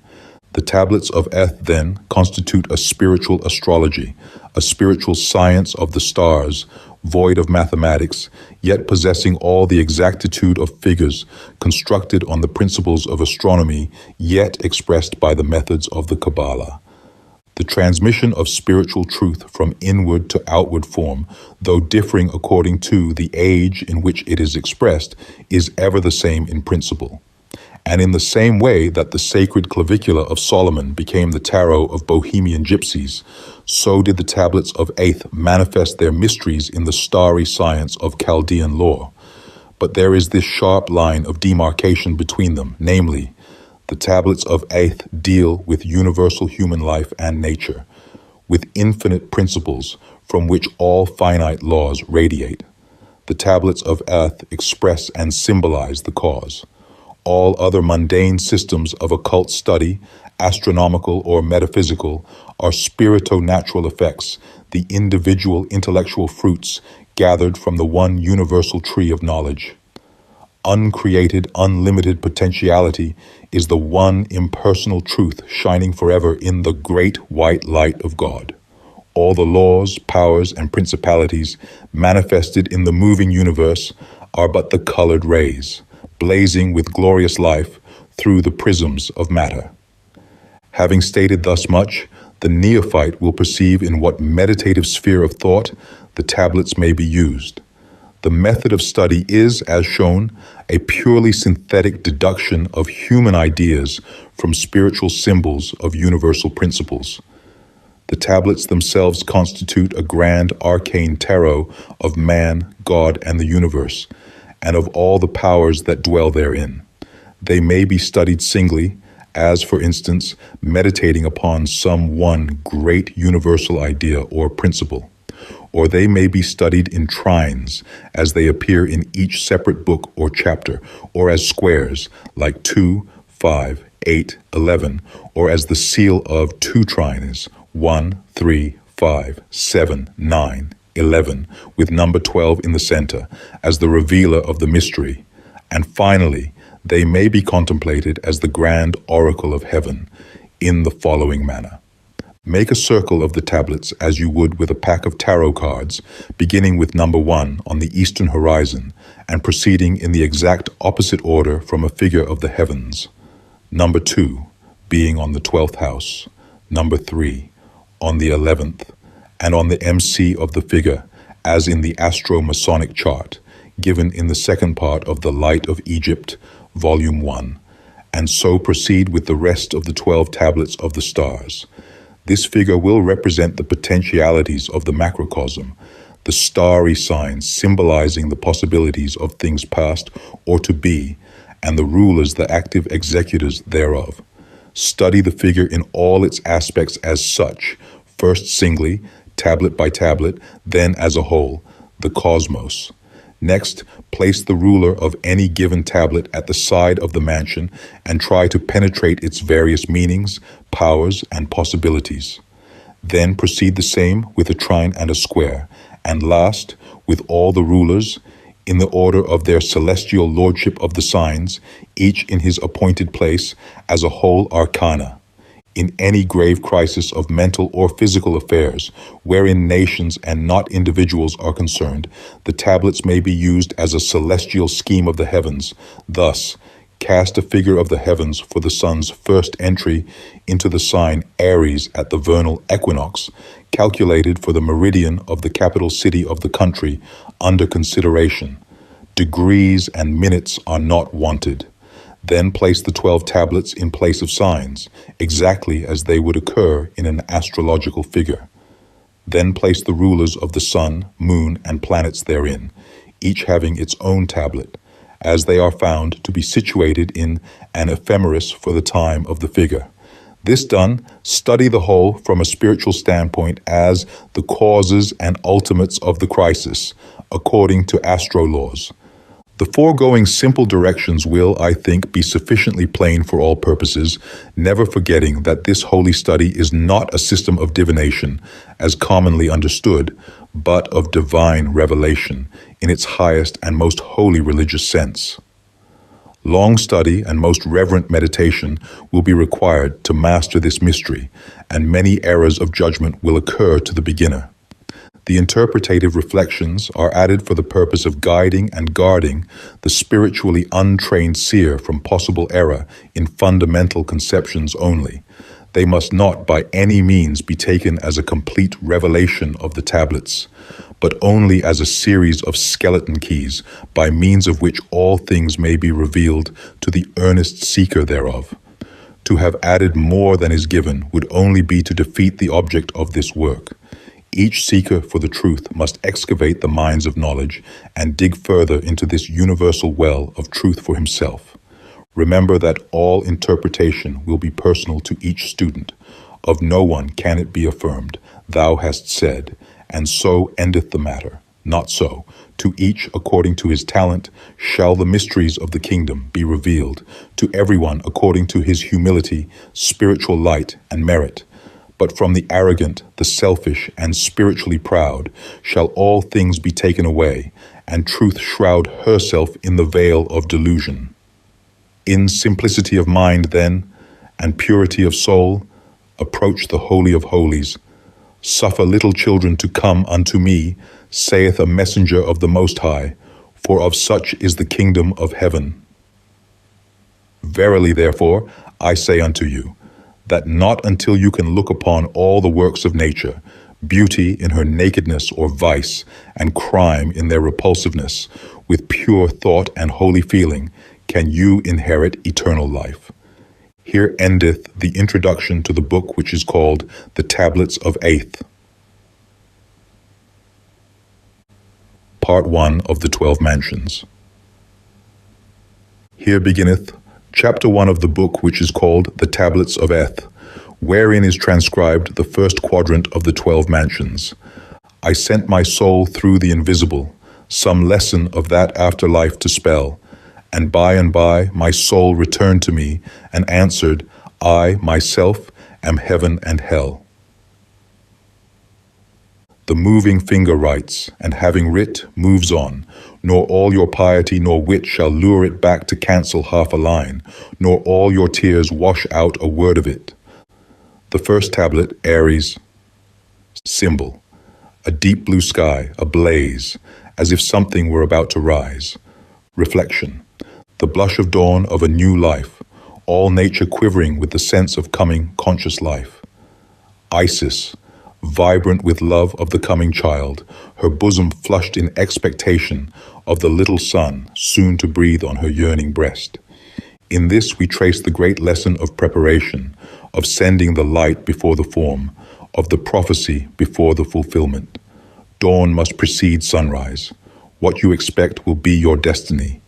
It is the longing of centuries that incarnates a god, a real sun god, whose vibrant love life can thrill other lives into prayer, aspiration, the struggle for eternal life.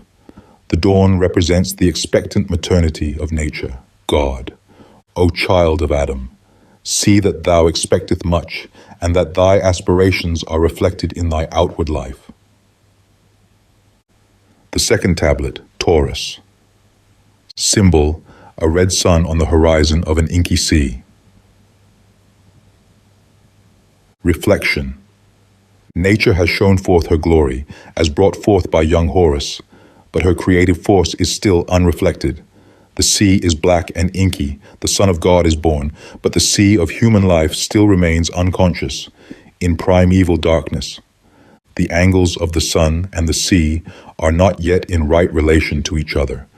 A few, standing on the watchtowers of life, seeing the red glow of the risen sun, call, "Look!" But the unfortunate ones in the outer darkness cry, as they beat their breasts, "No, there is no light, you do but dream." And yet the sun of life has risen. The divine light glows. O child of Adam, remember that in him was life, and life was the light of man, and the light shineth in the darkness, and the darkness comprehended it not. The third tablet, Gemini. Symbol, 2 stars are rising at angles to each other and to the polar star, while 8 stars shine faintly in the black space of background. Reflection, the divine symbol of soulmatehood is here signified in the 2 stars rising in the foreground. Not only the soul affinities of humanity, but the eternal father-mother forces manifested in the Burgoyne spirit of universal life and nature. The two great creative powers, life and light, whose harmony creates love, attraction and repulsion, and the straight lines of law and justice, which blend in the spiral of mercy. The two stars are rising at an oblique angle to the pole star, the center around which material things revolve. So too, life and love are balanced by the star of wisdom. Love in the spirit is adaptation to the environment in matter and providence in universal life. The 8 stars reveal the mystery of the tablet, universal death, present with life. The final end of all discord glimmers faintly afar off, and man questions the love of God, seeing that all things pass away, not realizing that death is the germinal promise of life, of transformation, of the realization of unrealized hopes, of the union of loving hearts in their starry pilgrimage back to the Father's home. O child of Adam, listen unto the words of the teacher. I and the Father are one. Suffer little children to come unto me, for of such too the kingdom of heaven. Part 1. Here beginneth chapter 2 of the book which is called The Tablets of Aeth, wherein is transcribed the second quadrant of the 12 mansions. How they struggle in the immense universe, how they whirl and seek innumerable souls that all spring forth from the vast world soul. They drop from planet to planet, and in the abyss they weep for their forgotten land. These are thy tears, O Dionysus, O Spirit vast, Divine One, Liberator. Draw back thy daughters to the breast of light. Ah, love, could you and I with him conspire to grasp this sorry scheme of things entire, would we not shatter it to bits, and then remold it nearer to the heart's desire? The 4th tablet, Cancer. Symbol. A woman's face, unconscious, in trance, surrounded by clouds. Reflection. The dreaming woman whose brooding thoughts shape the coming man. The race is never any farther advanced than the average thought of the woman. She is yet sleeping, knowing not her powers. So not until she awakes and recognizes herself as conceiving by the Holy Ghost and the mother of the incarnate God will that God be brought forth unto universal knowledge. In this is the great lesson to woman. Ever remember thy creative power as the mother of the humanity of the future. The sun in thy mansion exerts its highest power. Awake, therefore, O soul, and eclipse not its brightness with thy dreams of sublunary power. O child of Adam, ever honor the womb that gave thee birth, and know that all thy earthly greatness received its seed therefrom. A fountain cannot rise higher than its source. The 5th tablet, Leo. Symbol, a man's arm, bent, exceedingly muscular, a knife in the hand, a streak of lightning opposite the arm, which is defying the lightning. Reflection. Here we have the symbol of the incarnate fire of the Spirit, defying the mere natural fire of the heavens. The woman sleeps and broods and dreams, but the man she has brought forth is awake and bids defiance to the fiery forces of nature. He has armed himself with the keen knife of action, and with it has conquered the forces of matter. He has harnessed the lightning and made the electric fluid his obedient slave. And thus has he mastered all forces inferior to spirit, that spirit of conscious life which is his birthright. The lesson to be gleaned from this is that the kingdom of nature must be taken by storm, not for rest, but for work. Has Mother Nature sent forth her man-child, not for peace, but for battle, not for inertia, but for effort. O child of Adam, arm yourself with the sword, mayhap the sword of affliction, and gallantly raising the strong right an aloft, hurl defiance at the chaos of nature, sure that the fire from the sun of the Spirit is burning in every vein of that arm. The 6th tablet, Virgo. Symbol, a lotus rising from the water, coiled around its stem a snake whose efforts fail to reach the flower. Reflection. Here we have the sacred flower, symbol of the virgin soul, uncontaminated by the snake of passion, which can only enfold the body, the stem, the snake of matter, of lust, of evil. But the flower of the spirit, the soul, lifts its pure white petals upward as an incense cup to the sun of the spirit. In this symbol read the great lesson of the experience of evil. If the flower of the soul blossoms, the mud of the soil and the snake of the passions are but the surroundings of its roots and stem. Both are necessary for the perfection of the flower. The roots sink deep into Mother Earth and draw nourishment and life, lifting matter upward, while the snake of passion becomes, under another aspect, the serpent of wisdom. Coiled around the stem of this life, it gives to the incarnated soul that wisdom which later blossoms in the seraph of the sun spheres. O child of Adam, take suffering if it forge the sword of the Spirit. Take evil and passion and turn them into deep lessons of life, blossoming the evil into good, changing passion into wisdom.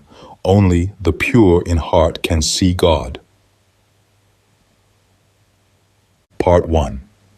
Here beginneth chapter 3 of the book which is called the Tablets of Eth, wherein is transcribed the third quadrant of the 12 mansions. To know what really exists, one must cultivate silence with one's self, for it is in silence that the eternal and unexpected flowers open, which change their form and color according to the soul in which they grow. Souls are weighed in silence, as gold and silver are weighed in pure water. The worldly hope men set their hearts upon turns to ashes, or it prospers, and anon, like snow upon the desert's dusty face, lighting a little hour or two, is gone. The seventh tablet, Libra. Symbol, a crowned king with a scythe raised in the air, looks closely at two boys wrestling beneath him in a field of grain, a red poppy below them.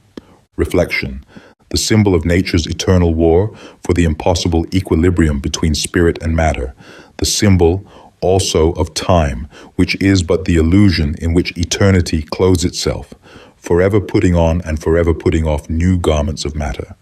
The crowned king is the victorious soul, waiting with the scythe of time to reap the harvest of the world, while incarnated man, as represented in the wrestling youths, is struggling for that which he did not produce, and which only death can reap.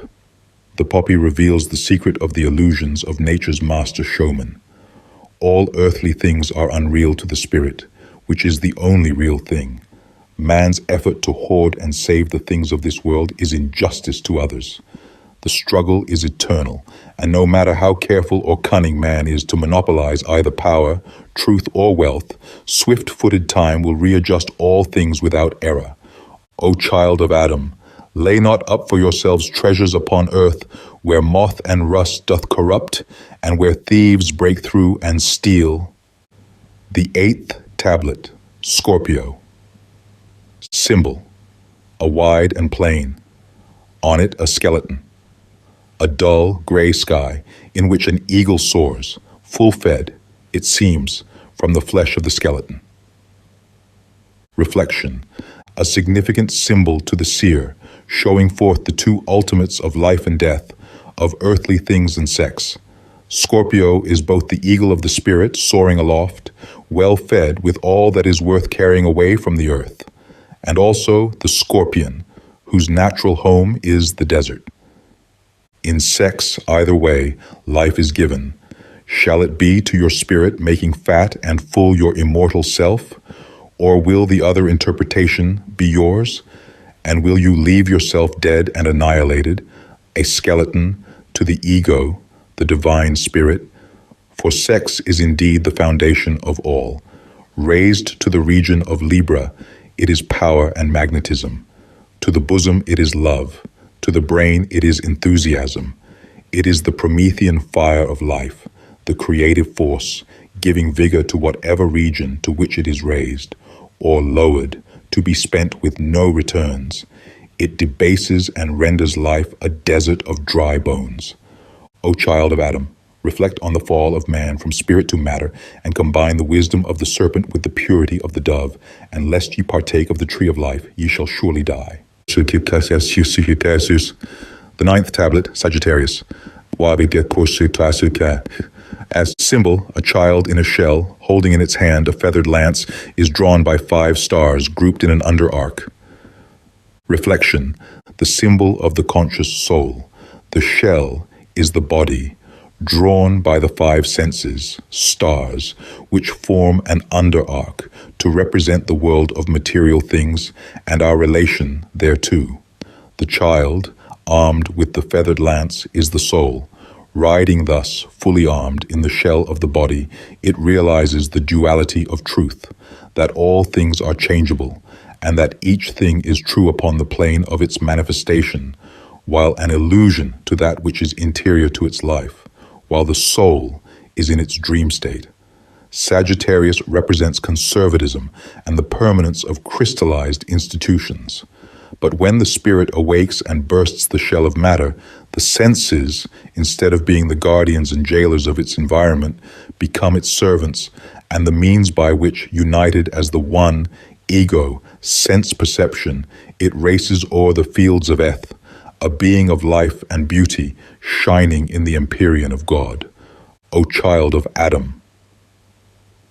Ever remember that temperament and environment constitute the north and south poles of human possibility, and that ability, combined with opportunity, is the measure of responsibility.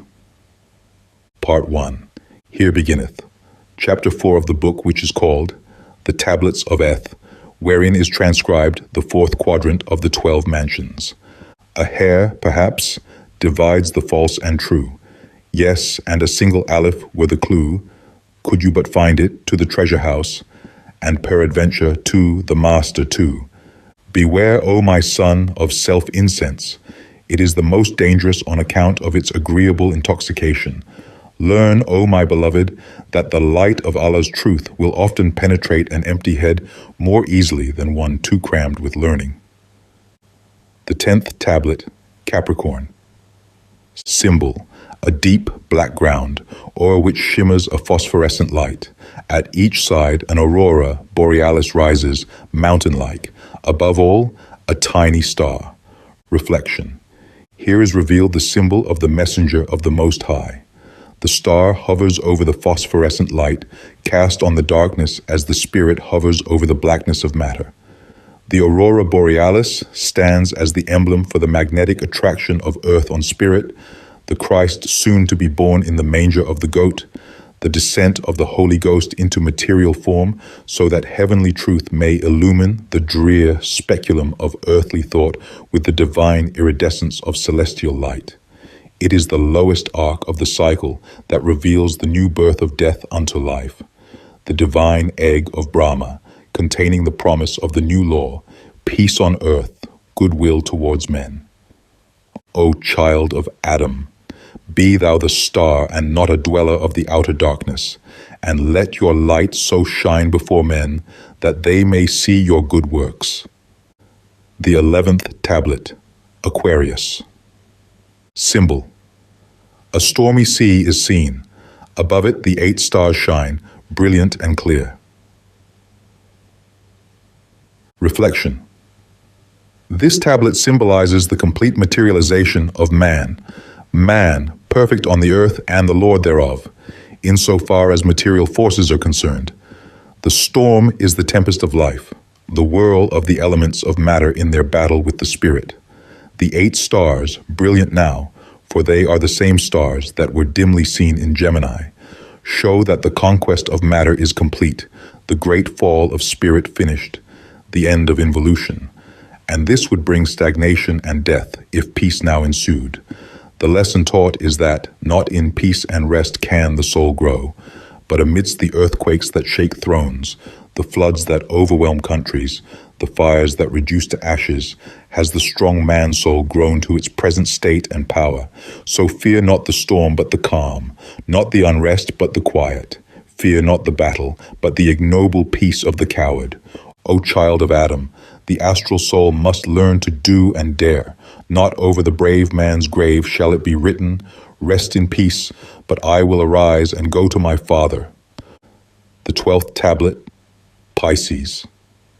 Symbol, a comet beyond it infinite things only dreamed of as yet, a world floating in an ocean and in night, beneath are two hands clasped palm to palm. Reflection, a revelation of the to-be. The comet is the 12th avatar, the herald, coming forth from the starry abyss of the infinite, staying with us a little while, and then flashing on his shining way to other worlds than ours, bearing the divine word from sun to planet as the fiery messenger of God. And here the soul may well ask, who, where, whence, and whither? For behold, he has come and gone, and earth could not answer, nor the seas that mourn, in flowing purple of their Lord forlorn, nor rolling heaven, with all his signs revealed and hidden by the sleeve of night and morn. The world, floating in the sea of the infinite and resting in night, shows the present state of humanity. But the blush of dawn is ready to gladden the soul, and the expectant seer, from his lonely vigil on the hilltop, awaits the sunlight which will soon flood the world anew.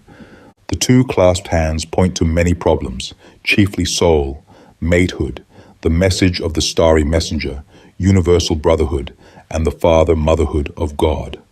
O child of Adam, watch and pray, that a voice of the silence may speak unto you. Here endeth the 4 quadrants of the tablets of the 12 mansions, wherein are revealed the signs and symbols thereof, as faithfully transcribed from the sacred roll in the astral records, and called the Tablets of Eth, April 1893. Part 2 of the book, which is called The Tablets of Eth of the 10 Planetary Rulers. Here beginneth chapter 1 of the second part of the book, which is called The Tablets of Eth, wherein is transcribed the first trinity of the planetary rulers. The human heart is the true temple of God. Enter ye into your temples and illumine them with good thoughts. The sacred vessels, they are your hands and your eyes. Do I say that which is agreeable to God, doing good to your neighbors? But first embellish wherein dwells he who gave you life. How small soever your lamp be, never give away the oil which feeds it, but only the light and flame which crown it. The first tablet, the sun. Symbol, a flaming splendor, a center of light, radiating in all directions. Reflection, the symbol of all created life, spiritual and material, of all goodness, human or divine, the center of all thought, from brutal instinct to deific wisdom, of all creations, from starry systems to man, and from man back again to invisible gas, of all action, from the imperceptible vibrations of nerve energy to the awful destruction of worlds. All creative potency lies within a sun sphere. Light is life. The planets are but the offspring of light and life. So in this symbol, we read the source of the human ego of our own life. We are, as it were, the planets of the spiritual sun. Our souls are the attributes of the sun, of the spiritual ego. Only from the ego can we receive life eternal and make immortality a fact. Obeying this spiritual life force, the human monad is but an attribute, a reflection of the divine ego. And if it fails to awake to a consciousness of this union, it withers and dies like a flower plucked from the parent tree of life. O child of Adam, in reverence and awe do thou meditate upon this tablet, for it is a thing of beauty, a being of light, life, and love, manifesting its creative mission. It is the vicegerent of God, flaming forth his splendors in the sky. The second tablet, Mercury. Symbol, an elephant, kneeling between 2 square columns. On one, an eagle, on the other, a vulture. At the side, a boy with bow and arrows, standing in doubt which to shoot. Below these, a human face, composed of various flowers, whose roots are snakes, a poppy forming an eye, which winks. Reflection, a vision revealing the earthly drama of the microcosm. The elephant represents the highest expression of intelligence, minus the spirit, kneeling between the square columns of matter that is, guarded by them. The external mind is sleeping. or at most, dreaming of the things of the spirit. Above sleeping mind sit the two birds, who represent spirit and matter, each waiting for the slowly preparing feast. The boy, the soul, with its weapons, has a choice. Shall it be the sensuality of the flesh that he shall destroy, or the possibilities of the spiritual life on earth? The problem awaits solution. The eagle sits ready to bear aloft the spirit of the sleeper. The vulture hopes for sleep to end in death, that he may live upon the carrion thereof. The flowers of the external mind have for their roots the snakes, and in a larger sense, the flowers of immortality have the serpent of wisdom for their roots. And the poppy winks. It knows its own power of illusion, and the double significance of the snake, the necessity of evil in the evolution of good. It is the tablet of wisdom. O child of Adam, be ye therefore wise as serpents and harmless as doves. The third tablet, Venus. Symbol. An altar, on it 2 cups, one full, the other spilled. Near them 2 bleeding hearts, in one a snake, in the other a dagger. Above, clouds from which comes a woman's face, a wreath in the hand coming out of the cloud. In the wreath an angel going upwards with wings outspread. Reflection. There is but one altar, but one blood of the sacrament in 2 cups, but one flesh of the Christ, the ego, in 2 hearts, 2 experiences in love, ecstasy, and pain. 2 results of experience, the serpent and the dagger, symbolizing wisdom and affliction. Above the altar, the divine woman holds the wreath encircling the angel. The angel of immortal life rises from the altar of sacrifice. Some of the wine is spilled as offering. The cup that is filled is raised to Ra. To serve at the altar of love is the sole mission of all, even as Christ served his disciples. Each soul must find its own service, and then the pilgrims of the sun return to the mansions of the blessed. The great Mother God, Venus, Urania, quivers and thrills as she holds forth her offspring, the angel, the young Eros of life eternal. O child of Adam, this is the tablet of love. Meditate thereon as the last of the triune God. In this tablet lies the secret of suffering and pleasure. He who vibrates in pain will quiver in ecstasy. Only those who have agonized in hell can thrill in heaven. Part 2. Here beginneth. Chapter 2 of the second part of the book, which is called The Tablets of Eth, wherein is transcribed the second trinity of the planetary rulers.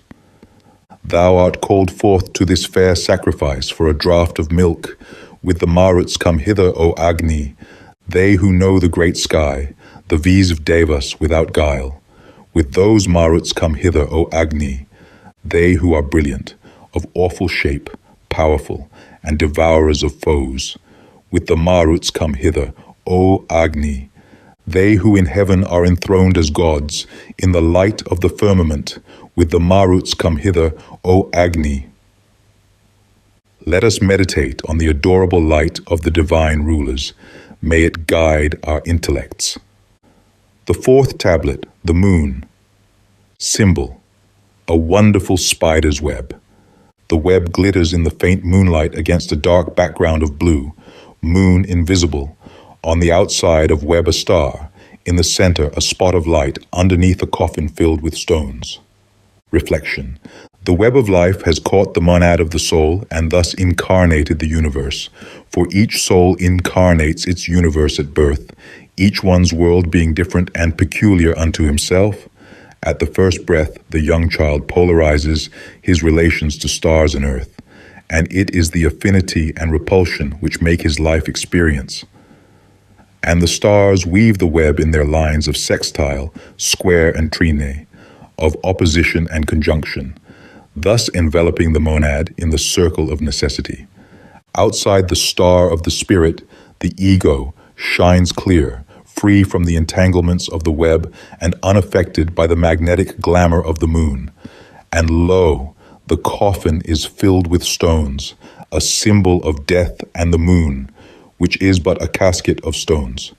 Therefore, little monad, Caught in the tangle of the web of life and the glamour of earthly things, take heart, for beyond all is the star of your being. Call down the law of that star into yourself, and the web is broken and waves its tattered shreds in the breeze. The moonlight, the reflected light, pales as the star sun of your being rises, and the moonlight of earth gives place to the sun spheres of Ra. O child of Adam, the beginning of sorrow is the dawn of spiritual life. The wise man rules the stars, the fools of earth obey. The fifth tablet, Mars. Symbol: an immense helmet on pedestal, across which a streak of lightning flashes. Beside it, a naked child painting pictures on the helmet, beneath a broken sword. Reflection: can greater irony be shown than in this astral symbol? Mars is externally represented as a fierce warrior, awful to behold. The reality, a little child, painting toy pictures on the helmet, too big for his curly head. The lesson in this is indeed that the pen is mightier than the sword, that the big and blustering helmet will become a plaything for the child. Soon, that the sword of bloodshed, rape, and ruin will be broken and war relegated to the past, looked at but as pictures painted with hideous reality by the childhood of the race. The symbol also reveals the great executive forces of humanity, the child. The soul can paint, execute its ideas, its hopes and its fears in any color, the lurid red of blood, the black of ignorance and crime, or in the living light of beauty. All the same, it is the childhood of man painting its ideals in the material world. O child of Adam, curb the anger of Mars, that thy painting may set the dove at liberty. Let the magic of thy soul transform the savage of the desert into the angel of mercy. The sixth tablet, Jupiter. Symbol: a cave in the mountainside. A face like the Sphinx comes out of the cave. There is a blackness behind it. It looks with upturned head to a light that is way beyond. It is a face that means something awful, a godlike defiance to the things that are. Reflection: again, we are impressed with the contrast of internal and external things. Jupiter, the symbol of authority, conservatism, church and state, and the stability of human institutions, and the things that are, as the things that are, the best. But oh, how widely different the internal, the real Jupiter, that governing power of the spirit that hurls defiance at unjust authority, the cruelty and tyranny of the world. The soul sees the light beyond, and emerging from the dark chasm of matter, knows the battle that must be fought against wrong. It is the awful, yea, terrible symbol of defiance to gods and men who oppose its onward, upward march to the shining goal of light. Make way then, make way, for earth has given birth to her giant son, the spirit. For listen closely, my friend, to the axiom of immortality. What is soul? Not the spirit, mind you, not the deathless ego of which you at present, perchance, know absolutely nothing.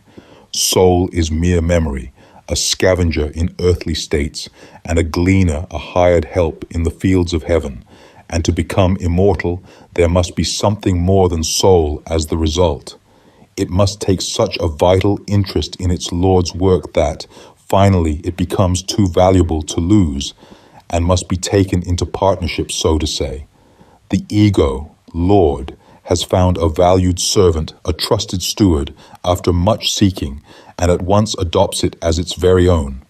And so the soul becomes heir to the heavenly estate and receives the immortal, vital principle of spiritual union, and awakes from the Son of Earth a godlike being, free from the shackles of time, a dweller in eternity. The soul must awake and realize the deific atom around which it revolves before it is too late. Unless this is so, the seed of immortal life, sown in matter by the ego, has not germinated, and it returns unfruitful and dies. It is an abortion.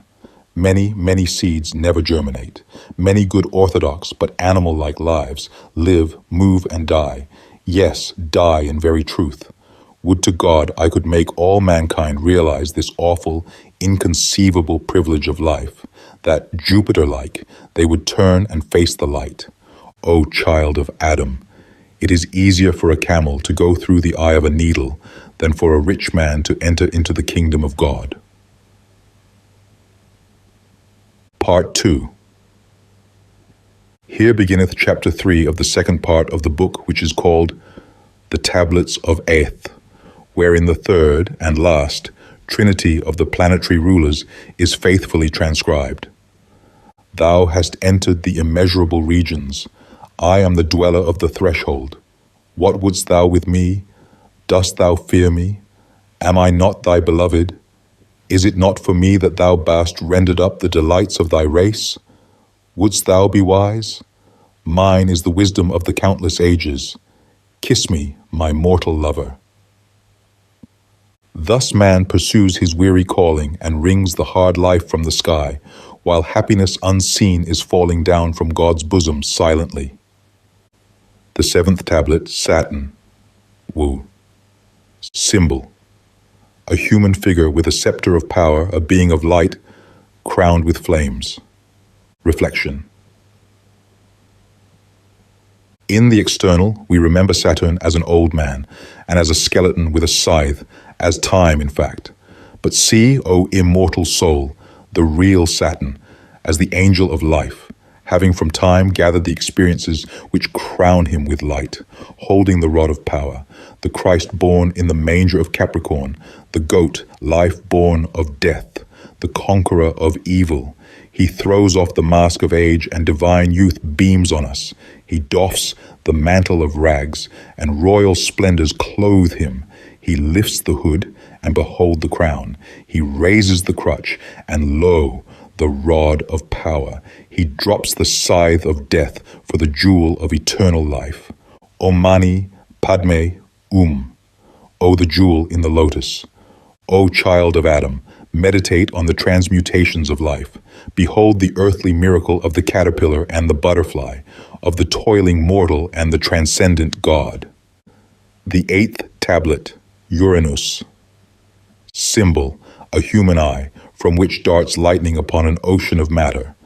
Reflection, the state of soul and spirit, penetration, the wonderful power of soul perception, which sheds its light on all visible things, receiving their images and interpreting them into the spirit, the all-seer. What does it not convey? The perception that can see deep into your soul and see, as it were, the yet unborn thought, that can distinguish the motive of action, that judges the realities of your soul.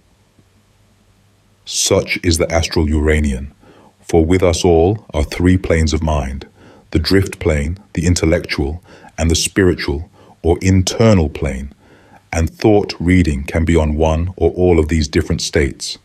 But only the Uranian seer can read the inmost mind, and so really know the possibilities of your spirit. Imagine an image of soft wax covered with a sensitive skin. All impressions on the skin shape the plastic wax, but go no deeper, do not reach the soul. You can separate these impressions from your real self, when calm and alone, and look upon emotion as a surface play. But the tragedies of life strike deep. They affect the soul and go to the center of being. Verbum sap. O child of Adam, watch the tempest of life closely. The ego may sit calm amidst the storm, but if that be stirred, beware. The God acts, the soul alone watches. The ninth tablet, Neptune. Symbol, a winged globe. Reflection, an unknown quantity, a hope of progression, ideal love, and all true mental and spiritual ideals. Aspiration to become that which we feel to be noble and true. The symbol of the monad, the soul which, receiving its life from the sun, the ego, is constantly revealing new forces and potencies of that God life. Each soul's ego is its maker and God. The ego is like the deific potency of the universe, unlimited in potential power, but limited by its monad as to what will be evolved from its awful depth of being. Deity progresses through its expressions of the cosmos. The ego, your God, finds progressive expression through you, through your soul. That soul is not immortal, that becomes separated from its ego, its God. So soul, spread your spiritual wings and soar upward. O child of Adam, know these three things. Eternity is the creator of the universal life. Universal life creates the world, and the world is the creator of time. And of these, the universe is life, and the world is mind, and time is the soul. The sum total of all is experience, and this is individual, conscious life. Jacta est alia. The die is cast. The wings are spread. The 10th tablet, the cipher, the unknown. Symbol. A shining nebulae. Within it, a dot, aimlessly wandering around an unknown center. Reflection.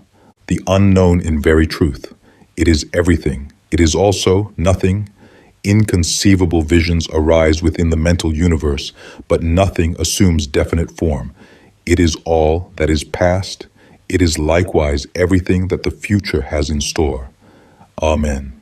O child of Adam, canst thou bring forth Mazzaroth in his season, or loose the bands of Orion? Part 3 of the book, which is called The Tablets of 8th of the 10 Great Kabbalistical Powers, or Angels of the Universe. Vision. Each angel standing in front of the symbol is dimly outlined and transparent. Through the angel's form is seen its symbol. First, a luminous something which gives the impression of sleep. Second, something moving like an ocean. Third, a storm and lightning. Fourth, a mist. Fifth, an animal moving, resembling a turtle. Sixth, a blue light. In the center, a star with 3 points. Seventh, an expanse of water, a blue sky, a shining disk rising on the horizon. Eighth, a lurid sky like a red dawn. In the water floats an egg. Ninth, 5 stars on a convex arc like a rainbow. The shell of the egg is broken and forms continents. 10th, a man lying fast asleep under a magnificent palm tree with his face turned toward the horizon of the sea. Explanation. Only the pure in heart can see God, and to those pure souls I commend the following brief explanation of the vision of the angels of life, which I have here recorded for the benefit of all whom it may now and hereafter concern. In the original vision of the tablets of 8th, a great circle was seen. In the center, a head, a faint shimmer above the head, as if the light were about to dawn. A dull, lurid glow beneath, as if of chaos or hell. The hair around the head like floating clouds, the beard like strange cloud streaks. Each sign of the Zodiac surrounding the center head had within it a faintly seen face. Beginning with the first, it became more and more distinct and perfect with each sign until it evolved into godlike beauty in Pisces. The symbolic planets were around the Zodiac, and beyond these, making a third grand circle, were the 10 evolutionary angels. The vision is that of the evolution of all life, spiritual and material. We gaze at the cosmic sex mystery, and the discerning mind, the loving spirit, can read the correspondence of the great sacred conjugal act of both man and God, of its heights, of its depths, and of all that lies between. To aid in meditation on the bead at the center, herein is written a vision, an experience of the soul in the sleep of Sialam. The Hermetic brethren encircled my astral body, which was deeply entranced. From whence, the great question, quivered through my inmost being. To answer that awful problem of the soul, the released spirit went on its fearsome journey, back through star systems. Back beyond all stars, back to the blackness of nothing, that awful nothing whose outside ring vibrated with fearful flames. The fiery cherubim, winged, taking all possible shapes and unformed living shapes. A human flamed and changed and vanished. The tornado of whirling, flashing, chaotic life swirled and drove through the darkness of chaos, of nothing from nothing, and that great unknown abyss is God. but the life is evolutionary. Deity is progressive, so never can man cease to be. Never can he return to that awful center of nothingness, or be absorbed within the bosom of the unmanifested being. On and on and on. With deific power, God moves in ever-increasing whirls of evolution. Thus came the answer of the ages, from primeval force, from the mighty breath of unmanifested being, through every phase of action and reaction, from the energies of storm and lightning, from stardust to sunlight, has come the spirit of man. And the astral brethren understood. The two seals of the earth. Symbol 1. A human being with a flaming, burning heart. Symbol 2. A round disk inside a light, as from a sun, conceived but not seen. So here endeth the book which is called the Tablets of Aeth. Transcribed from the Astral Originals in the Year of Doom, 1893. Omnia vincit veritas. Thy kingdom come. Zanoni, April 1893. Chapter 12. Penetralia. The Secret of the Soul. We have now arrived at our final study, which we have approached step by step amid the labyrinth of the mysteries concealed beneath the veil of Isis. We stand at last upon the very threshold of the sacred adytum, the Holy of Holies, from whence proceeds our final revelation of that inmost conception of man's identity with his Creator, the penetralia of his being, the last secret of the incarnated soul. The written word almost fails us, does fail in fact, when we come to the difficult task of externalizing ideas, the sublimity of which is so infinitely beyond the crystallized images of matter that they can only be realized in their true glory when the purified soul can view them from the ineffable heights of eternal spirit. We are lost, dazed at the brilliancy of the spiritual imagery that opens out before us, in its fathomless stretch of the eternities that are past, of the ever-imperishable present, and the unborn eternities yet to be, all of them linked together in one grand chain of spiritual relationship and deathless identity. As man, the angel, God, and God, the angel, man, as the triune cycle of being within the incomprehensible cycle of necessity, which constitutes nature's cosmic university for the complete graduation, education, and purification of that self-conscious, deific atom of life, whose expression becomes the human soul. Ah, my brothers, could you, but for one single instant, realize who you are, where you are journeying, and what your final destiny, every earthly moment at your disposal would be rightly used, and every hour considered too short for your efforts to aid your fellow man. Selfishness, wealth, and power would be so utterly contemptible in your sight that their possession would be considered a fearful affliction and a curse, the moment they exceeded the comfortable requirements of mundane existence. Leave self and the world behind you for the present, and for the moment, leave your life with its manifold vanities in the outer court, and together let us cross the threshold and enter the door of the temple. There, at last we have entered the sacred sanctuary, my brother, and we stand face to face with the imperishable truth of our being, the truth which makes us free, the truth which must ultimately prevail by virtue of its own inherent divinity. And we realize man as he really is, not as he outwardly seems to be. We view him as a molecule composed of a congregation of separate atoms, all of them held in their places by the centripetal force of the central human atom of life. And yet, small as he is, small as his kingdom is, compared with the mighty creation of which he is a part, he possesses all the inherent qualities of the whole. This, then, is our first conception. Man is a microcosmic molecule, an atom of divine life. The scene changes within the chamber, and upon the shimmering, luminous veil, yet before us, we view the large and mighty planet called the Earth, not as a revolving satellite of the sun, but as she really is, a vital organ of the macrocosm, the stellar womb of the solar system, the matrix which produces the material organic form of humanity.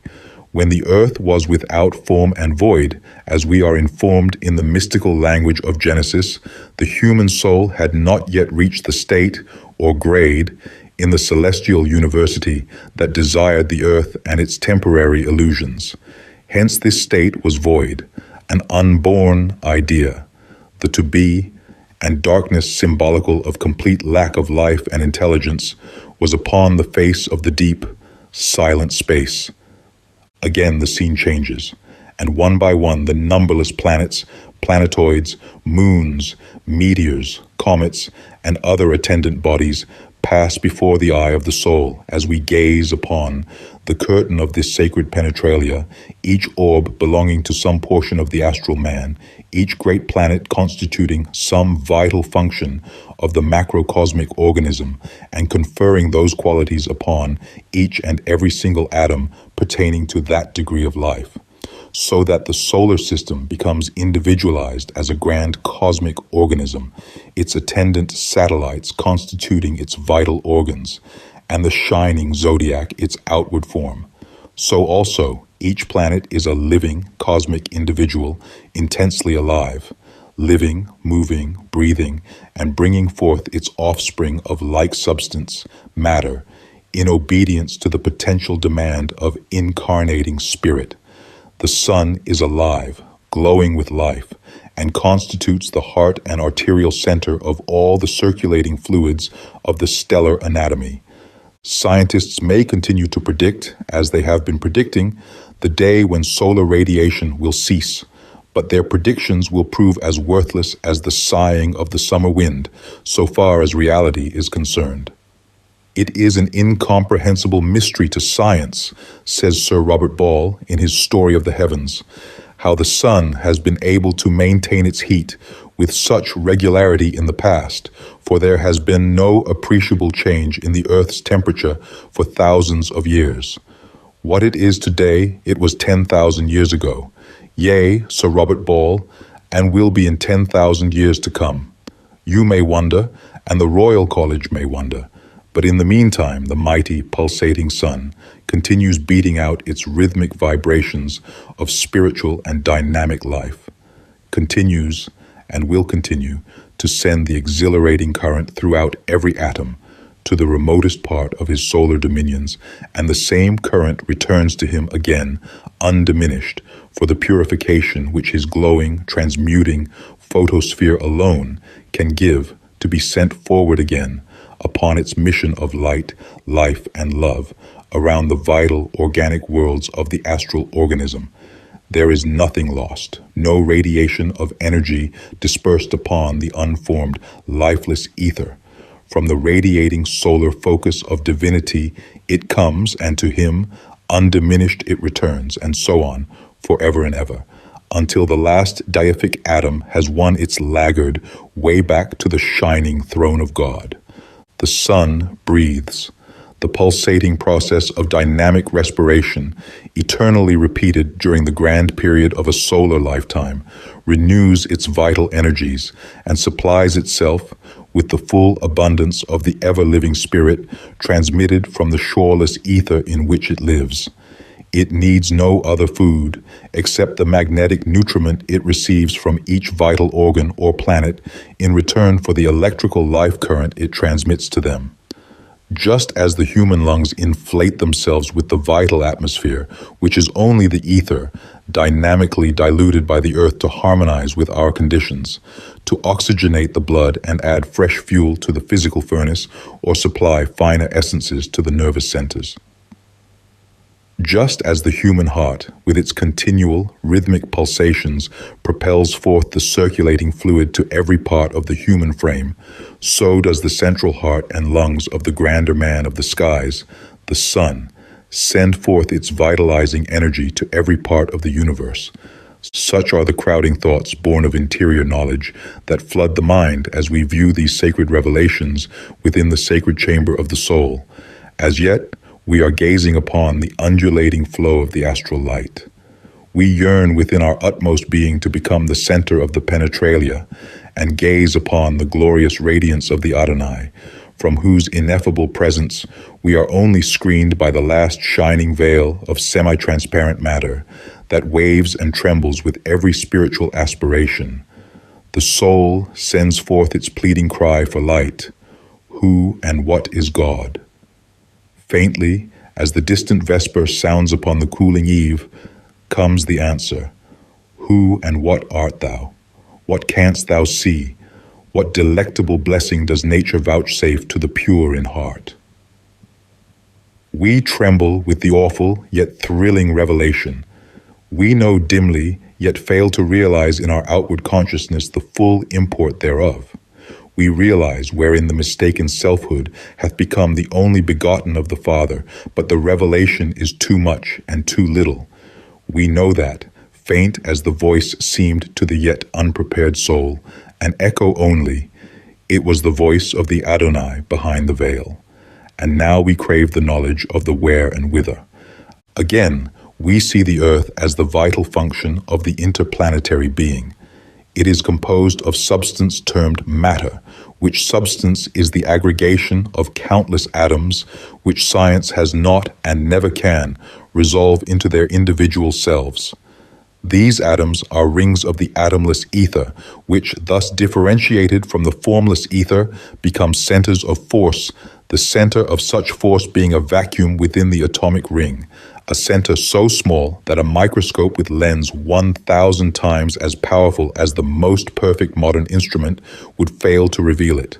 These atoms form systems under the control of another apparent vacuum, or rather, this vacuum seems to be the focus or center about which they revolve.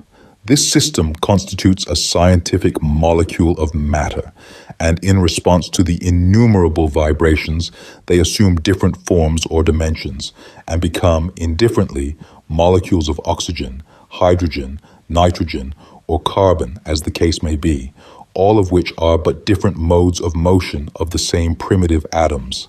There being in nature but three things: ether, intelligence, and motion. What ether is, no one knows.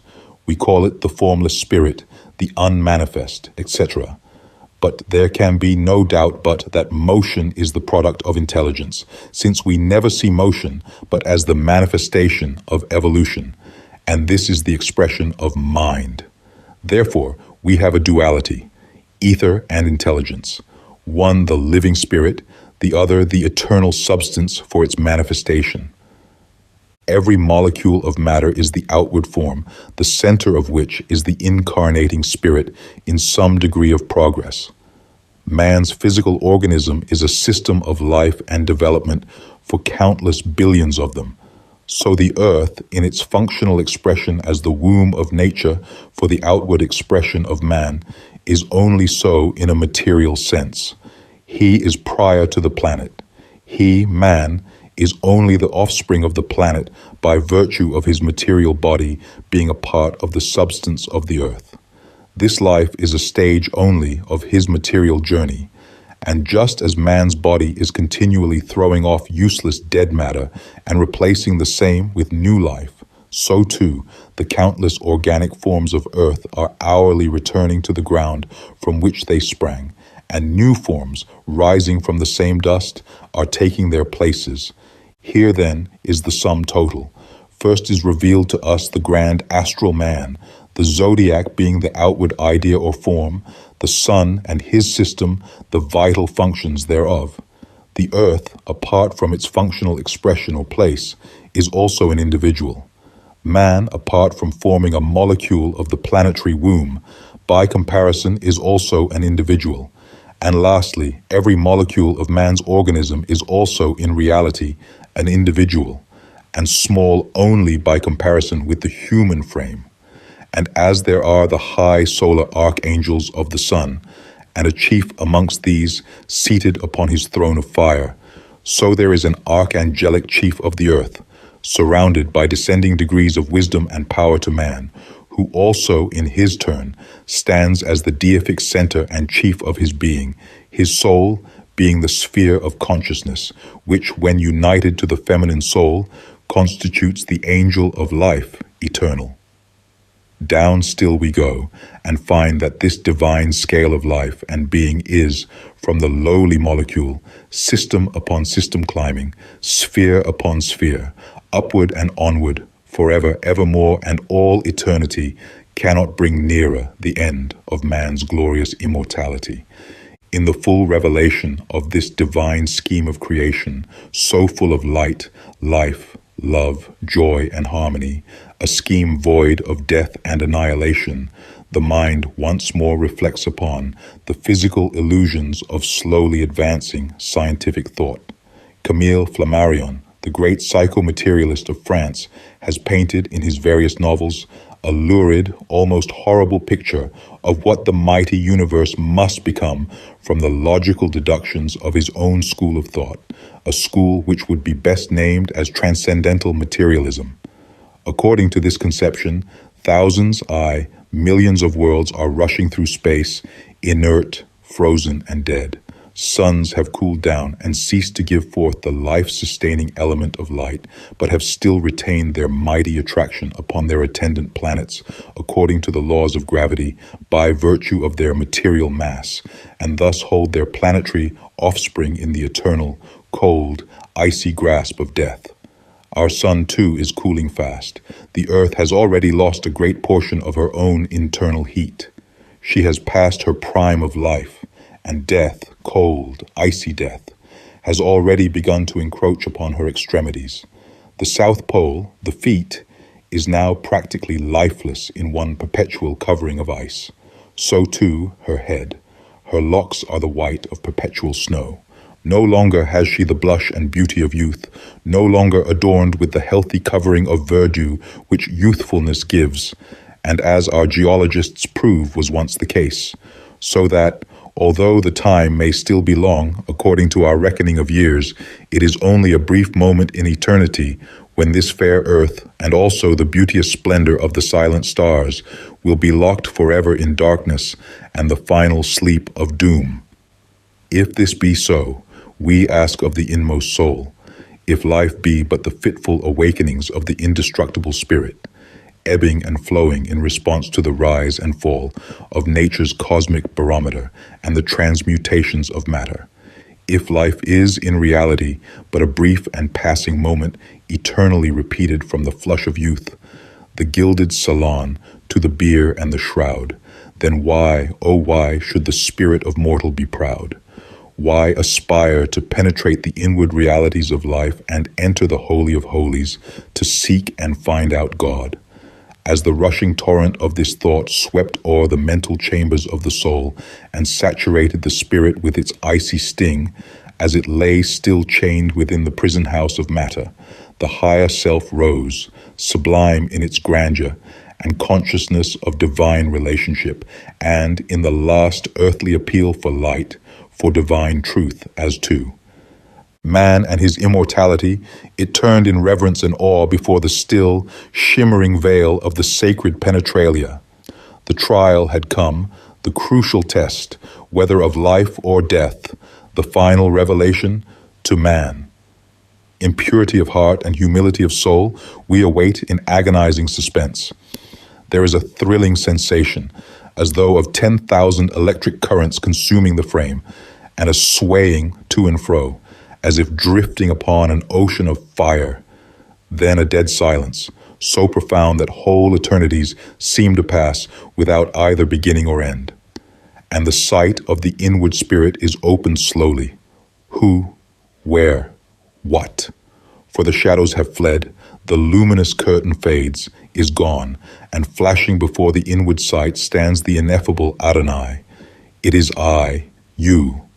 There is no God but this, and in one moment the interior consciousness becomes at one with self, God, and from that inconceivable height of profound vision we again look upon nature. Behold sun, moon, and planets in all the original magnificence of their nebulous luminosity. From nebulous rings we proceed, stage after stage, each producing its own degrees of life.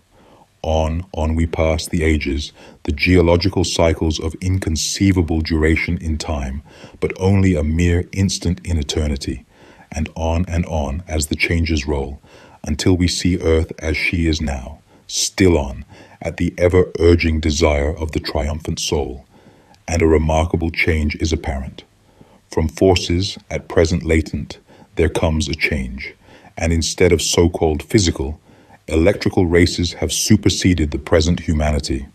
Crystallization has ceased, and all things become lighter in density and more ethereal in nature, and the orbit of the earth grows less. Nearer and nearer shines the mighty sun. First Vulcan, then the swift messenger of the gods are indrawn within the solar vortex, each absorption producing a cataclysmic change upon our earth.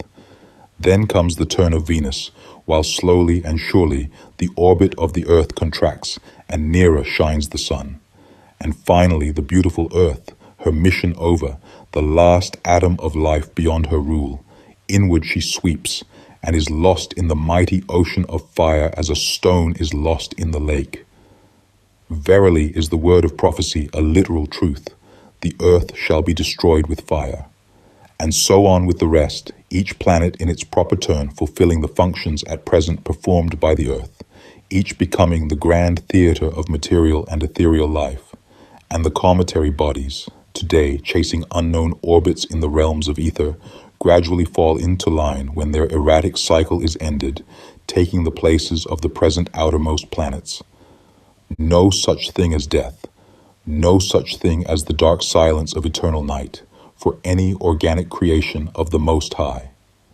From the sun they come, and unto the sun each must ultimately return, even as the body of man, coming from the dust of earth, must also return thereto, to be taken up in new forms and furnish substance for other degrees of life.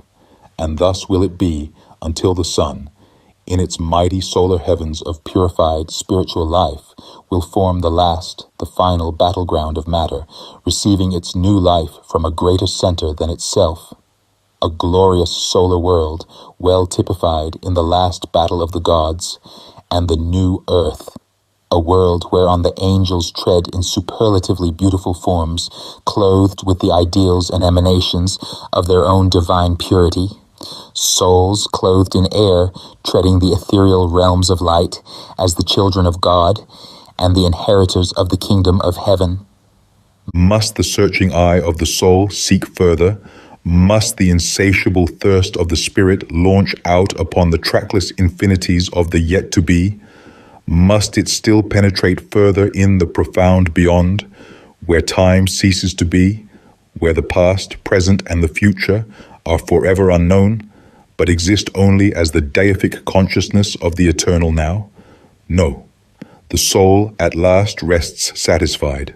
The final revelation is over. My brother, we have done.